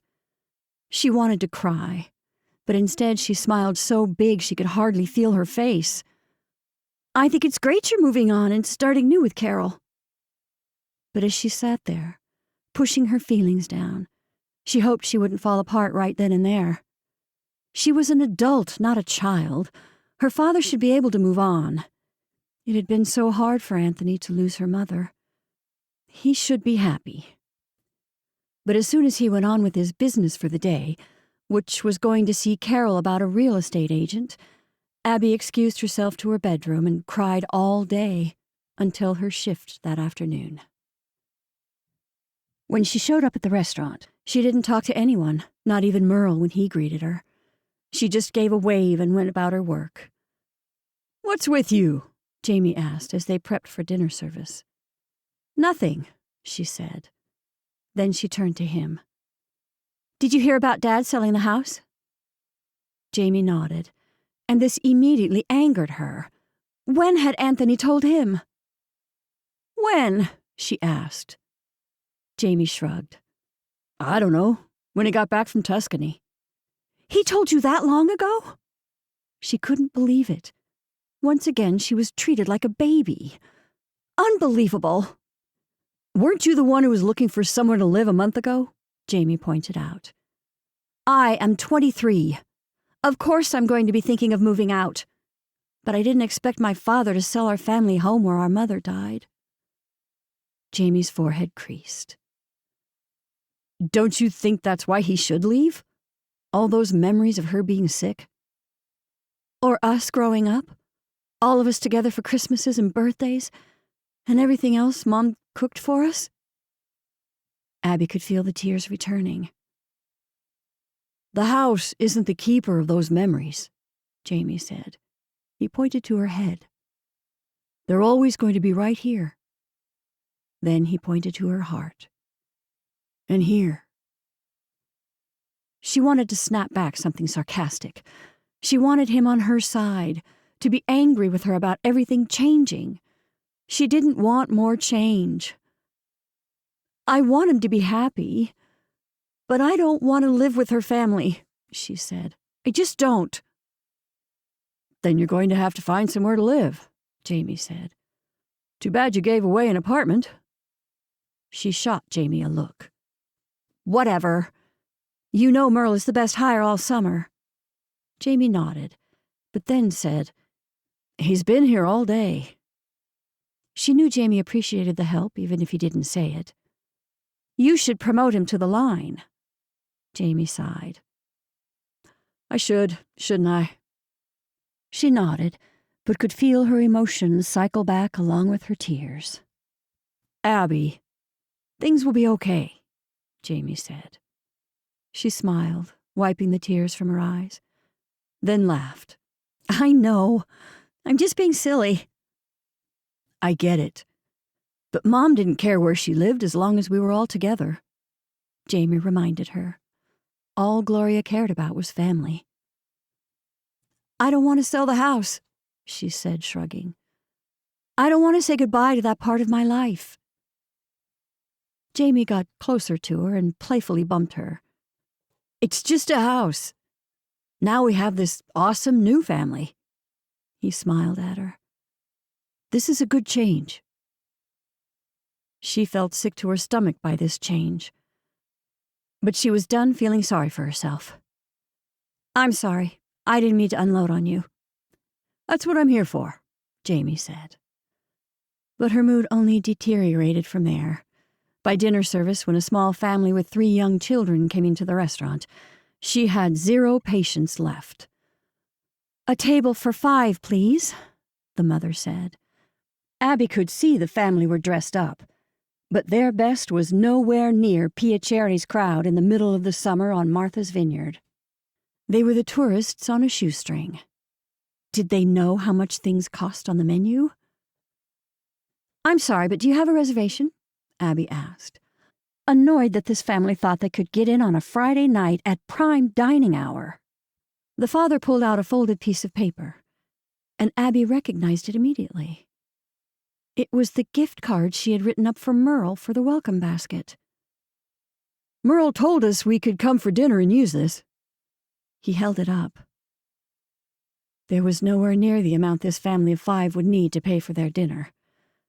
Abby was about to turn them away when the little girl pulled on her mother's shirt. Will we get to see the bird whisperer? That's when she recognized the man with the family. Bruce? Miss Dumont, he said. She hadn't recognized him with a clean-shaven face and a collared shirt. Did Merle give you a gift certificate? I hope that's okay. Bruce looked nervous. Of course it's okay, she said. Please, take a seat while I get a table ready for you. She didn't have a table, but she'd figure something out. In 5 minutes, she pulled something together. A clean linen tablecloth, 5 table settings, and a few hydrangeas in a glass vase. Tell me you came to taste some of the things your fish has inspired. Abby led them down through the dining room and right to the window view. In all her life, she had never seen the local fisherman eat at their restaurant. Or his family. I'm so glad you came to eat. But Bruce's face went grave as he opened the menu. "I want to get French fries," one of the little girls said. "Hold up, girls," Bruce said. "This might be a bit more expensive than I thought." Abby shook her head. "Don't worry about a thing. You've been our friend for years. Dinner will be on us. Order what you'd like." Bruce's face dropped in amazement. "This is our lucky day." He turned to his wife and kids, and they all celebrated the news. "I'm getting the lobster mac and cheese," the littlest said. "She's got good taste," Abby said. At that moment, Merle peeked through the kitchen door and looked out at the family. Did Merle have a family somewhere? "I'll send someone to your table to get your drink order," she said. She left in a flurry to the back, grabbing a bread basket, crayons, and coloring books for the kids. They didn't often have children in the restaurant. With the prices the way they were, not too many people wanted to bring in the whole family. As things got busier, she forgot about the table with the fisherman until her server came over and said, "That family gave me a really nice tip." Abby smiled as she watched Bruce kiss his daughter on the cheek as he carried her out of the restaurant. "Tell Merle thank you for dinner," he said on his way out. "And that I'll see him tomorrow." Abby smiled. "Will do." When they began to close up, she went to the back and found Merle restocking for the morning prep. "Merle," she said, "did you see Bruce Mosher and his family tonight?" He nodded. "Yes, I did." "They used the gift certificate we gave you for dinner," she said. "It was very nice of you." "I keep getting nice things, and I don't know what to do with it all," he said, holding up his hands. Abby didn't understand. "Did you not want to use it for yourself?" Merle shook his head. No. It's just that Bruce said he's never been here with his family." She appreciated the gesture. It was so kind, yet it made her feel something. Guilt, maybe, that the restaurant was priced for people who didn't live on the island. For the people Bruce and Abby and Merle worked for, not lived among. Or maybe that she didn't think of helping others around her before. Maybe they should do a local day where they dropped the fancy ingredients and made good, affordable food for the locals. "We need to do a local day at the restaurant," she said to her father when she saw him the next morning. Anthony's attention piqued. "I'm listening." Abby used her hands as she explained her idea.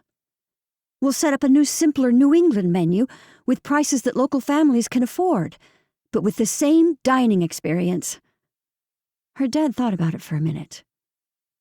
"I think that's a great idea." "It was Merle who gave it to me," she said, not willing to take the credit. Anthony looked at her in that way he did when he was proud of her, and she immediately felt his love. "Your mom would be very pleased to see how you took care of Merle." "You're not mad at me for bringing him here?" she asked timidly. He wrinkled his forehead. "No. I just wish you would communicate with your brothers about things, instead of just surprising everyone." He sat down on the stool at the counter in their kitchen and sipped his coffee. "I'll try better at talking to others before making huge decisions like that," she said. "That's a good idea." She sat down next to him like they used to do before school, except with one glaring difference. "I miss her," she said, looking across the counter to where Gloria would have been standing, making them both breakfast. Anthony put his mug down. "I miss her too." "I'm afraid if you sell the house, I'll lose more of her," Abby said, staring at the empty spot. Anthony put his hand on his heart and the other on her back, leaning close to her. "Is that how you feel about me selling?" She looked down at her hands and nodded. "I know you're happy, and I'm really happy for you, but I guess I'm having a hard time with the change." Anthony let out a laugh. "Me too. Every time I see you running the restaurant, I have to take a step back and remind myself you're an adult now." he exhaled. And I wish she could see you. She'd be so proud. This pulled at Abby's heart so hard, she fell into her father's arms and started to cry. She hadn't known how important it was to hear that her mother would be proud of who she was until that moment. Since she'd lost her mother, she had been floating around like a piece of driftwood, waiting to make it to some sort of shore. She wasn't Sonny, who ran the business, or Jamie, who had the talent, or her sister, who was the perfect mother. Abby just floated, waiting for shore. I don't have to sell the house, Anthony said after Abby regained her breath. Abby shook her head. No, I want you to be happy. I shouldn't have said anything. I'm glad you're telling me how you feel, so I understand, Anthony said. I'm a grown woman. I should be living on my own. Abby's breath hitched. Not living in the house with your new wife. Do you remember living in the old house over on Cliffside Point? He asked Abby. Kind of, she said. She had memories of walking the beach with her mom and collecting shells. You guys would walk all the way to the restaurant from the house. You and your mom, he said. Then you would make her get you ice cream. A memory so vivid flashed in her head of her and her mom holding hands while walking down the beach. The old house wasn't too far from where they lived now, just on the other side of the harbor, but the house had a long sandy beach that stretched all the way to the harbor, and where the ice cream shop used to be. Do you know what's going into the old ice cream shop? She asked. Anthony shook his head. I heard someone wants to put in an upscale brewery.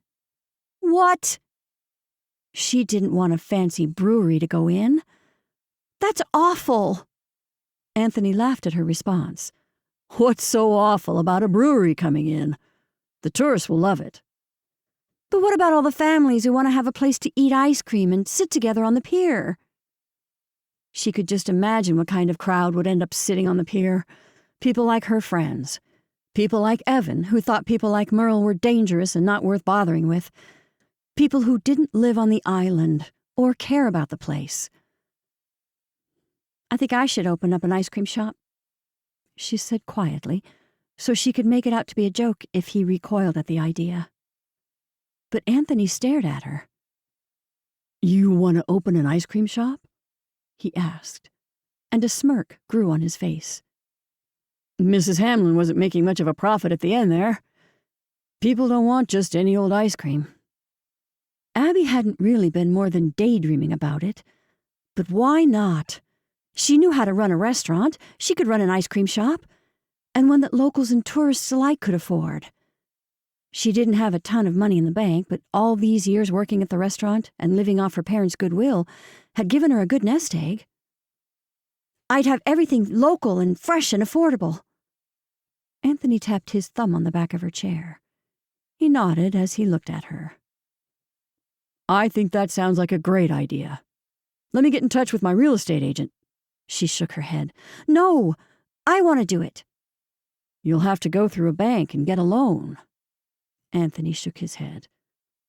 No, let me make some calls about the price of the property and bring some contractors in to see how we can renovate the place. No, Dad. She held up her hands. I want to do this on my own. He leaned back and studied her. Then a smile formed. All right. You should put together a business proposal. A proposal? She hadn't even seen a business proposal before. Why? Because you'll need to take it to the bank, he said. You'll have to convince them you're a solid investment and show how you can pay back the loans. You should show your menu, your prices, your costs, your projected sales, your distributors, and research about the area. He tapped her arm to get her attention. But before you start anything, you should go talk to Mrs. Hamlin about the space. Right. Abby hadn't really been serious when she threw out the idea. Or had she? She kind of expected her dad to scoff at the idea. She thought about what he was describing and realized she could easily come up with the information. She had helped Jamie with the books for years while working at the restaurant. She knew the cost of their inventory, their suppliers, their revenue. I can do that. Anthony turned to her. How much capital are you able to put into this business? I have a bit saved up, she said. But even with all she had saved, she wouldn't be able to do it all on her own. Mrs. Hamlin probably has a real estate agent that will know about the building, he said. But maybe you could rent the place with all her equipment and things. Do you think I could run an ice cream shop? Abby suddenly had her doubts. She was full of bravado when she worked at the restaurant, but she had her father and brothers to rely on. What if she had one of her tantrums and had to cover a whole shop on her own? What would she do then? Anthony shifted in his seat to get a good look at her. Abby, I know you can run a successful shop, of whatever you choose. She leaned her head on her dad's shoulder. Glad he was back. Glad he was happy. This was the Anthony she missed. I'm glad you're with Carol, she said. She's really great. I'm glad too. He squeezed her again. Want to go down there and take a look at it? Jumping off her stool, she wrapped both arms around her father's neck. Sure! He squeezed her in his arms. Anything for my baby. She couldn't believe what had just happened. Had she just started planning out the next steps in her life? Did she want this? Would she like running an ice cream shop? She felt the shell's horn stabbing her in the leg from her pocket. She had forgotten about walking with Mom to the ice cream shop from our old house. Anthony put his arm around her shoulders. Let's go check it out. He then grabbed his car keys off the counter, but stopped himself. Oh, wait. I promised Carol I'd walk with her. Let's have Carol meet us at the bakery, she suggested, and we can all walk. That's a great idea. This made her father squeeze her even harder. She knew she'd see Brody by suggesting the bakery, but she needed to get over her feelings about her relationship with Brody and figure things out there, too. Sooner or later, they would all be in the same house, so she needed to grow up and think like Gloria. What would she do in this situation? She would make a new relationship. Chapter 19. Brody was right about one thing. Taylor gave him the hardest time about quitting medical school. I can't believe you're quitting, she said, as he scrubbed metal trays in the back of the bakery. I hated it, he said. But you've always talked about becoming a doctor since you were like 12. Taylor wasn't going to let it go. When are you leaving for Minnesota? He asked. Seriously, though, you've never quit anything before. She dropped more trays into the sink. He shrugged as he scrubbed baked-on frosting on the 3-foot-tall metal tray. Taylor sighed, waiting for more of a response than a shrug, but Brody continued to wash, not paying attention to her. He didn't want to go through all the reasons why he'd quit again. He'd done it, and now he'd like to move on. Hey, look! Mom's here with Anthony and Abby, Taylor said on her tiptoes, looking out the window to the front of the bakery. He turned, and standing at the front of the counter was Abby. She didn't see him, or if she did, she pretended not to. She talked to Renee as Anthony and Carol both stood in line ordering something. Should he go out and say hello, or give her some space? She came to your workplace, Taylor said. She knows you'll be here. He looked at his sister. What do you mean? She rolled her eyes as if he were a complete idiot. This is her way of making amends. She obviously knew she'd run into you here. Brody looked again and noticed Abby looking around. Was she looking for him? Did she want to see him? Maybe she was forced to come, he said. He could see that happening. Well, let's see. Taylor grabbed Brody's shirt sleeve and pulled him from the sink. Dude, I was just washing dishes, he hollered out to a deaf ear. Go say hello to your mother, Taylor said, nudging him toward the front. And the girl of your dreams? She's not the girl of my... Taylor pushed the swinging door to the front of the store and Abby appeared like an angel under a spotlight. She wore a purple dress and had her hair down, rolling in tendrils. She looked amazing. "Hey," was the only thing that came out of his mouth. He was sure his tongue was sticking out. "Abby!" Taylor ran around the counter to give Abby a huge hug. He had never been more thankful for his boisterous sister before that moment. "Hi, Taylor." Abby hugged his sister, then turned to him. "Hi, Brody." She smiled, and he flashed back to last summer when he'd first met her in the bakery, as she'd given him that same smile. "It's good to see you, Abby," he said. "Abby and I were just looking at Mrs. Hamlin's little shop on the pier," Anthony said. He remembered the night he'd seen Abby leaning into the front window, with her hands against the glass so she could see inside. He could see how much she loved that place. She had taken him a few times last summer, when things were perfect. "So you thinking of starting your own place?" he asked with a smile. She blushed, then rubbed her hands together and said, "I'm doing a little bit of research before I make any decisions." He gave her a nod of approval. "That's really great, Abby." She smiled back at him. And he could feel the different energy between them. Maybe it was a new start. But whatever it was, it felt good. Like old times when they were friends first. "What will you name it?" Taylor asked. "I don't know," Abby said, shrugging. "I hadn't really thought about a name." "That's exciting news," Renee said. "I always love taking the kids to get ice cream." Brody couldn't be happier for Abby. He knew how hard she worked at her father's restaurant.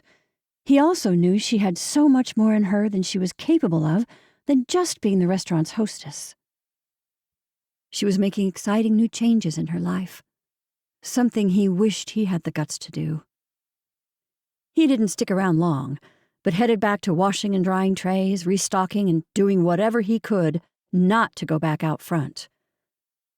All he would do was stare at Abby, bother her, or something worse, and things would go from good back to bad, and he couldn't afford that.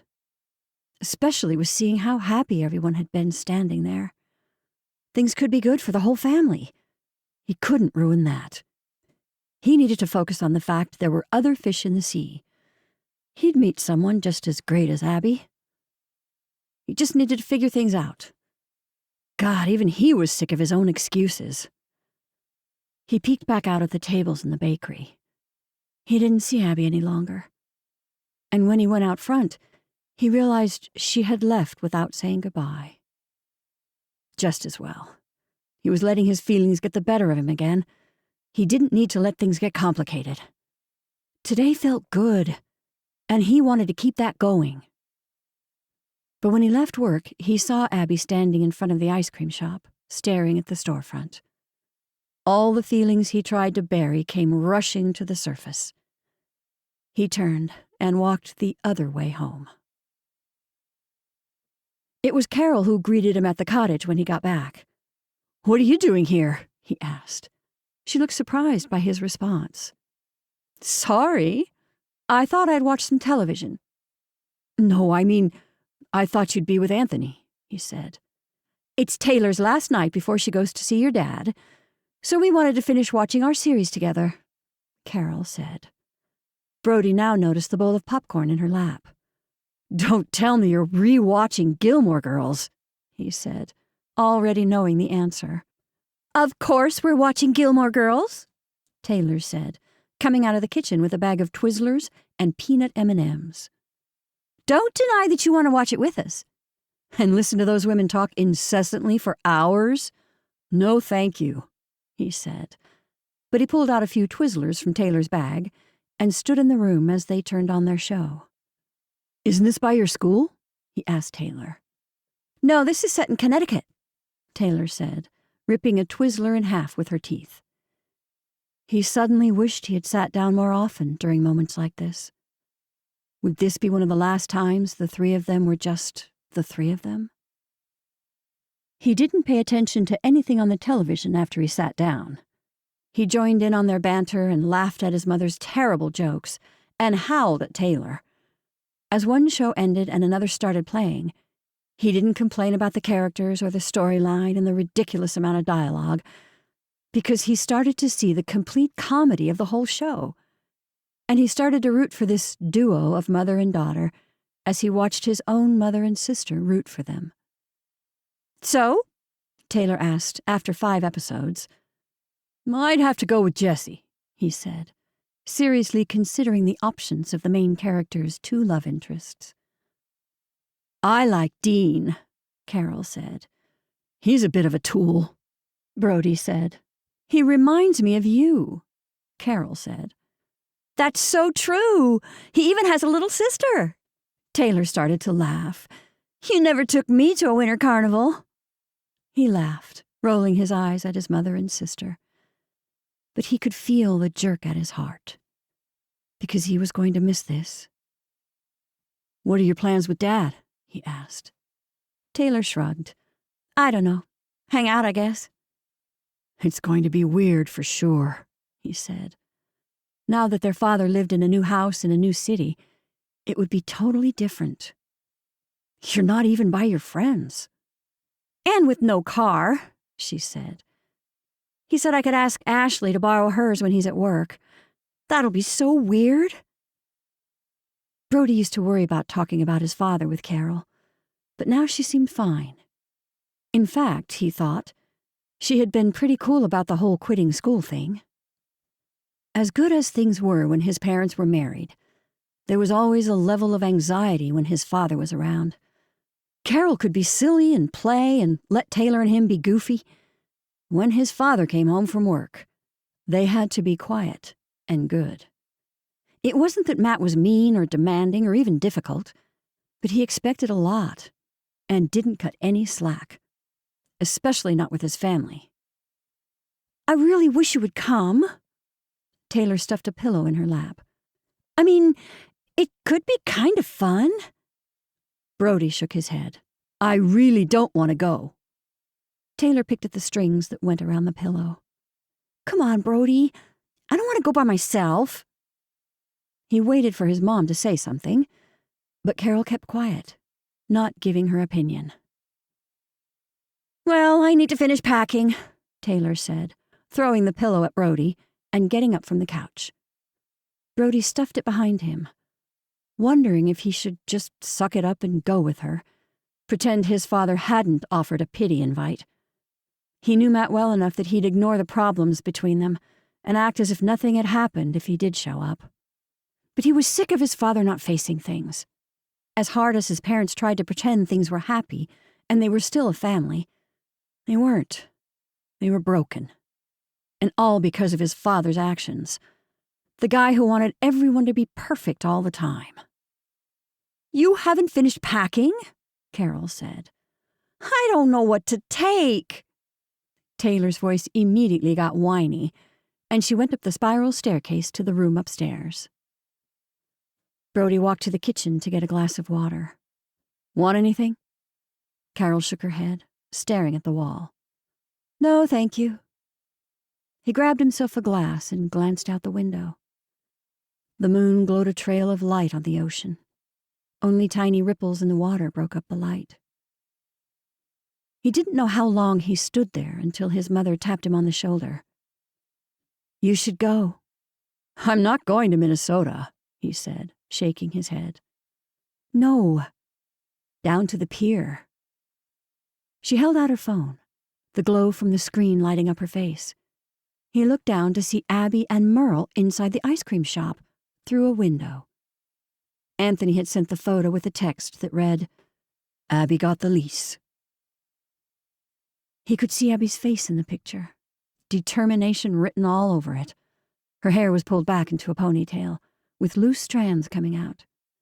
She and Merle looked sweaty and exhausted, but she looked really happy.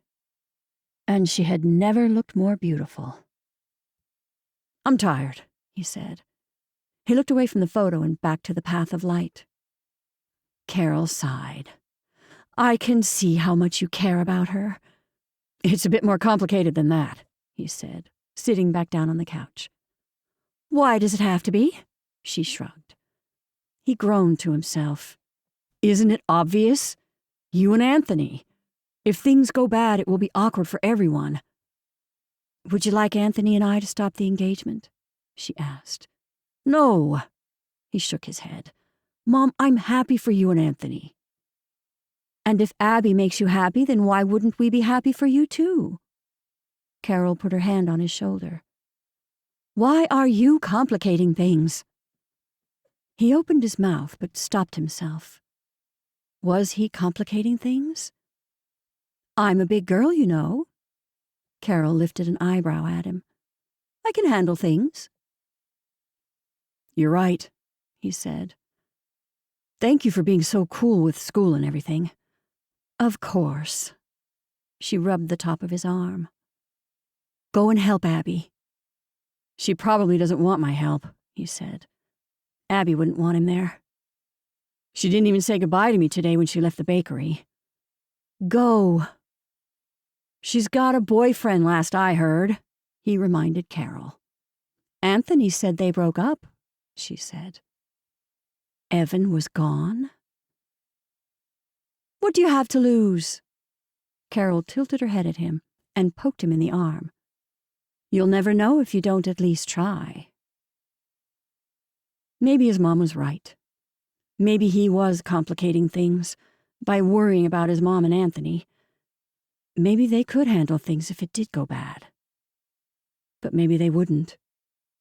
"What if I do something stupid and she wants nothing to do with me again?" he said. "What if you two make each other really happy?"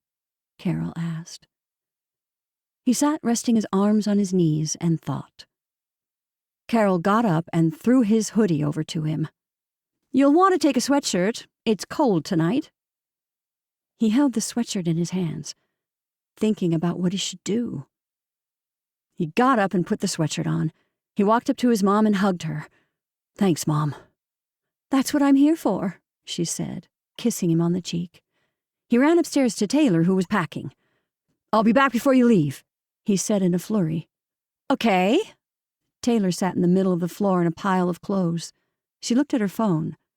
"Where are you going this late?" "I'm going to help Abby," he said.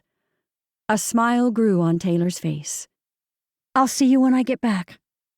As he started down the stairs, Taylor yelled out, "Bring her a beach rose!" As he left the cottage, he snapped a beach rose off the bush before getting into the car. It would be his peace offering. He would come to help and start new with Abby. And that's what he wanted to do when he walked up to the ice cream shop. But he stopped when he saw who was also inside with Abby and Merle. Evan. Chapter 20. Biddy rattled off the list to Randy. "Eggs?" Check. "Milk?" Check. Randy marked the milk with his pencil. Do we need butter? Biddy opened the fridge and looked inside. "Nope." Randy crossed the word butter off the list. How about you make that really delicious sausage thing? He said. "My sausage bake?" Biddy hadn't made that in quite some time. "DJ does love it." Randy nodded and started writing down the ingredients. You need stuffing for that, don't you? She put her hand on her hip, watching as Randy wrote. "Well, this is a change. You helping me with the list for once." I help, he said. She said, closing the fridge door and sitting next to him at the table. The phone began to ring. She got back up, hearing her bones cracking underneath her. "Put toothpaste on the list." What kind? Randy said. "I don't care," she said, picking up the phone. "Hello?" "Biddy!" Lila called out so loudly that Biddy had to remove the phone from her ear. "They've settled." "What now?" she asked, but she knew what this meant. "You mean it's over?" "The ranch is yours." Lila laughed on the other end. She couldn't believe it was all over. "That's amazing, Lila. Thank you so much." "I've got to go make some more phone calls, but it's yours, Biddy." Lila said. "The ranch is yours." When she hung up the phone, she could see Randy had stopped writing. His demeanor had immediately shifted. He grumbled something under his breath and continued to write down items they needed. "I've been wanting my own space back." Biddy lifted the right side of her mouth, trying to force a smile, but she had been avoiding this exact moment for weeks. "Come with us," she said. This was everything they had been discussing for years now. Biddy could move back into the ranch and live there for the rest of her life. Drake could run the ranch, just like he had before Richard's death. "No," he shook his head. "I'm going to die here." She leaned against the fridge. A little sad, Randy wouldn't even consider the possibility. "That's a pretty sad excuse for being afraid." He leaned back as if he was insulted, but she knew he wasn't. "Afraid? I'm not afraid. This is my house." "We could come back, you old billy goat," she said. "What do you do in the winter anyway, besides watch your news shows and silly games?" "I wouldn't be able to watch the Bruins in Oklahoma," he gruffed. "Don't even tell me you watch the stars down there." "Heck no," she said. "Now you listen to me, Randy. We have a boy who needs us, who would be devastated if you choose your resting place over him." "That's not fair," Randy said. "I have my daughter, Sonia, and grandson Andrew to think about, too." "You know they'd come out as soon as you asked," Biddy said. "I'd be landlocked," he said, with real concern on his face. "What about Linda?" "Your boat isn't going anywhere." Biddy really wanted Randy to consider coming with her and staying with her and the kids. "We can come back whenever you want." It would only be a matter of time before Randy would fall, or worse. "Come on, Randy. How many men your age have grandchildren who want to have their grandfather live with them?" "They don't need me around," Randy said. "Don't you dare start making me feel sorry for you," she said. "Now, let's talk to Sonia and start planning." "Biddy," he said, serious now. "I can't come." Biddy's heart sank. "Who'll put up with you like me?" The joke didn't hit. Instead, Randy looked mad. Biddy didn't know what she would do without Randy. He had turned into the father figure she had never had, and she didn't want this relationship to end. "What about Tommy?" Randy asked, a slight edge in his tone. "Does he know about you moving?" Tommy knew there was a possibility I'd be moving back, but we planned to visit each other. Biddy looked away when Randy lifted his eyebrow in doubt. Biddy had enjoyed her casual relationship with Tommy. He had his life, she had hers, and when they intertwined, it was perfect. She liked her independence and couldn't see herself living with another man other than Randy at this point in her life. But how more casual could things be and it not really be a relationship anymore? "You will love living on the ranch," she said. "So much sky you feel like you're riding a sea of grain." Randy put down the pencil, forgetting about the list. "I don't want to talk about this anymore, Biddy." He took a long pause to let it sink in. "No more." Biddy froze at his behavior. She watched as he stood up and walked to the family room, moving slower than she had noticed before. She could hear the familiar sound of him getting into his recliner, the footrest lifting, the television immediately coming on. Randy had never been upset with her before. She had to remind herself this would be a big change for Randy, too. Then she knew what she had to do. She tore the list off the pad, headed to the pantry, and grabbed the container of brownies she had baked last night. "I'm headed to the grocery store. Let me know if you need anything else." Randy grumbled something she couldn't hear, and she left. She would give him some space right now. As Biddy pulled out of the neighborhood, Instead of taking a left to go to the grocery store, she took a right toward the harbor. It may be a little crazy, but she was going to visit Merle. When she reached his bench, she noticed only a few birds sat around him. However, they all rested soundly near him. One slept on the bench next to him, and the other two gathered close to his feet, almost making a purring sound as they lay perfectly still when she approached. "Hello, Merle." Biddy held out her hand. "I'm Biddy. We met at Chef Anthony's party." He looked up and she realized he had been sleeping. "Oh, I'm terribly sorry," she said, slapping her chest with her hand. "I didn't realize you were asleep." He rubbed his eyes, trying to focus them, and she just stood there, unable to come up with an elegant way of explaining her presence. "I made these for you," she said, handing over a container of brownies. He took the Tupperware and moved it around, looking inside. "They're chocolate brownies with chocolate fudge and chocolate chips mixed in." She smiled, not sure how to start, or exactly where she should start. Thank you.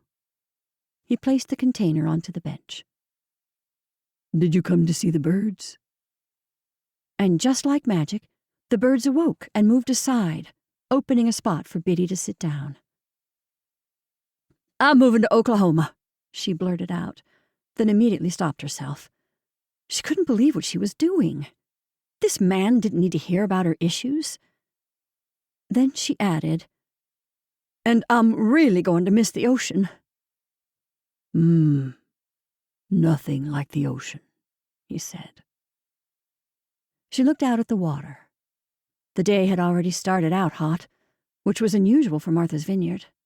The humidity already had her feet swelling. She couldn't imagine what they would be like in the Oklahoma heat. "I'm afraid there's nothing quite like it here." She regretted arguing with Randy about coming with her. His family was moving, yes, but taking the man away from the water was like taking Richard off his ranch. But who would step up and take care of him? Or her? Randy had taken care of her when she was most vulnerable. He had opened his home, his family, and had asked for nothing in return. Now she was asking him to leave everything he had worked so hard to achieve, his late wife and her memories, to go to some hot, flat country to look after a grandson that wasn't even technically his. How could she have expected him to even consider something like moving to Oklahoma? Randy was right. He had his own daughter and family to think about. "Isn't it amazing that birds stay in one place?" Merle asked, looking at the seagulls flying over the water. "When they can fly anywhere they want." Biddy looked up to the sky, watching the birds expand their long white and gray wings and soar in the wind among the clouds. "I know what it's like being stuck in one place," she said. Why did she feel so low when she had everything she had wanted? She knew what it was like worrying about whether or not she had enough money to eat or to pay for rent. She had been close to living on the streets herself. Merle's story, from what she had been told, wasn't that far off from hers. She had just been lucky to marry someone who had money. Otherwise, she could have been just like him. But now that she had won the lawsuit and she would legally inherit her husband's ranch and business, a little bit of her couldn't help but be apprehensive about the whole move back to Oklahoma. Richard's children wanted nothing to do with the ranch and the business, just the revenue from all of Richard's assets. So why did she have this nagging feeling that she was the wicked witch of the East coming in to steal from her stepchildren? And for what? A promise to Richard that she'd never sell? A ranch that Drake could continue to fight for after she dies? Because once she croaked, a war would break out for Richard's assets again.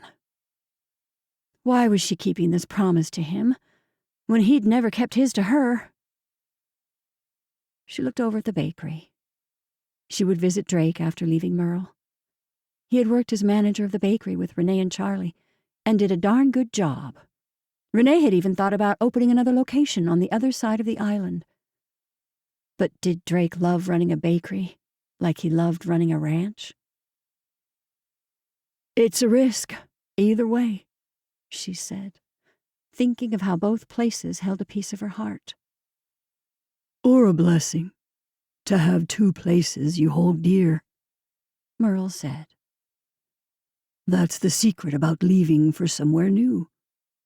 You can always get up and fly back. She stared at Merle, his brown eyes so dark they appeared as though they never ended. You are a wise man, Merle. He laughed, showing his gummy smile, which made Biddy laugh. I had to move a lot being in the Air Force. Biddy pointed to the brownies. Enjoy the brownies. He patted the container. That's nice of you. I will.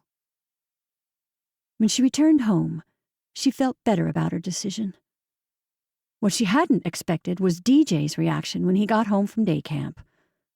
But I don't want to move back there, he screamed at Drake. I want to stay here. Come on, DJ. You remember how beautiful the ranch is, Drake said. Lila stood next to Drake. What about Linda? DJ loved that boat more than Randy did.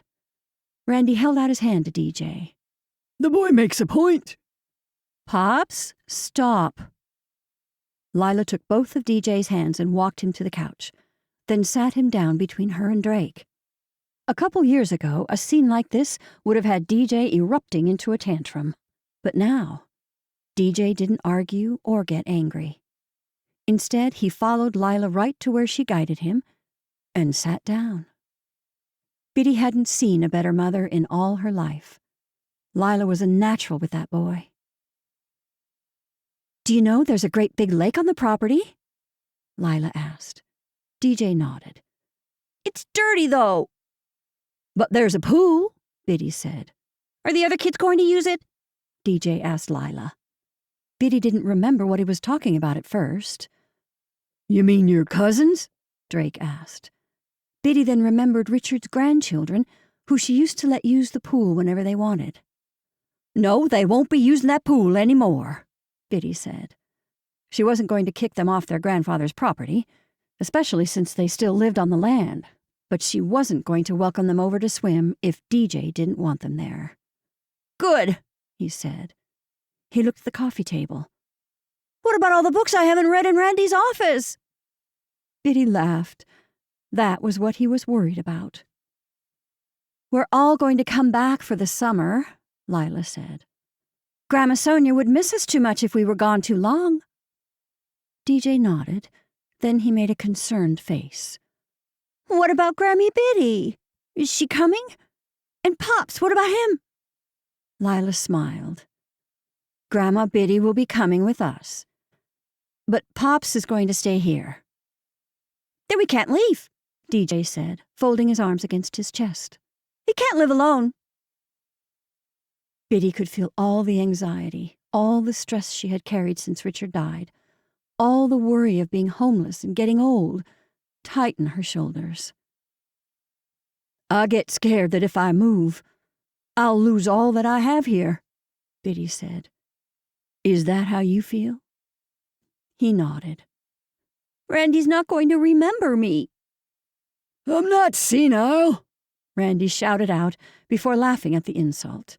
But I'll grow so much he won't recognize me. DJ's face creased in concern. I don't want to leave him alone. I'm not an invalid, Randy said to DJ. I'm not going to be alone.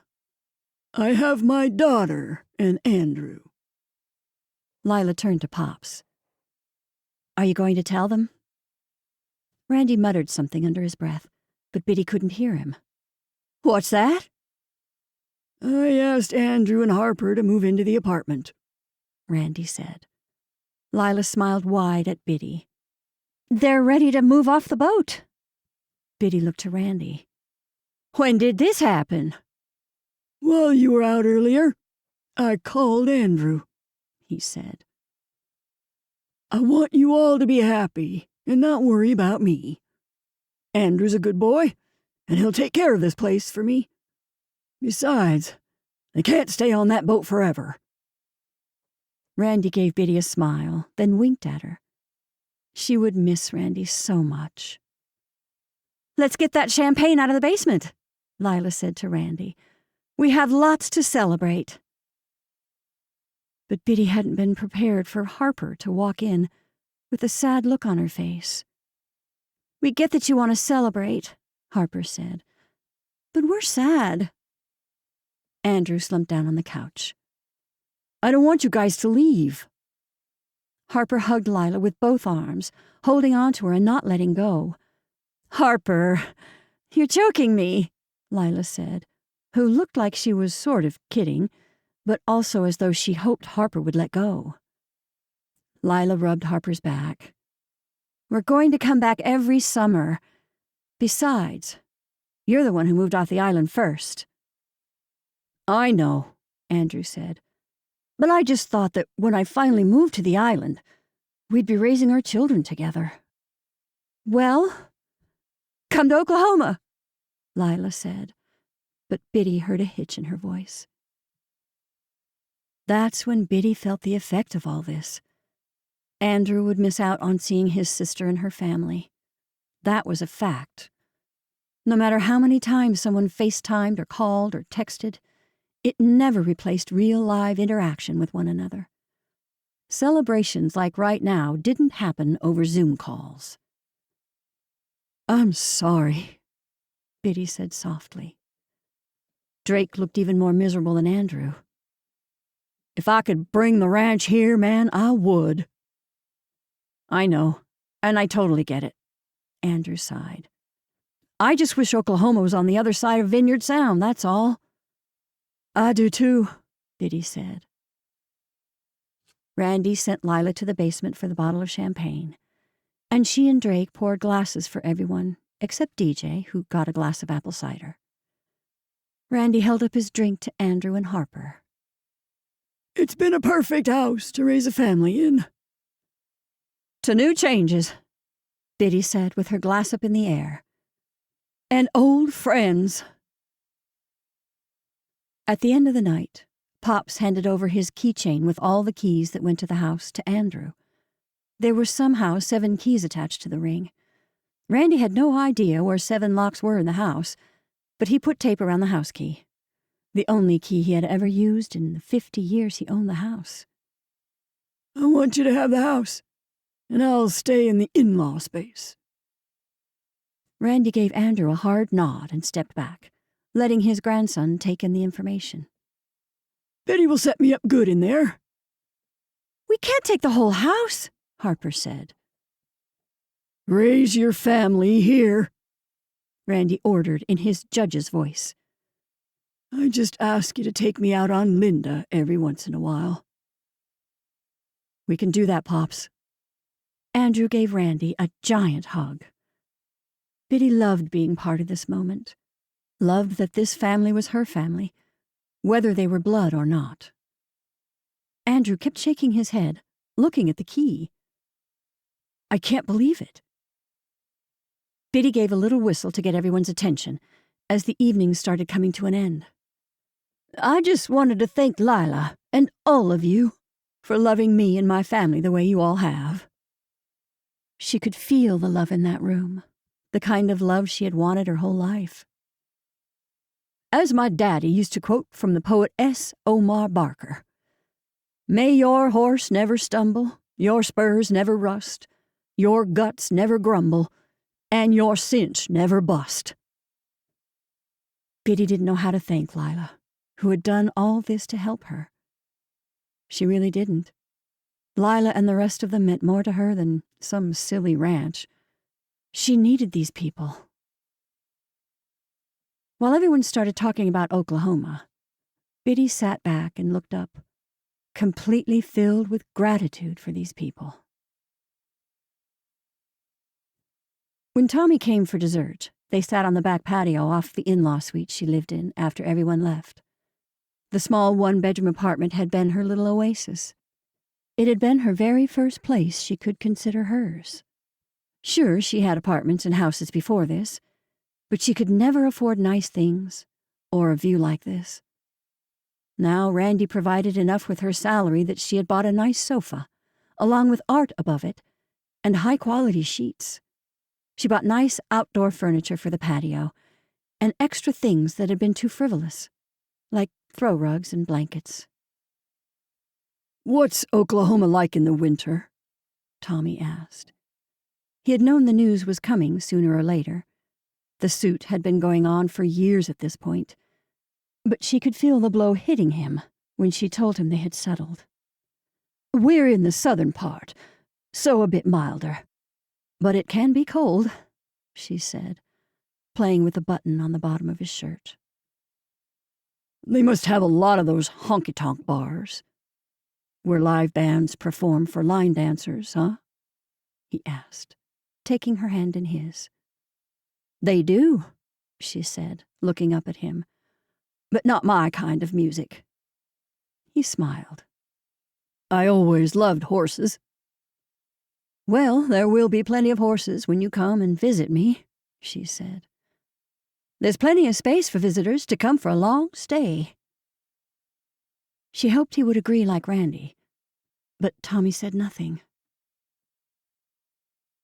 "Don't you get crazy weather in the spring?" "Tornado season." Biddy didn't miss spring in Oklahoma. The heavy precipitation that came with spring brought strange and dangerous weather. "I'll be back when DJ's done with school."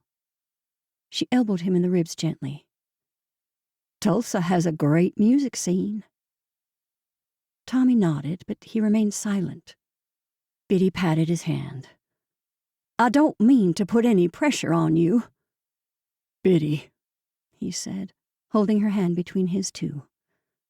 "I'm crazy enough about you that I'll ship a guitar out there instead of traveling with it. I hate traveling with a guitar." Biddy kissed Tommy hard. "You scared me there for a moment." Tommy took her hand in his, rocking in rhythm with her, and said, "I would travel across the world to see you, Biddy." Chapter 21. When Abby set up an appointment with Mrs. Hamlin and her nephew at the ice cream shop, Anthony offered to come and use his influence, but Abby didn't want her father to have anything to do with it. As nice as his offer was to come to the meeting, she wanted to do this all on her own. She woke up early that morning. As she got ready, Anthony went through her proposal, giving her pointers on what to say, how to say it, and then, in absolute horror, he took a picture of her when she was leaving the house. "Dad, this isn't my first day of school," she said, embarrassed when she saw him send the picture in a group text. His phone immediately responded with incoming messages. "Who did you send it to?" Her phone pinged. She opened it up to see at least half a dozen names listed in the text, Brody being on the top. "Please don't send any more texts to the group," she said. "I can't promise that." Anthony kissed her on the cheek. "Knock 'em dead." He shook his head. "Not Mrs. Hamlin, because she's old, but you know what I mean. Go get 'em, baby." "Thanks, Dad." Abby hugged him. "You sure you don't want me to come down with you?" he asked one last time. Abby shook her head. "I'm good." She put her hand in her pocket as she walked to her car and rubbed the shell. It turned out Mrs. Hanlon loved the idea of Abby leasing out the ice cream shop as is.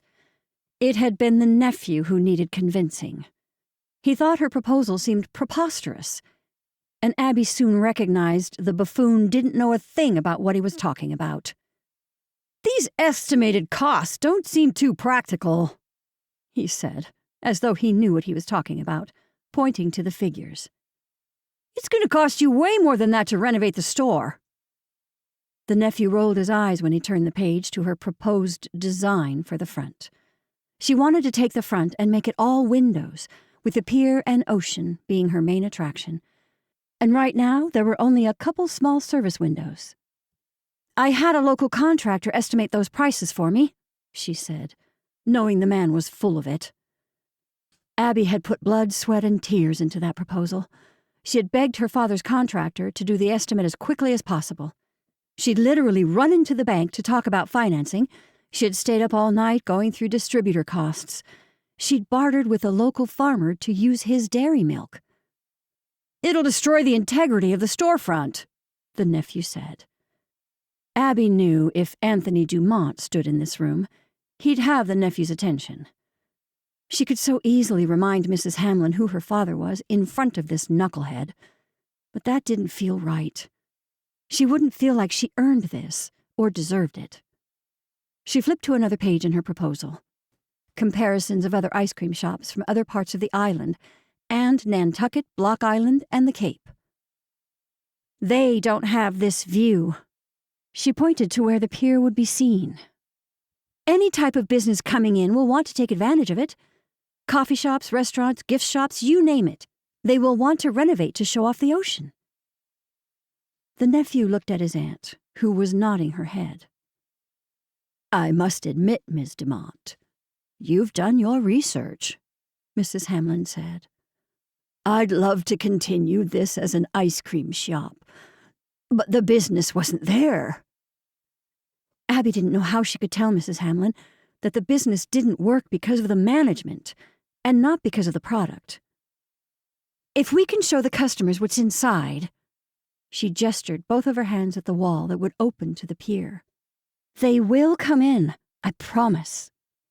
"It just seems like a lot of wishful dreams in this proposal," Mrs. Hamlin's nephew air-quoted, then rested his hands on his beer belly. Mrs. Hamlin pointed to a wall that divided part of the dining room from where customers ordered. "I always wanted my father to open this wall up." "Your dad owned this place too?" Abby asked. A sudden kinship formed for this old woman. "Was it an ice cream shop?"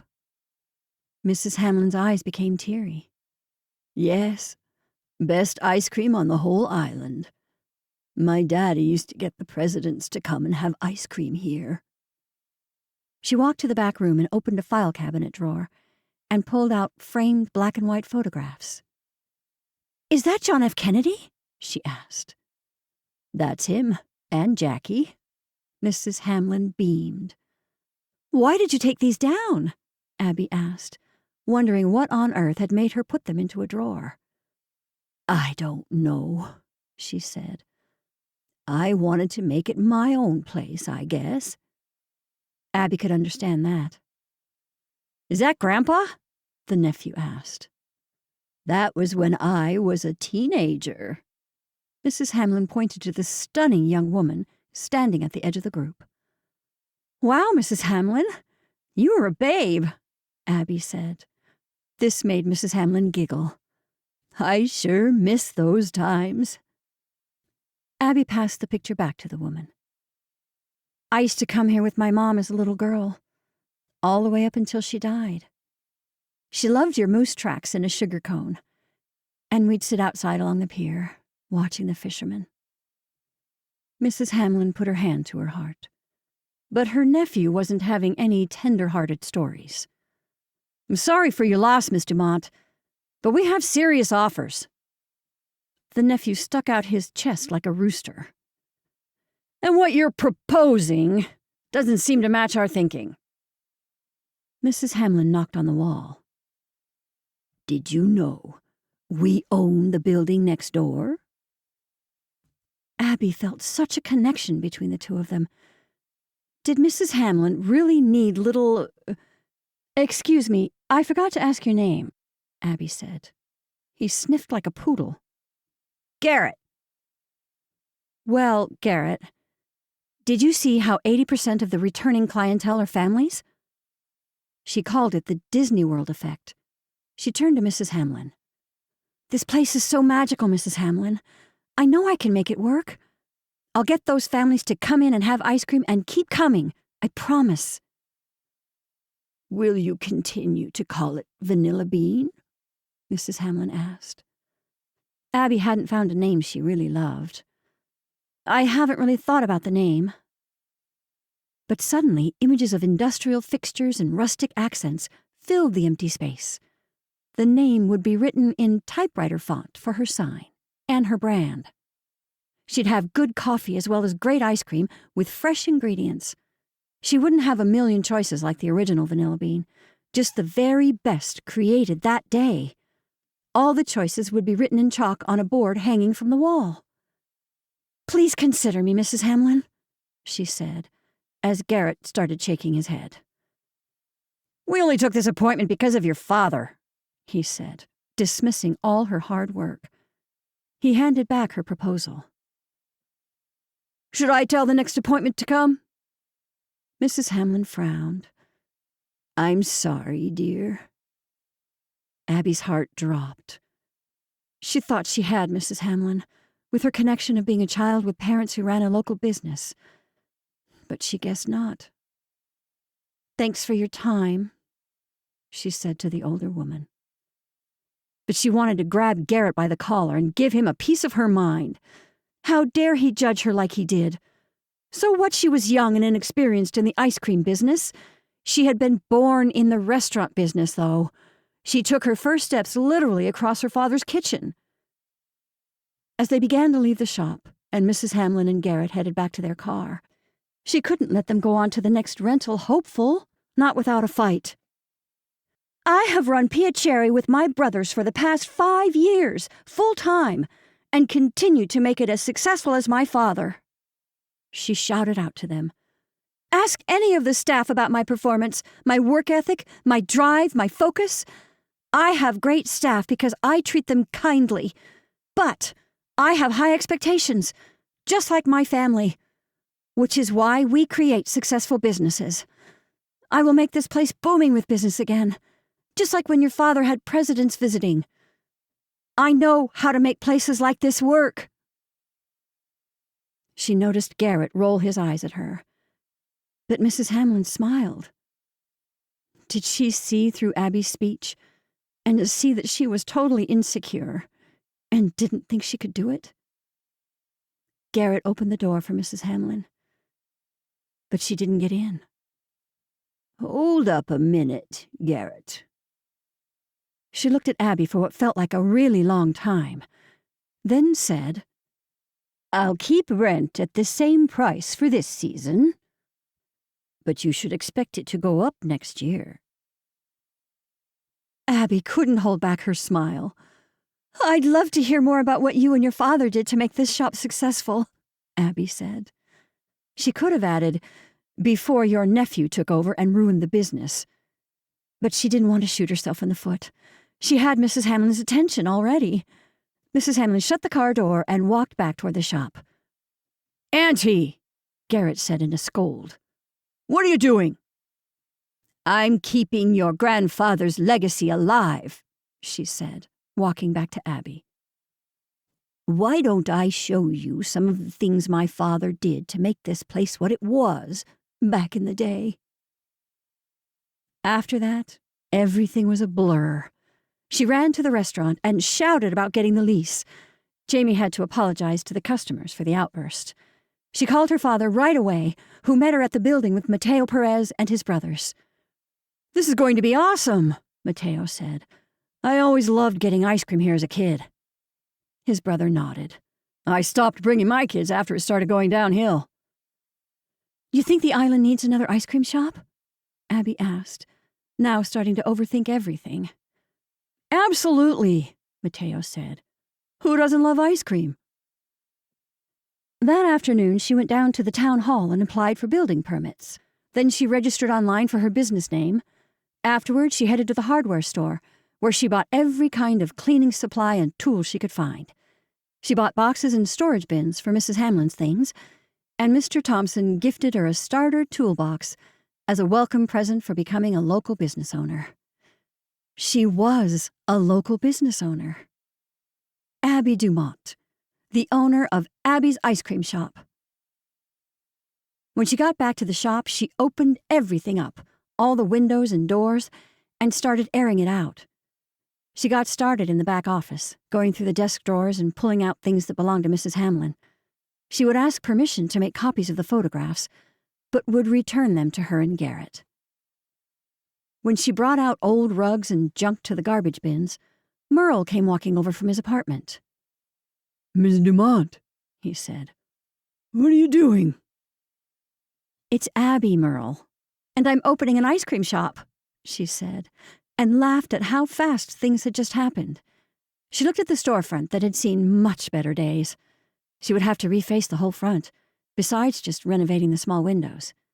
She wanted window boxes on the second-floor windows, and awnings, and a new door. Do you need some help? Merle asked. That's okay, she said. You already work too much. Plus, it's just cleaning and throwing stuff out. I like to help, he said. Let me just change out of these good clothes. She noticed he was wearing a collared shirt and a pair of khaki pants. A bit warm for this type of weather, but Merle looked nice. She smiled. Okay, come and help. The rest of the evening, Merle helped clean the shop with Abby. Once in a while they'd talk.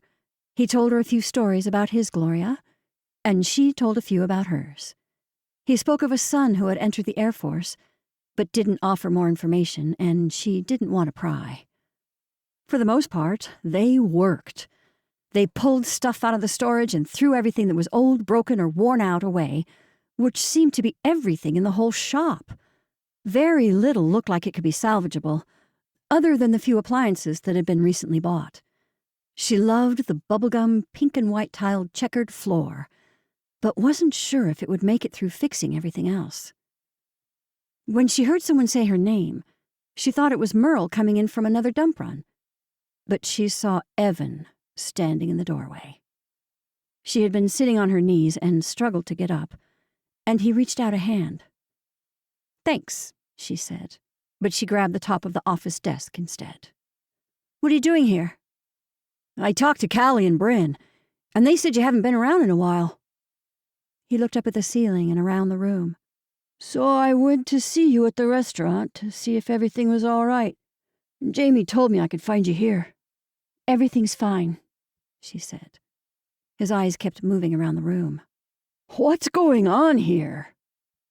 I'm opening an ice cream shop, she said. Aren't there a million on the island? He said. You should try to do something that would stand out. She smiled at Evan, not letting his opinion bother her any longer. Well, I'm going to make this one stand out from the rest. That made Evan shrug. Sure. Her toes curled at the comment. It's good to see you. She didn't need him to stay any longer, or play nice for that matter. I wanted to invite you to my annual summer party, he said. I'd love to see you there. That's really nice of you, she said. I'll think about it. But she didn't need to. She no longer wanted to just hang around and gossip. She wanted to create something and build it. She wanted to figure out what her next steps were and get the space completely cleaned out. Hey, boss. You want to tell me where you want these boxes? Merle asked suddenly, coming into the back room where they stood. Evan scowled when he saw Merle, but he took the hint. I should go. She gave a wave and went to where Merle held the boxes. Thank you, Merle, she said, knowing he had interrupted to help her out. Sure thing, boss, he said. How do you feel about working in an ice cream shop? She asked him. I think that sounds good. Merle smiled wide. And so did Abby, as she looked around her new adventure. Chapter 22. Brody drove his mother and sister to the ferry port to drop Taylor off. I'll be fine, Taylor said, kissing her mother on the cheek. I'll call as soon as I make it on the bus, and when I get to Boston. And when you get on the flight, Carol said. And don't forget to call when you land, Brody teased. His mother still had an app tracking him. Especially when you land, Carol said. Tell your father thank you for the cookbook. I thought I had packed it, but I guess I missed it. Taylor hugged Carol long and tight. The two had gotten closer over the past year. They all had. These goodbyes were the reason why. They didn't know what might happen by the time they saw each other again. Brody and Carol stood on the platform until they couldn't see the ferry any longer. I'm headed out for a walk with Anthony, Carol said, looking at her phone. "Would you like to join us?" He shook his head. "No, thanks. I should head back to the house and do some things." He wanted to look into his next steps, create some goals, maybe even make a vision board thing like Taylor had suggested. Something to get him focused, because being on this island had done the complete opposite. His mind was a tidal wave, tumbling everything around into complete chaos. Abby, his mom, Anthony, Taylor, his dad, school. It all felt like it was crashing on top of him, and he couldn't take a breath. The worst of his problems was that he had no idea what he wanted to do with his life. At night, his dreams were still full of doctor jackets and saving lives. Then he'd wake up to a wave of reality smashing over his face when he remembered he'd quit medical school. What had really made him quit medical school? Walking to his car, he couldn't help but sneak a peek at the ice cream shop. Lights were on inside, even though it was early morning and half of Martha's Vineyard slept. He wanted to go over there so badly and ask her if she wanted help. But what good would come from it? Even if Evan and her broke up, he clearly was still around. "You should see inside," a man's voice said from behind him. He turned to see Merle standing there, holding up his hand, bandage-free. "Hey, look at you," Brody said, pointing at his healed finger. "Any scars?"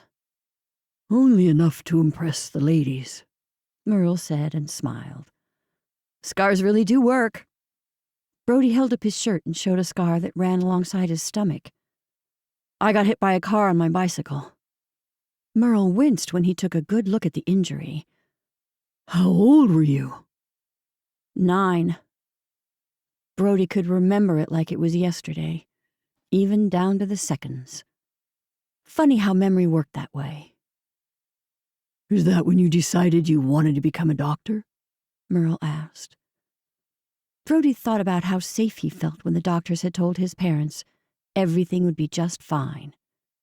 Here he'd been this little body, slammed by a metal vehicle driving over 30 miles an hour, and the doctor had made sure he would be just fine. "Yes," Brody said. "I never believed in all the fairy tales and superhero stuff until I met real doctors." Merle tilted his head. "Seems a shame you're not giving the world your talent." "I'm not talented." Brody shook his head. Changing the subject, he asked, "Where are you headed off to?" "To the ice cream shop," he said. "Boss has a plan." "Boss?" Brody laughed. Abby and Merle sure were an odd couple. Maybe he could go to the shop. Maybe he could offer help like he would to Taylor. Abby was connected to him whether he liked the idea or not. "Do you think she needs any help?" he asked Merle. "Not that one," Merle said, joking. "But I'm sure she'd appreciate an extra hand." Brody nodded and followed Merle inside. Merle went in the door first, and Abby immediately started talking.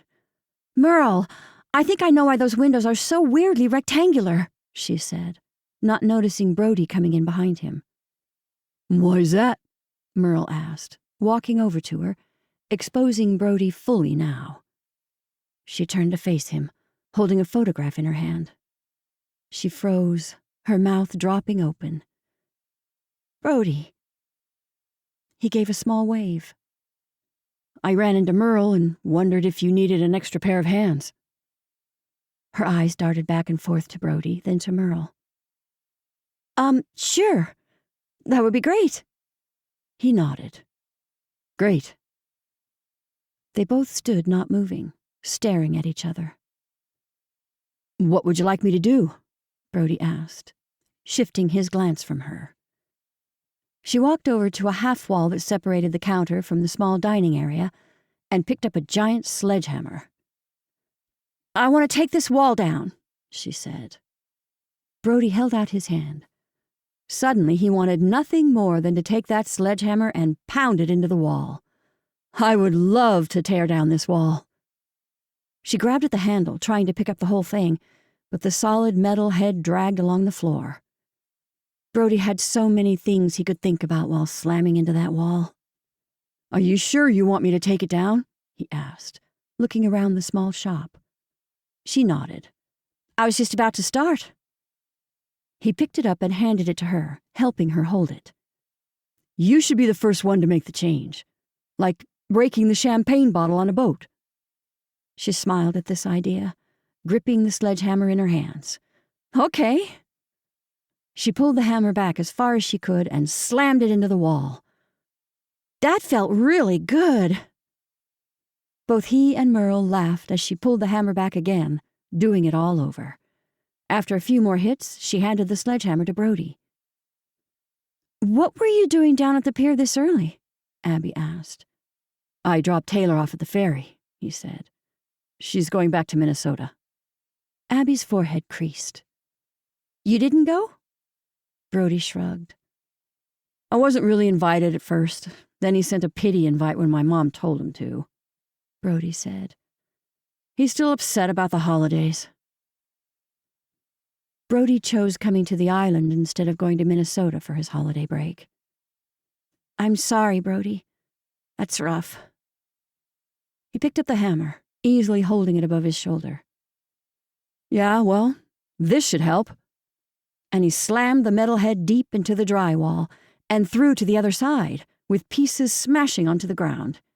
He threw it back over his shoulder and repeated over and over, thinking about all the things he wanted to smash with that hammer, one being his father's new life, which didn't include him. Dang, Brody, Mateo said, coming into the shop with Elias. Renee said you were great at the bakery, but have you ever thought about construction? Brody stopped and looked at his work. The wall had almost been completely torn down. He hadn't even realized how much time had gone by.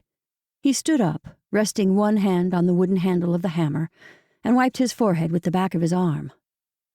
I'm up for anything at this point, Brody said. He had never thought about construction, but why not? If you need the help, let me know. Mateo pointed at Brody. I will.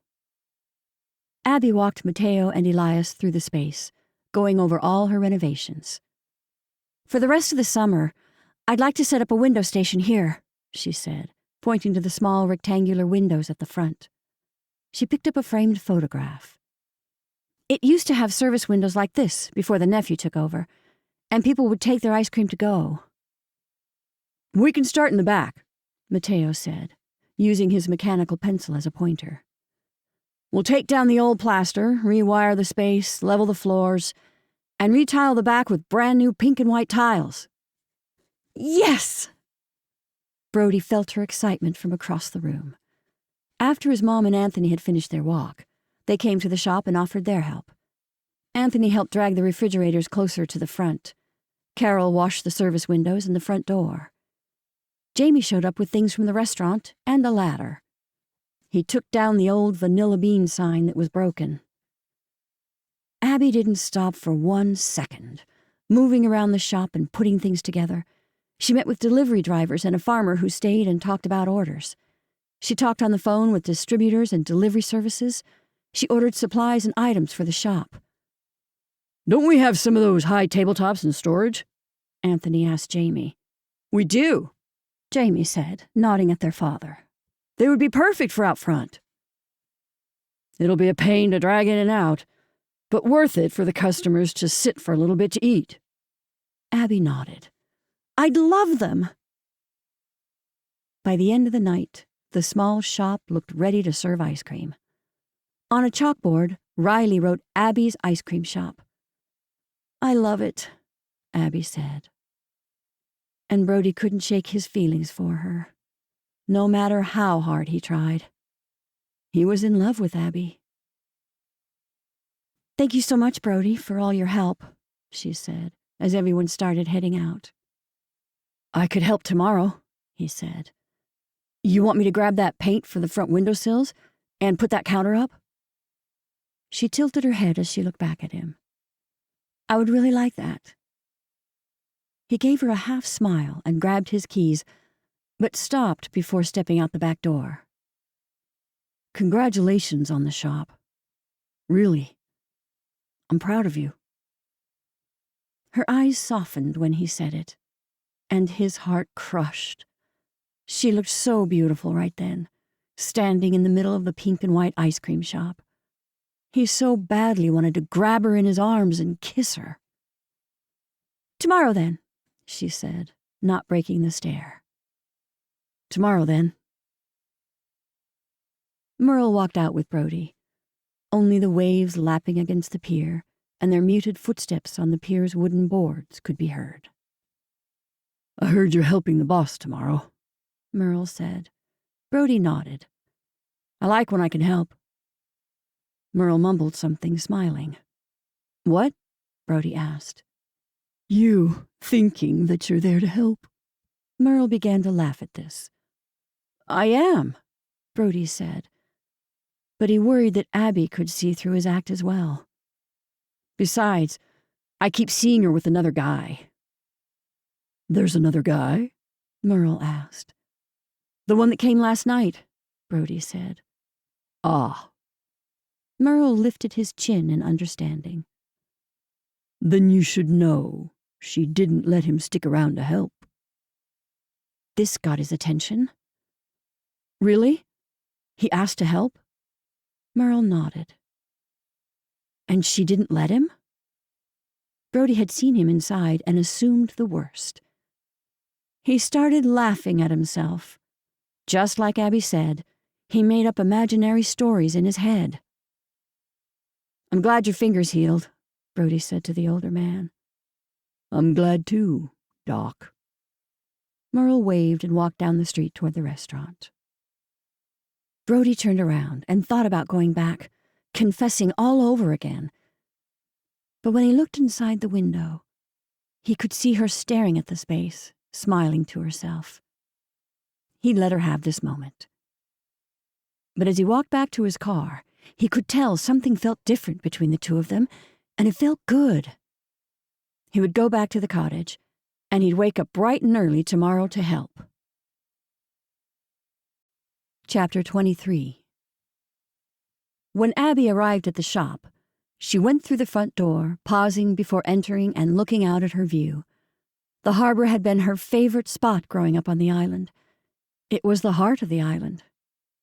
Most people arrived at the port and would disperse out in all different directions. Diagonally across the way and down the street, she could see her family's restaurant, a view of the beach, the pier itself, and all the different people on it. Fishermen, sightseers, scientists, spiritual seekers, and her, Abby's ice cream shop. The door jammed as she turned the key, and with a little kick she pushed it open. All the hard work from yesterday sat in piles on the floor, dust covered her pink and white tiles, and everything sat in disarray. But it was hers, all hers. "Abby's ice cream shop, how can I help you?" she said, practicing how to greet the customer. "What can I get you today?" She started by making a cup of coffee for Merle and one for herself. Then she went to the front room and stood among the piles and the old wall's mess, and inhaled. Anxiety ran up and down her legs like the current of the ocean, waving and waning with excitement for what was in store. She had done it. She'd followed through with something she wanted and believed in. If she worked hard and persisted in making it the best ice cream shop, she would succeed. She believed she could. Morning, boss, Merle said, coming in from the front. Morning light began to stream through the windows. Picked up another stray. "Good morning. Will you leave the door open?" she said, looking up and seeing Brody walk through. "Hey, you came. You weren't scared off after yesterday?" He shook his head. "As if." She laughed at his response. "Good." She pretended to go back to what she was doing, but she had been talking to herself before he'd come in, and she certainly didn't want to resume that. Of course, Brody looked amazing. Blonde, tan, and tall. He reminded her of a candidate for The Bachelor. She looked away, wishing she had dabbed on a little bit of makeup. But she had no time to think about that. She had only a few hours before they all had to go to their real jobs. My mom's on her way, Brody said. Abby hadn't known Carol was coming back too. Wow, that's really nice. We just want to help you. He looked around at the piles. Why don't I get these all cleared out of here? Sure, she said, suddenly unable to think clearly. Merle went straight back to what he had worked on yesterday without even asking her. They had fallen into a pattern where they almost knew what the other wanted from the other. They all worked in the quiet, letting the waves from outside fill the space. Abby noticed the seagulls walking around the open door, their bodies waddling around, looking for their friend. After a couple of hours, Anthony came walking through the door with a box of pastries from Books and Bread. This is for everyone, he said. He pulled out a fancy pair of leather gloves and clapped them together. Where do you want me? He put his hands on his hips, and Abby couldn't help but feel her heart stretch at his kindness. Riley got a babysitter today, so she'll be coming to help too, her dad said. Really? Abby couldn't believe her sister had hired a sitter. Again? From behind her, she heard a voice talking in a stream of numbers. When she turned around, she saw her oldest brother, Sonny, walking in with his cell phone to his ear. What's Sonny doing here? She asked. Her older brother took care of all the Dumont family businesses. He ran the other half a dozen restaurants their father owned, along with a merchandising and television show, managed staff, and more. He never took time off from his duties as the family's new patriarch of the business. But even he was dressed casually. Are you in jeans? Abby asked. Sonny ended the call and kissed Abby on the cheek. I'm so proud of you, Abs. Thanks, Sonny, she said. Next came Jamie, who brought along a server he was dating, and they walked into the shop as Carol arrived. She brought even more pastries. I made cinnamon rolls. When Riley showed up, ready to tackle the painting outside with Merle, Abby had never felt more seen and cared about than in that moment. As the day continued, the group started to thin out. Jamie and his new girlfriend and Merle all headed out. Riley had to pick up the kids, but promised to come the next day. Her dad and Carol took one last load to the dump and left. Sonny got an important call he needed to tend to and took off. That left just Abby and Brody, standing in the ice cream shop, alone. Abby stood on the floor that now sparkled. The refrigerators had all been set up for easy access to the front windows. Anthony and Jamie had built temporary shelves under the front windows to create storage and a spot to work. It wasn't what she had envisioned her ice cream shop to be, but for now, as she waited for the renovations, the space was perfect. You will be serving ice cream before you know it, Brody said. Abby turned to Brody. Thank you for all your help. Of course, he said. Abby didn't want to ruin things. In fact, things were so good, she would be a fool to bring things up. But she must be a glutton for punishment. What do you really want, Brody? She asked. What do you mean? He turned the other way so she couldn't see his expression. You've been here all day, she said. More than my own family. So, what do you really want? She wanted him to be honest, because she couldn't tiptoe around any longer. Because I don't want to be in this weird relationship any longer, she said. I want to go back to the way we were. He dropped his hands and faced her.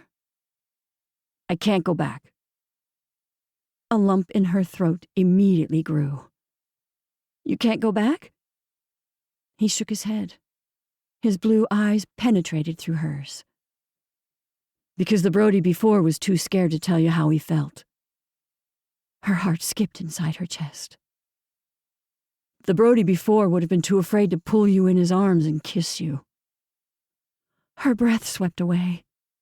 Oh? The Brody before let his worries ruin his relationships. She wrapped her arms around her stomach. What about the Brody now? How does he feel? He stepped closer to her.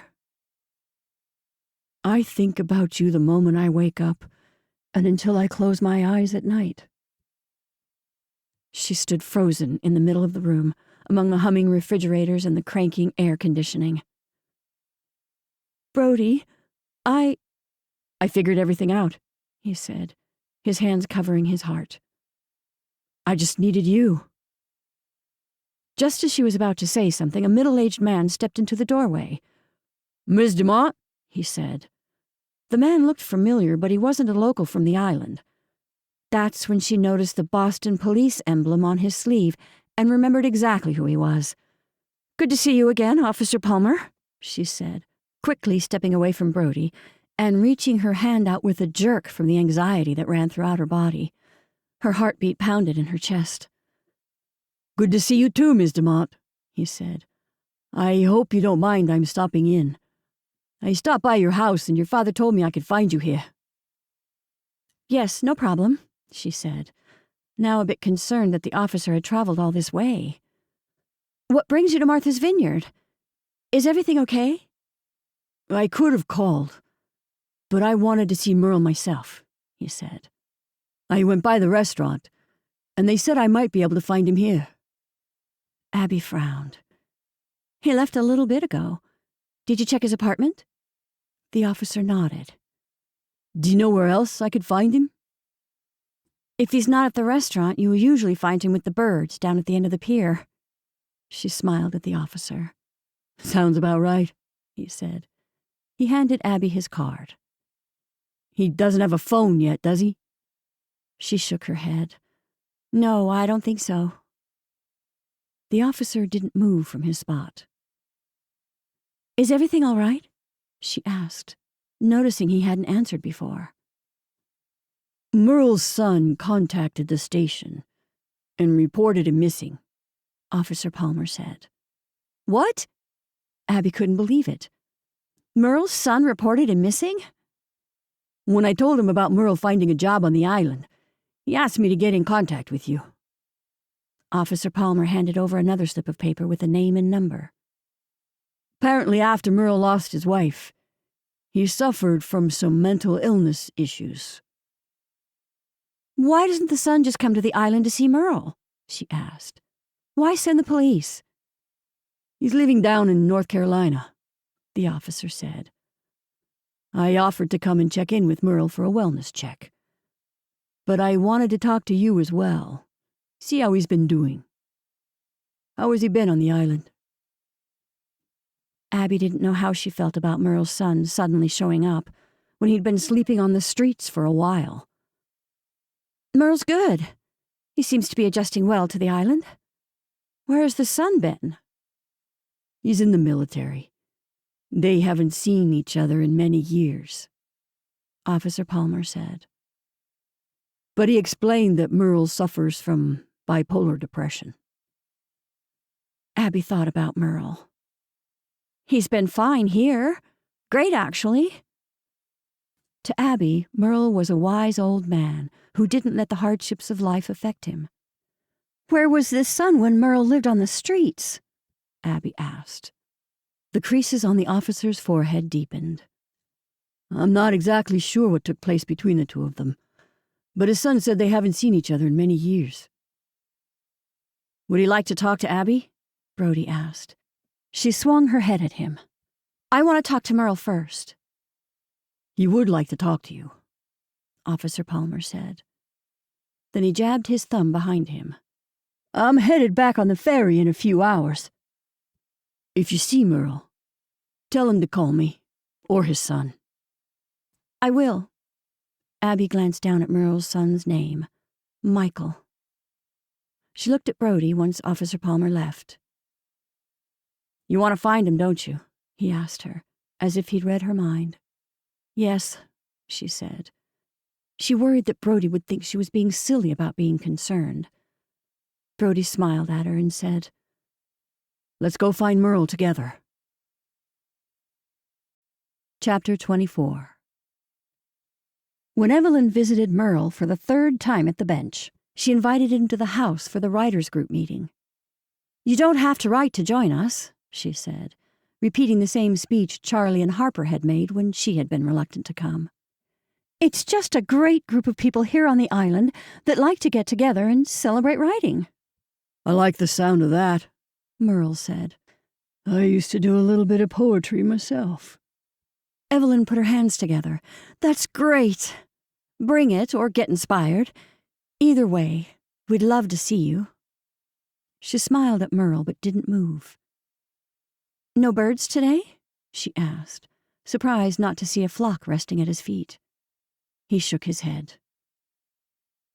Things are changing in the weather. A wave of sadness suddenly washed over her. "You must miss them," They'll come back again, he said with a sense of certainty. Evelyn wished she had that kind of certainty, that kind of faith for what came next. Had she just ruined her career by demanding too much from the studio? Who was she anyway to demand anything? She was just this middle-aged writer who knew nothing about anything. What was she thinking, writing a memoir? She looked up at the sky. Off in the distance, she saw a few piping plovers speeding around the sand. "Are you staying on the island throughout the year?" she asked. A lot of the service industry left after October and went somewhere else for the winter. I think I'll go where I need to, Merle said, but she noticed he didn't answer. Evelyn smiled at that, but the idea of the unknown freaked her out. She liked knowing where the light from the sunrise would hit the mirror on the wall, that Charlie would still be asleep by her side, her coffee waiting, and ready to go downstairs. She loved that regular routine. She didn't want to change just so she could say she had a movie, because who really cared?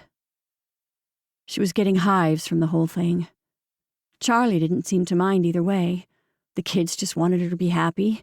Her friends felt the same. What would be the point of making this movie other than for her ego? She sat down on the bench next to Merle's. That was what she wanted. A spot she could sit, waiting to see a seagull. Why would she leave the island now? She looked out at the clear blue sky that went for miles and miles. No seagulls. Where were the seagulls? Where was George? Suddenly she saw Renee and her grandchildren walking down Harbor Lane toward the bakery. Renee took the lead, holding hands with one of the twins, and George took the end, holding the other twin's hand. The twins tumbled for the most part, but little George, being the big brother, helped Mom get them where they needed to go. Her heart stretched at the sight of them. Then she saw Samantha call out for them to wait up, and Harper and Samantha ran toward them. The sisters held hands with all the kids walking into the bakery. She picked up her phone. She turned to Merle before she left. "Think about tonight." He nodded. Nice to see you, Evelyn. "Nice to see you too, Merle." She walked down the pier in the direction of the bakery. "Tell me you've made your decision, Evelyn," Sue said into the phone. "Good morning, Sue," Evelyn said. She supposed she deserved that kind of greeting when she'd held out on deciding for weeks. "I've made my decision." "What is it?" Sue asked, impatiently hitting high notes in her voice. "I can't do it." Evelyn looked at the bakery, then panned out along the village street as the ferry floated into the harbor. The whole place looked like a scene from a Julia Roberts movie. "Evelyn, this is a movie deal." Sue spoke to her as if she were a child for not taking an opportunity that would skyrocket her career. But Evelyn wasn't a child, or a novice in the game of publishing. Yes, a movie would bring in the number of readers her books on their own never could. But did she want that kind of career? Did she want to enjoy her time with Charlie, or did she want to have a best-selling novel? Because if she had to uproot her whole life to Los Angeles to rework a book into a screenplay, what came next? She had read something about circuit tours with the media and television shows. If the movie did well, She would even be expected to attend the international showings, depending on the numbers. Did she want to travel the world and be interviewed about the story of losing George? And by turning down the studio's offer, would she ruin her career? She had heard horror stories about the power those studios had over every inch of the entertainment industry. "I'm sorry, Sue, but I'm happy with the way things are right now," she said, thinking of what kind of pastry she would have with her grandbabies. "Tell the studio I'm not going to go to Hollywood." Sue heaved out a long, heavy sigh. "All right, I'll tell them." "I just can't leave the island," she said. "My family's here, Charlie's business. I'd miss things and events. I just can't give that up."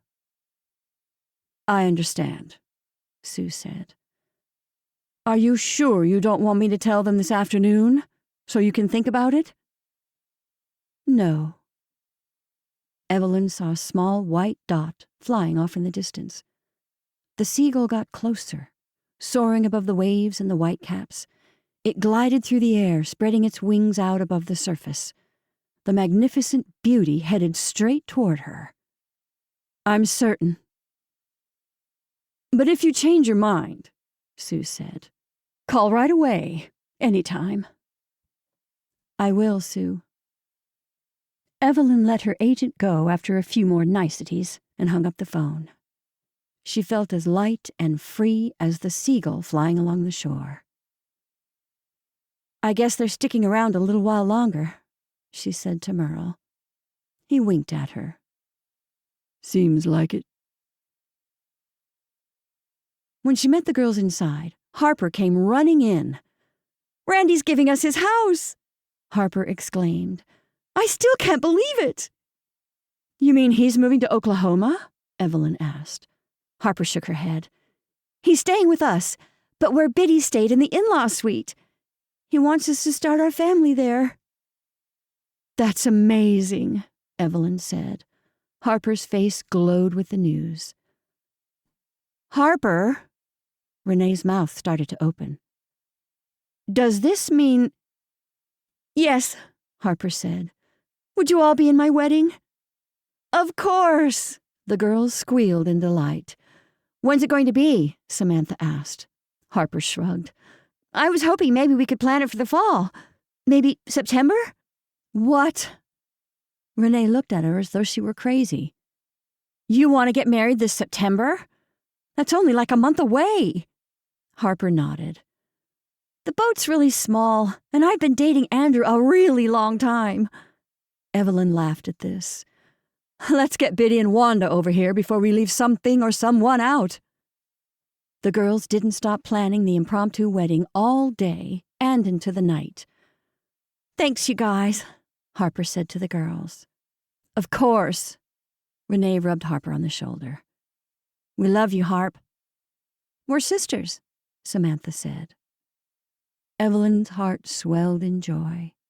Harper had wanted to be considered a sister by Evelyn's two girls since she had met them. And here they all were. Chapter 25. Brody didn't have a good feeling about Merle missing, but he didn't let Abby know that. Instead, he kept positive, telling her everything would be fine. God, he hoped everything would be fine. They looked for Merle everywhere, down at the restaurant, up in his apartment, the bakery, the beach, and all the different paths around the harbor, but they still couldn't find him. "I think you should talk to his son," Brody said to Abby. It had been hours since Officer Palmer told them about him being missing, and no one had seen him. "But I feel like I owe it to Merle to talk to him first," she said. "I know, but think if you didn't know where your dad was," he said. "You don't know what happened. He might be worried." She didn't know where Merle was. Brody was right. "All right. You don't have to give him any information. Just talk to him," Brody said. "Besides, Officer Palmer probably told him already." "That's true," she said, thinking about it. "We'll keep looking for Merle," Brody promised, putting his arm around her shoulder as they walked back to the restaurant. "Okay," she said, hoping he'd be found. When they arrived at the restaurant, a small group of the restaurant workers stood in the back parking lot. "What are you guys doing?" "We're here to help look for Merle," said Bree, the newest head hostess who took Abby's place. Abby knew she would be perfect for the position. "That's really nice, you guys," Abby said, looking at who had come to help. Robbie the dishwasher, the other prep cook, Christian, Lucy the other line cook, and Jamie. "He missed his shift this evening," Jamie said to Abby. Things had instantly become more serious. She pulled her phone out. "I'm calling Officer Palmer." Brody nodded as she punched in the number he'd given her on the card. "Hello?" the officer answered. "Officer Palmer? Merle didn't show up to his shift, and we can't find him anywhere." "I was just about to call you," he said. "I got a call that someone spotted him back in Boston." Abby's heart fell. Merle had left the island. "Does he know about his son?" "I'm not sure, but I'll have one of the guys who patrols that area keep an eye out," he said. Was Merle running away or going back? She looked at Brody, who waited beside her for news. "Okay, thank you." "I wouldn't worry too much," the officer said. "He knows how to take care of himself." "What's going on?" Jamie asked, just as concerned. "The officer says that Merle was spotted in the city," she said. This news made the group immediately relieved and disinterested. Most of them began to go back inside the restaurant, or said their goodbyes and left. But the news only brought tears to Abby's eyes. "What if he's not well?" Officer Palmer's story for Merle's son hadn't left her mind. What if Merle was suffering? What if he needed help? "He's probably trying to find his ducks," she said, suddenly remembering him making a comment about the birds not coming around anymore. "I wonder if Officer Palmer told them where he feeds the ducks at the park." Brody reached his arm out in the direction of the ferry. "Let's go grab a ticket right now." She froze. What if he left here on purpose? "I've worked him ragged getting the ice cream shop ready to open. I should have made him slow down." Brody shook his head. "Merle really appreciated what you did for him." She didn't feel so sure. "Why didn't he tell me he was leaving?" Brody shrugged. "I don't know." She thought about Merle sitting alone in the park feeding the ducks. The summer would be ending soon, and the city was a harsh place in the winter. "I should call his son," she said. Brody nodded. "I'll be right here with you." She looked at the time. The sun was starting to set. By the time they got to the city, it would be late, dark, and according to the weather, an abnormally cool night for summer in Boston. She flipped the officer's card around and hit the numbers on her phone.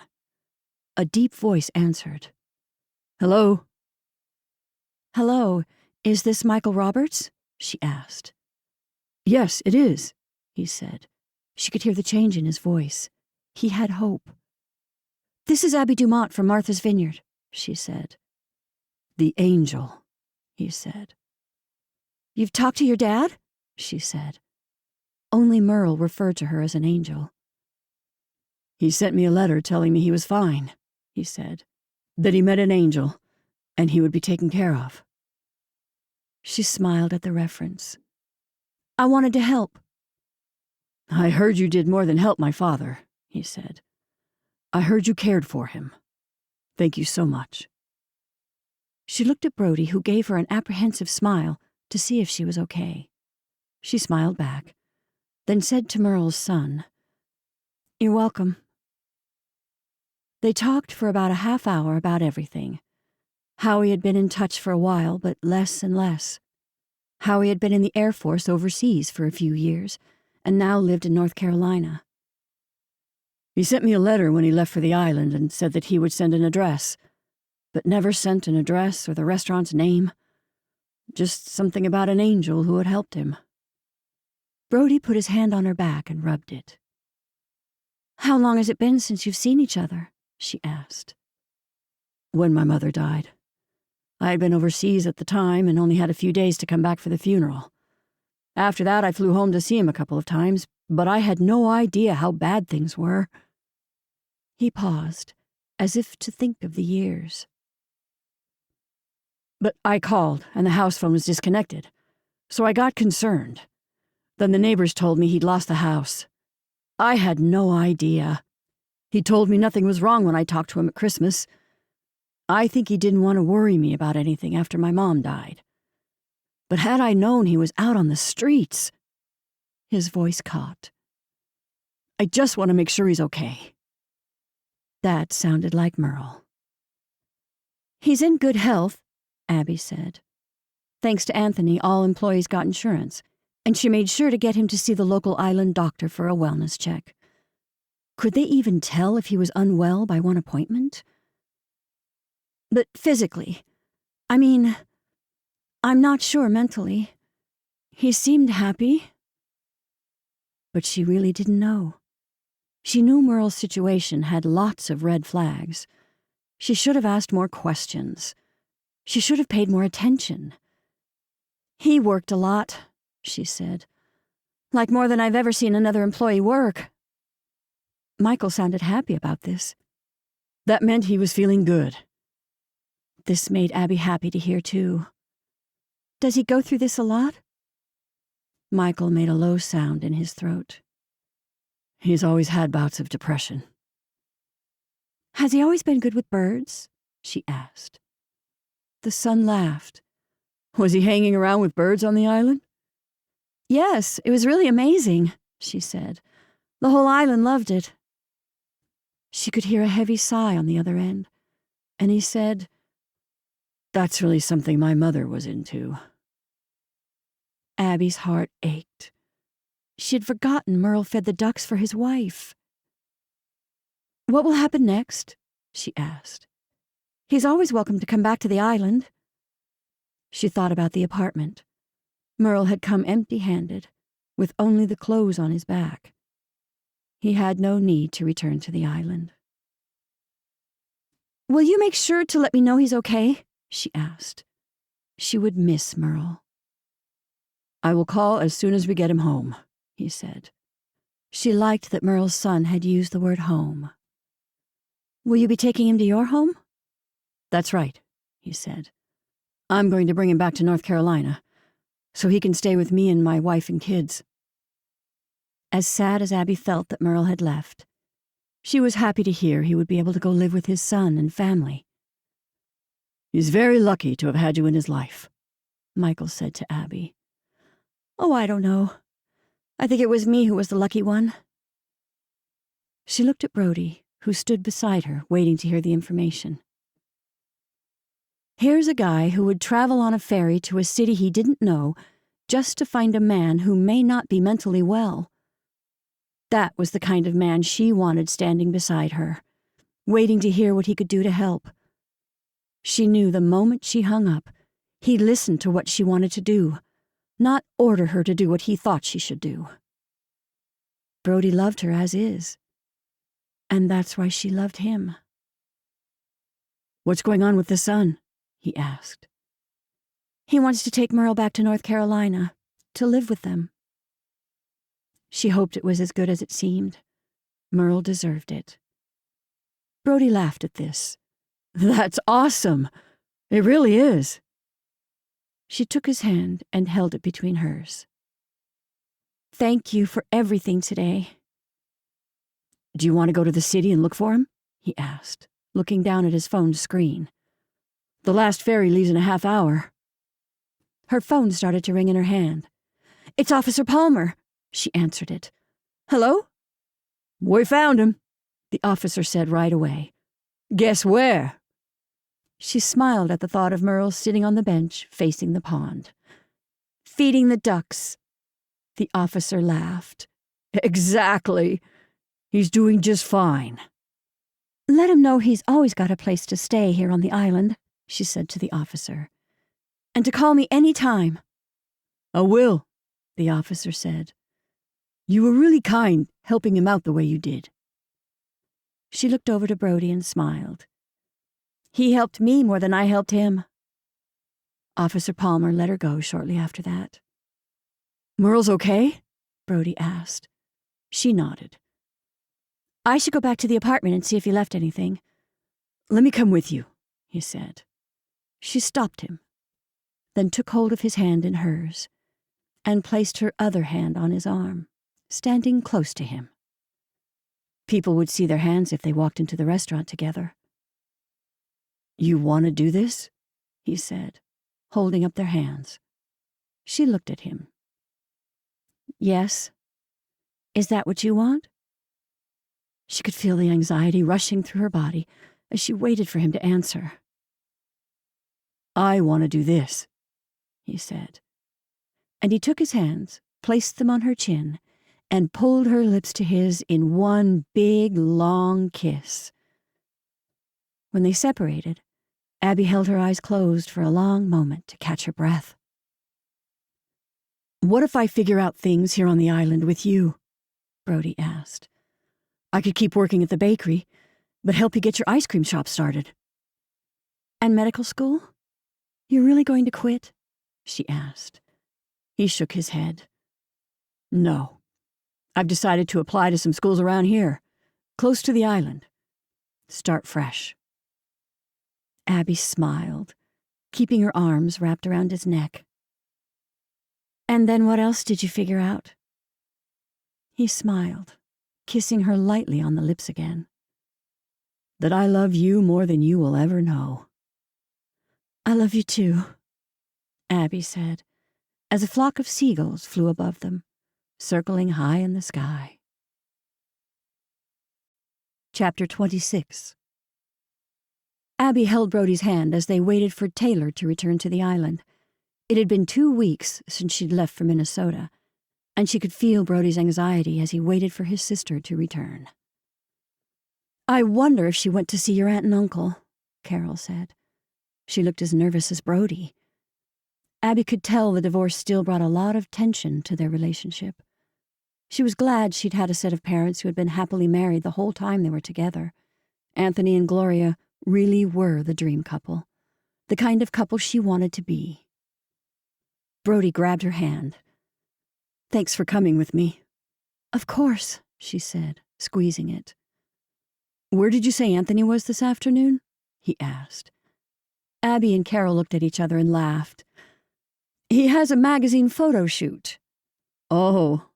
Brody smiled at the ladies' reaction as they continued to giggle. "They did it all. Plucked his eyebrows, cut his nose hairs." Abby started laughing again. "They even put makeup on him." Carol giggled. Abby thought her father would lose his mind. She knew the whole idea of a photo shoot did not sit well with the chef who wanted nothing more than to sit with his new fiancée and plan their wedding. "There she is," Carol said, pointing to the tiny little fleck of a ferry coming toward the harbor.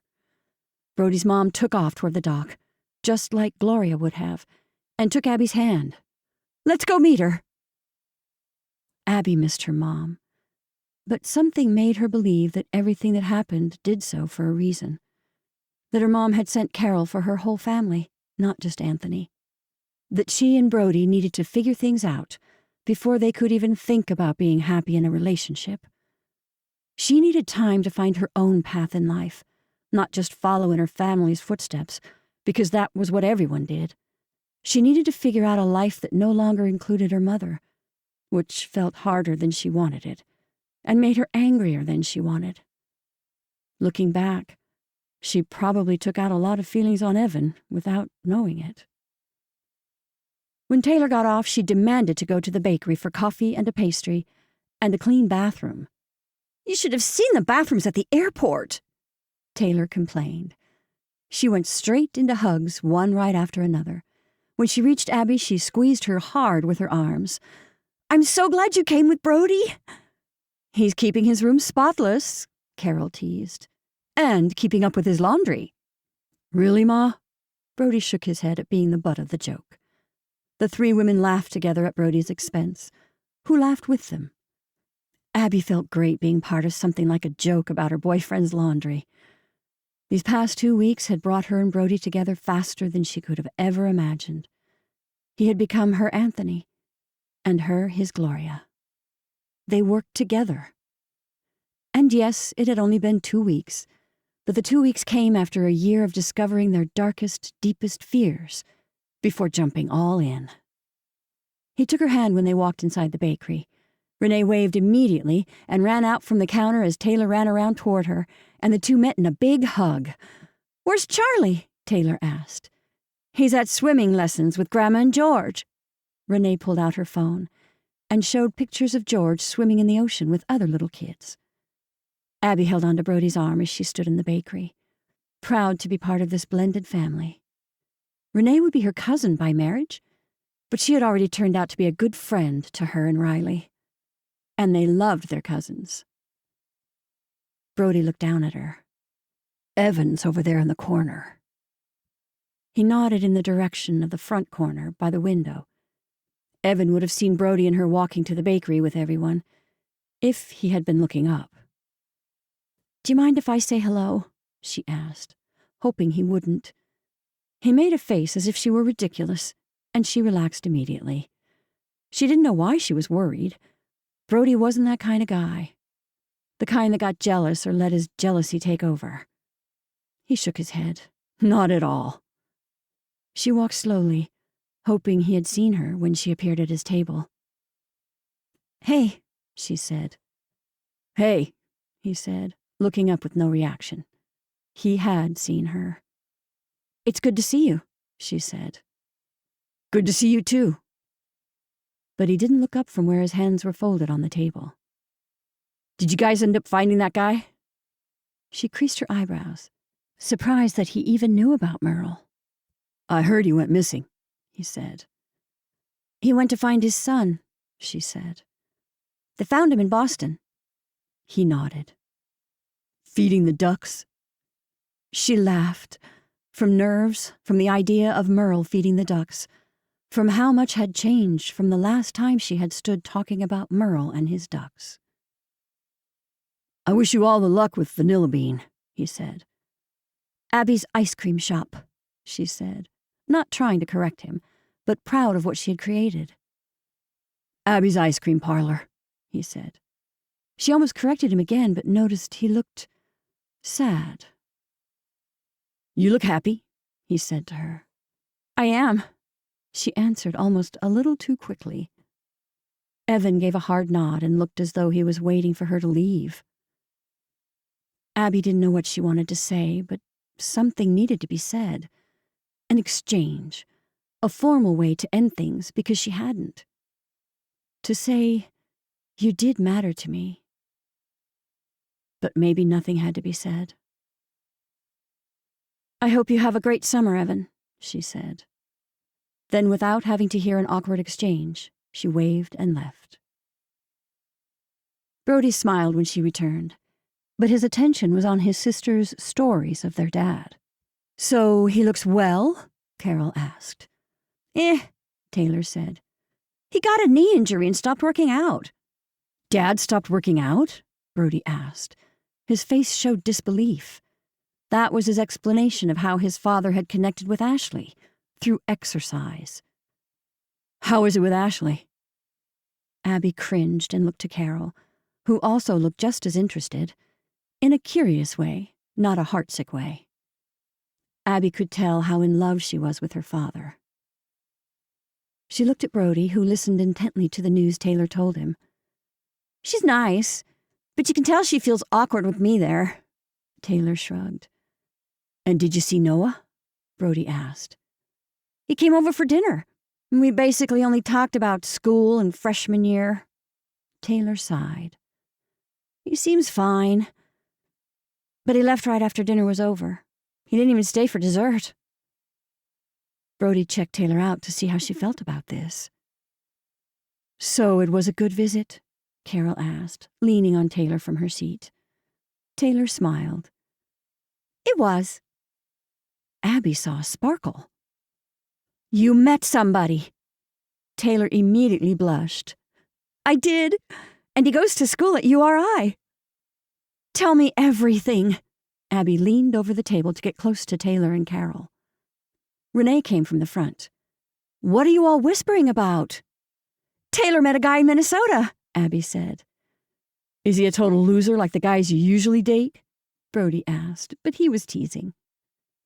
His name is Caleb, and he's wicked hot and smart, and I'm totally going to marry him, Taylor said. Brody laughed at this, and the women continued to ask questions.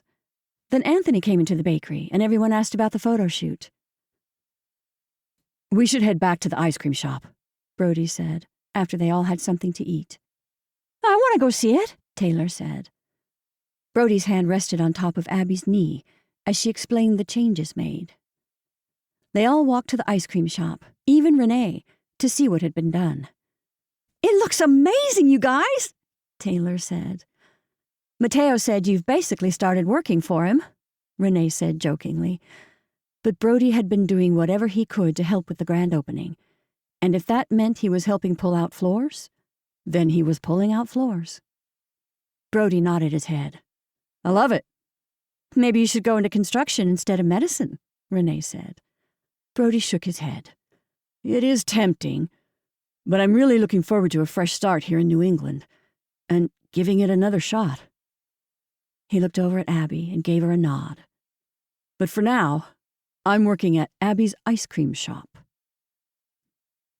Over the past 2 weeks, Brody and Abby had been a team, a well-oiled machine. They had worked on the outside right away. She wanted the prettiest, quaintest ice cream shop in all of New England. They fixed all the broken gray exterior shingles and painted them a fresh coat, along with the windows. They planted bright pink geraniums in window boxes on the second story and built a new counter for customers to order at. They planted pots, put up a bubblegum pink awning, and put up her sign made from maplewood, painted in a soft pink with gold and white fonts. It was beautiful. Brody built a chalkboard that hung against the wall, displaying all her flavors for the day. Abby would have rotating specials, depending on the different types of produce that were freshest, with a few basic staples. Brody worked on everything that needed to be done for the grand opening, while Abby worked on the recipes with Anthony. What time is the official start of the grand opening? Carol asked, opening her phone's calendar. The girls want to make sure they arrive before the crowd gets crazy.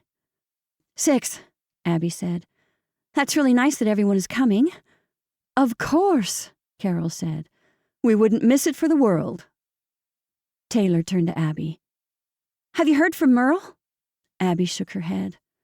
I've just heard from his son, but he's gone down to North Carolina, and he's going to see some doctors. Abby wished she could have said goodbye, because Merle had done so much for her, and she wanted to thank him. Thank him for getting her to choose to live instead of making excuses. She wanted to thank him for teaching her to keep moving forward with the changes of life, good or bad. He showed her how to find the good in every situation through things she loved. She had so much she needed to thank him for. Looking at her watch, she noticed the time. Ready to start, Dad? Anthony nodded. She noticed a bit of makeup on his eyelids still. Her dad was adorable. She kissed his cheek, then moved to Carol. Both of their parents made no fuss or comment on Brody and Abby getting back together and getting serious. They were nothing but supportive.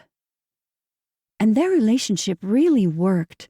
It really had been the fairy tale she had believed was out there. She just had to believe in herself. Taylor and Carol left shortly after that and headed back to the cottage. Hey, look, Brody said, handing her a letter after he got the mail. It's from Merle.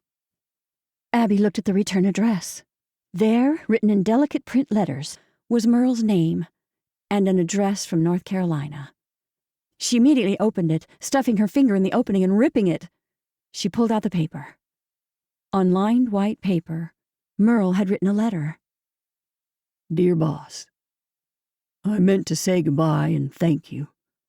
I enjoyed working for you and your family. You are good people, and I'm fortunate to have worked for such a fine establishment. If you ever find yourself out this way, make sure to reach out. Sincerely, Merle. Abby's heart warmed, knowing Merle would be okay.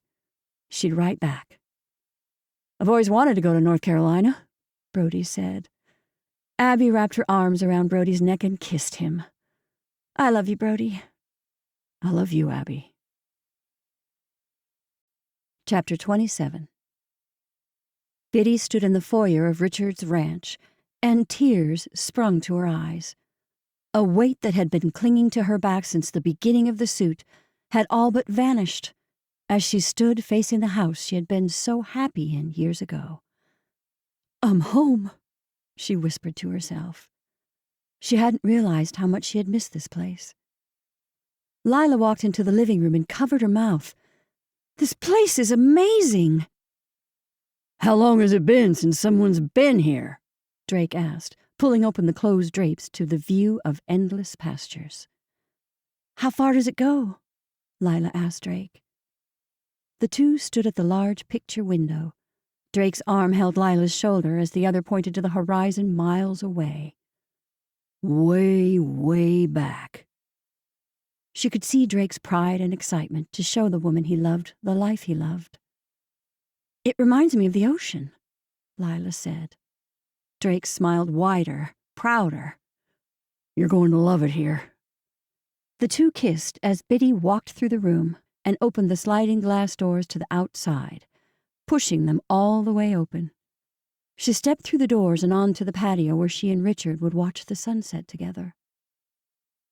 She stared out at the rolling hills. The white fence still ribboned through the tall green grass. Birds swooped through the air, the wind whispering through the trees. Down on the east part of the property, she saw the working barn where Drake would run the ranch. "This is so gorgeous," Lila said, stepping outside with Drake. "So, Grandma Biddy, what do you think about being back?" Biddy closed her eyes, saying a little prayer of thanks. It had been a long journey since she had last stood here, after losing Richard, and had been told she had to leave. "Thank you." She turned to Lila, tears brimming the edges of her eyelids. "Oh, Grandma Biddy, don't you start," Lila said. Biddy shook her head, laughing away the tears. How could she explain how happy and sad she was at the same time? "Well, someone should get DJ," Drake said. "Do you mind if I do?" Biddy asked as Lila was about to go with Drake. "Not at all," Drake said. He held out his hand, gesturing for her to go. As Biddy began to leave, Drake took Lila into his arms and kissed her, before dropping her in a dip and holding her close. Biddy walked around the house and found DJ sitting in his seat in the back of the truck. She opened the door and got in. "Looks like you're not ready to come inside." She put her hands on her legs. "Do you want to see the backyard?" She would skip the interior for now. "No," he said, then added, "Thank you." "It's real beautiful," she said. DJ had no memory of the house, or that was what he claimed. Biddy had a feeling if he got out, he would remember living there with her when Richard was alive and his parents were still married. "I want to see Pops," DJ demanded for the millionth time that day. "I know you miss Pops, but he'll come out and visit soon," Biddy said. DJ flung his head at her. "He's old and might die before then." "Now that's not nice. And enough pouting, DJ," Biddy said. "You know why we're here, don't you?" "Because you want to live in a dead man's house," he said. "Because your mama says she wants you to be close to her, too," Biddy said. This was the truth of the matter. Beyond getting the ranch back, they needed to return to Oklahoma because Darlene had started her newest divorce and now regretted letting go of DJ. "She says she wants you to come and visit her again," Biddy said as cheerily as possible. DJ turned, looking out the window away from her. "I don't want to see her. I already have a mom." "I know you love Lila, but having as many moms as possible is mighty great," Biddy said. "I had lots of aunts and my Grammy taking care of me."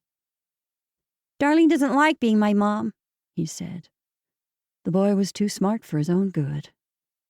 Biddy put her hand on her heart. She just doesn't know you yet." "The other boys don't like me either," DJ said. The other boys being his half-brothers. Biddy could see how hard this was on DJ. Change, especially adverse change, was hard on her grandson. "Well, it's a good thing you have Lila and your dad," Biddy said. "You mean Mom and Dad," DJ corrected her. Biddy smiled. "Yes, you have your mom and dad." "Did Richard have books?" DJ asked. "Yes," Biddy nodded. "But I have a surprise for you." "A surprise?" DJ was interested. "I guess I could get out to see that." "I guess so," Biddy said, and smiled at the change of heart. "It's with your parents." DJ unbuckled and got out, then went running around to the back of the ranch before she had even opened her door. "What is it?" he asked them as she rounded the corner. Lila looked up at Biddy. "It's Grandma Biddy's gift." DJ waited as Biddy reached the backyard. "You can't have them on the island where we lived." She started walking toward the barn. "What is it?" DJ asked excitedly, following her along. "There's something in the barn waiting for you," she said. When they reached the barn, she could see that the barn looked as good as it had when Richard was alive, which made her happy. The barn, with its animals, had been the heart of the ranch. She pulled open the door and the smell took her back 10 years. "It's inside." They all walked in, Drake with his arm around Lila as they watched DJ walk through the barn to the very last stall, where a chestnut filly stood looking at him. "Whose horse is this?" DJ asked. "He's yours," Biddy said. She had arranged everything before they came. DJ's newest obsession had turned from oceanography to biology and internal medicine after meeting Evelyn's nephew, who was becoming a doctor. "He's just over a year," Biddy said. "But he needs a good owner to teach him how to be a horse." "What?" DJ became confused. "He doesn't know he's a horse?" "He was raised with cattle and thinks he's a calf," she said. "He must miss his family," DJ said, feeling for the animal immediately. Her grandson, who didn't show many emotions, had discovered a knack for working with animals. Lila got him to volunteer at the local shelter, and he had started reading to dogs, cats, and more. He would talk to cows, sheep, and goats when they visited a local petting farm he had made them go to on the regular. He read everything about biology, marine biology, mammals, and way more than Biddy understood. "You'll be going to a very special school where you'll be able to study all of this, all of the time," she said to him. The middle school Drake and Lila had enrolled DJ into was for gifted and talented students who had an interest in sciences. DJ would fit in perfectly. "Can I name him Jacques Cousteau?" DJ asked, standing close to the horse but still giving the animal space. She thought of Merle and the bird. Maybe Merle had a similar gift like DJ. She hoped he was okay in his new home in North Carolina. Abby had shared his address in the group text, and Biddy had sent a little card with a picture of the sunset on the prairie, along with an invitation to visit if he ever came out her way. "I think that's a beautiful name," she said. She knew they would all miss the island as much as DJ, along with all the people she loved so much who were still there. But as DJ started talking to Jacques, her heart expanded. Drake and Lila walked in the stall a few minutes afterward, arms wrapped around each other. Lila hugged DJ as he introduced Jacques Cousteau to her and Drake. It was almost as if DJ had never been upset at all about leaving. He just flipped a switch and suddenly seemed happy. "Grandma Biddy said I could name him that." "It's not really a horse name," Drake said. "I think it's a wonderful name," Lila said, jabbing Drake in the ribs. "Have you ridden a horse before?" DJ shook his head. "I've read all of Randy's westerns, though." They all laughed. "Well, that's a start," Lila said. Drake put his arm around DJ, and the three made one collective unit looking at Jacques Cousteau. Biddy could feel her heart grow more. Life was good, she thought. Life was real good. But there was something missing. Or, as in her case, someone missing. She texted Tommy. Made it. Wish you were here. She took a picture of DJ talking to Jacques. Well, Daddy, I did it. She looked up to the heavens above. I made it. From the other side of the property, she saw a car traveling up the driveway. Did you invite anybody? She asked Drake and Lila. Drake shook his head. She looked at Lila, who seemed as surprised as she was by the new arrival. I have no idea. The car traveled quickly up the drive like it was familiar, or in a rush. Drake walked out of the barn and said, Well, take a look at who came to Oklahoma. DJ ran as fast as he could out of the barn. Lila followed after them, and then Biddy. Getting out of the car was Tommy and Randy. What are you doing here? Biddy laughed out, so surprised she had to hold on to her chest to make sure her heart still pounded. Tommy slammed the door shut, then put a cowboy hat on his head as he looked straight her way. I've always wanted to live on the prairie, he said. Randy came to help me move across the country. Biddy walked straight up to Tommy, unable to control her smile as she headed toward the man who'd stolen her heart, and went right into his arms.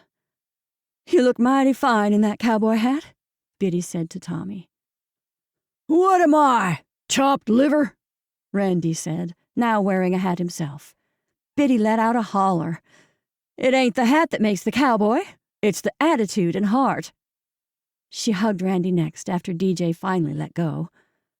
Randy, wait until you meet Jacques Cousteau, he said, grabbing hold of Randy's free hand as he used his cane in the other. Jacques Cousteau, Randy said to himself. That's a great name. If I get a girl horse, I'll name her Linda, he said to Randy. Randy gave DJ another hug before moving to Biddy. I'm so glad you came, she said, holding on to her dearest friend. Who knows, Randy said, looking out at DJ and Lila and Drake, the ranch, and the land beyond. I might really like staying in Oklahoma. She squeezed Randy again, then led the group to their new home. Chapter 28. Evelyn sat up in bed, writing on her computer. She had just started her morning routine of waking up to the sun and writing her next 2 chapters as Charlie made her coffee. You want to try that oatmeal creamer Renee brought over for me? Charlie asked. You want me to suffer too? Evelyn said. Charlie let out a laugh. He had to watch his diet since having a heart attack, and Renee was torturing him with healthy options. Yes. Evelyn let out a giggle. All right, sure, why not? Stan rolled over to expose his belly, stretching out his paws straight toward the air. Oh, Mr. Stan, you are just the cutest puppy dog in the world. Evelyn rubbed his stomach as he moaned deep in his throat, a lip hanging off the side of his head and onto the bed. Charlie walked around from the tiny personal kitchenette she had put in her master bedroom. Here's your coffee. He came back over to the bed with both coffees and handed her the one in her pretty mug and saucer, just the way she liked it. Thank you, she said, blowing on it to cool it down. She patted the bed. I thought you didn't want any interruptions during your most valuable writing time of the day, he said, clearly teasing her, though she did normally enforce this rule strictly. Yes, but sometimes a girl wants to have some time with her husband in bed. Well, okay then, he said. Just as Charlie leaned over to kiss Evelyn, her phone rang. They both looked at each other in panic. No one called this early unless there was an emergency.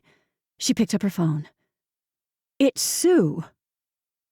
Sue didn't call often, but she knew Evelyn enough to know that she'd be up at this time in the morning. Hi, Sue. What's up? She asked. I'm sorry I'm calling this early, but I got a call late last night, she said, giving no indication of what this might be about. They want you anyway. Who wants me? Evelyn didn't know what she was talking about. The studio! Sue spoke as though she were surprised Evelyn had no idea what she would be talking about. I'm not going, Sue. Evelyn didn't want to keep going over this. No, they want you even on Martha's Vineyard, she said. They will do what you want. They will do what? Evelyn wasn't sure if Sue really meant what she thought she meant. They will hire your own creative team for the initial writing of the script, but they're sending some of their executive writers out to the island to work alongside you all after the first writing. Sue exhaled into the phone. They want to go with this project, on your terms. Evelyn looked at Charlie as she spoke. They want to hire my creative team? Yes, Sue confirmed. And I can work on the script here on the island? Yes. Sue sounded exhausted. Evelyn looked at Charlie, who smiled back at her. Go get him, Evelyn. She hesitated for only a second before saying, Okay, let's do it. After she hung up, Charlie took her hand. So? She looked at him, completely dumbfounded. She couldn't believe they had agreed to her idea. They're willing to hire the writers' group to help me write the script. She let out a giggle. They want to hire you and Harper and Hank and Anita. They're sending writers here to the island to work with us. Charlie laughed. You're kidding. She shook her head. They want to move on this project, no matter what. Charlie let out a whoop. That's amazing, Evelyn. It was amazing. It's a dream come true for us, she said, still shaking her head in disbelief. The studio is going to let us write my memoir into a screenplay. Charlie wrapped her up in his arms. I am so proud of you. This was what we dreamt about all those years ago. Can you believe it all came true? Evelyn flashed back to when they had lived on the island, working at the fancy wharf and playing on the beaches of the island at night. They'd had so many dreams at the start of their career. We were going to write together, she said, and laughed at the two of them back then. And start with a trade pub deal. Charlie lowered his voice to sound conceited. Then take our work to indie film festivals, she said with a laugh. We were such dorks. You did it, Evelyn, he said seriously. You really did it. You followed your dreams, and look at you. She leaned into Charlie's arms, sliding into her space as he held her in bed. We did it together. I would have never written a word of that memoir if it hadn't been for you and the writers' group. His arms tightened around her, and they lay together. Evelyn could feel her excitement growing about what was in store for them in the future, but she was also perfectly content with their life now. It took a couple hours, but Evelyn and Charlie made their way down to the kitchen to plan for their emergency meeting for the writers' group that night. Charlie and Evelyn decided to go all out. They wanted to make this a night none of them would ever forget. Charlie took care of the food, getting pastries from the bakery, but also adding a catering order from Piacere. They wanted something to fill their bellies, but also something bubbly, so Evelyn picked up some champagne, wine, and beer. She cleaned up and rearranged the furniture outside, so everyone would be able to see when they made the announcement. She arranged flowers and set up candles. She created a playlist and put out photographs of them together. She also wrapped up one of Charlie's handmade, leather-bound journals for each of them. As she ran around, something made her stop and pause, drawing her outside. On the railing stood a white seagull, staring at her, or the food on the kitchen island. Either way, she was glad to see it. I miss you, she said to the seagull. But I'm okay now. The seagull stared at her with its large round eyes, as if it understood her. The bird and Evelyn stared at each other for some time. Then without any warning, it opened its wings and flew away. She watched it fly into the sky, floating above the seagrass and gliding over the glistening Atlantic waters. She didn't know how long she stood there, but the seagull had been gone for quite some time when Charlie got her attention. You okay? He asked. She looked up at the clear blue, endless sky that blended into the ocean. I'm perfect. Her lungs took in the tangy, salty air easily, then released. Absolutely perfect. When the writers' group arrived, Evelyn couldn't hold back her giggles. She couldn't wait to tell everyone about the movie studio's proposal for the script. 4 weeks to work on her rewrite for a 90-minute cinema feature film. What's this all about? Hank asked when he walked in and saw all the fancy extras. You have champagne? We're celebrating, Charlie said to his close friend. Did you get catering? Harper asked, coming in hot from moving. How did Joan take the move? Anita, another member of their writers' group, asked Harper. Oh my goodness, she is in heaven in the new house, Harper said, pulling out her phone. This is her on the couch looking out the front window. Harper swiped through pictures as Anita oohed and awed. Everyone, Charlie called out once everyone had arrived and were sitting comfortably in the gathering room. Charlie gave Evelyn a nod with his head. He was ready to tell them. She gave him a nod to start. My beautiful wife has an announcement, Charlie said, holding out his hand to Evelyn. My memoir has been picked up by a movie studio in Los Angeles, she said, clasping her hands together. Everyone immediately cheered and clapped and celebrated Evelyn's announcement. That's wonderful, Evelyn, Hank said. Who's playing you? Anita asked. How incredible, said Yvonne, the newest member of their writers' group. But I thought they've asked her to write the screenplay in Hollywood, Harper said, shushing everyone up. She'll have to leave in order to do that. Hank turned to her. You two can't leave the island. Don't worry, Hank. Evelyn held out her hands. I told them no. You're kidding, Hank said. What are you thinking, turning down a Hollywood studio? You can't do that. Evelyn laughed at Hank's dramatics. Well, I told them I had my own creative production company. She looked at Charlie, who smiled at her. They want to hire all of us to work as her creative team. Charlie held out his arms towards the group. Hank's mouth fell as he leaned forward in his chair, completely shook by the news. Anita let out a small cheer. We're going to help you write a script for Hollywood? We're going to help you write the script? Harper ran to Evelyn and gave her a hug. And you aren't going to Hollywood? Evelyn looked around at the group and shook her head. The men and women in that room had created the Evelyn who stood there, confident, ready to share her work, and excited to write again. She owed them everything. But there was one person who she could not have gone this far without.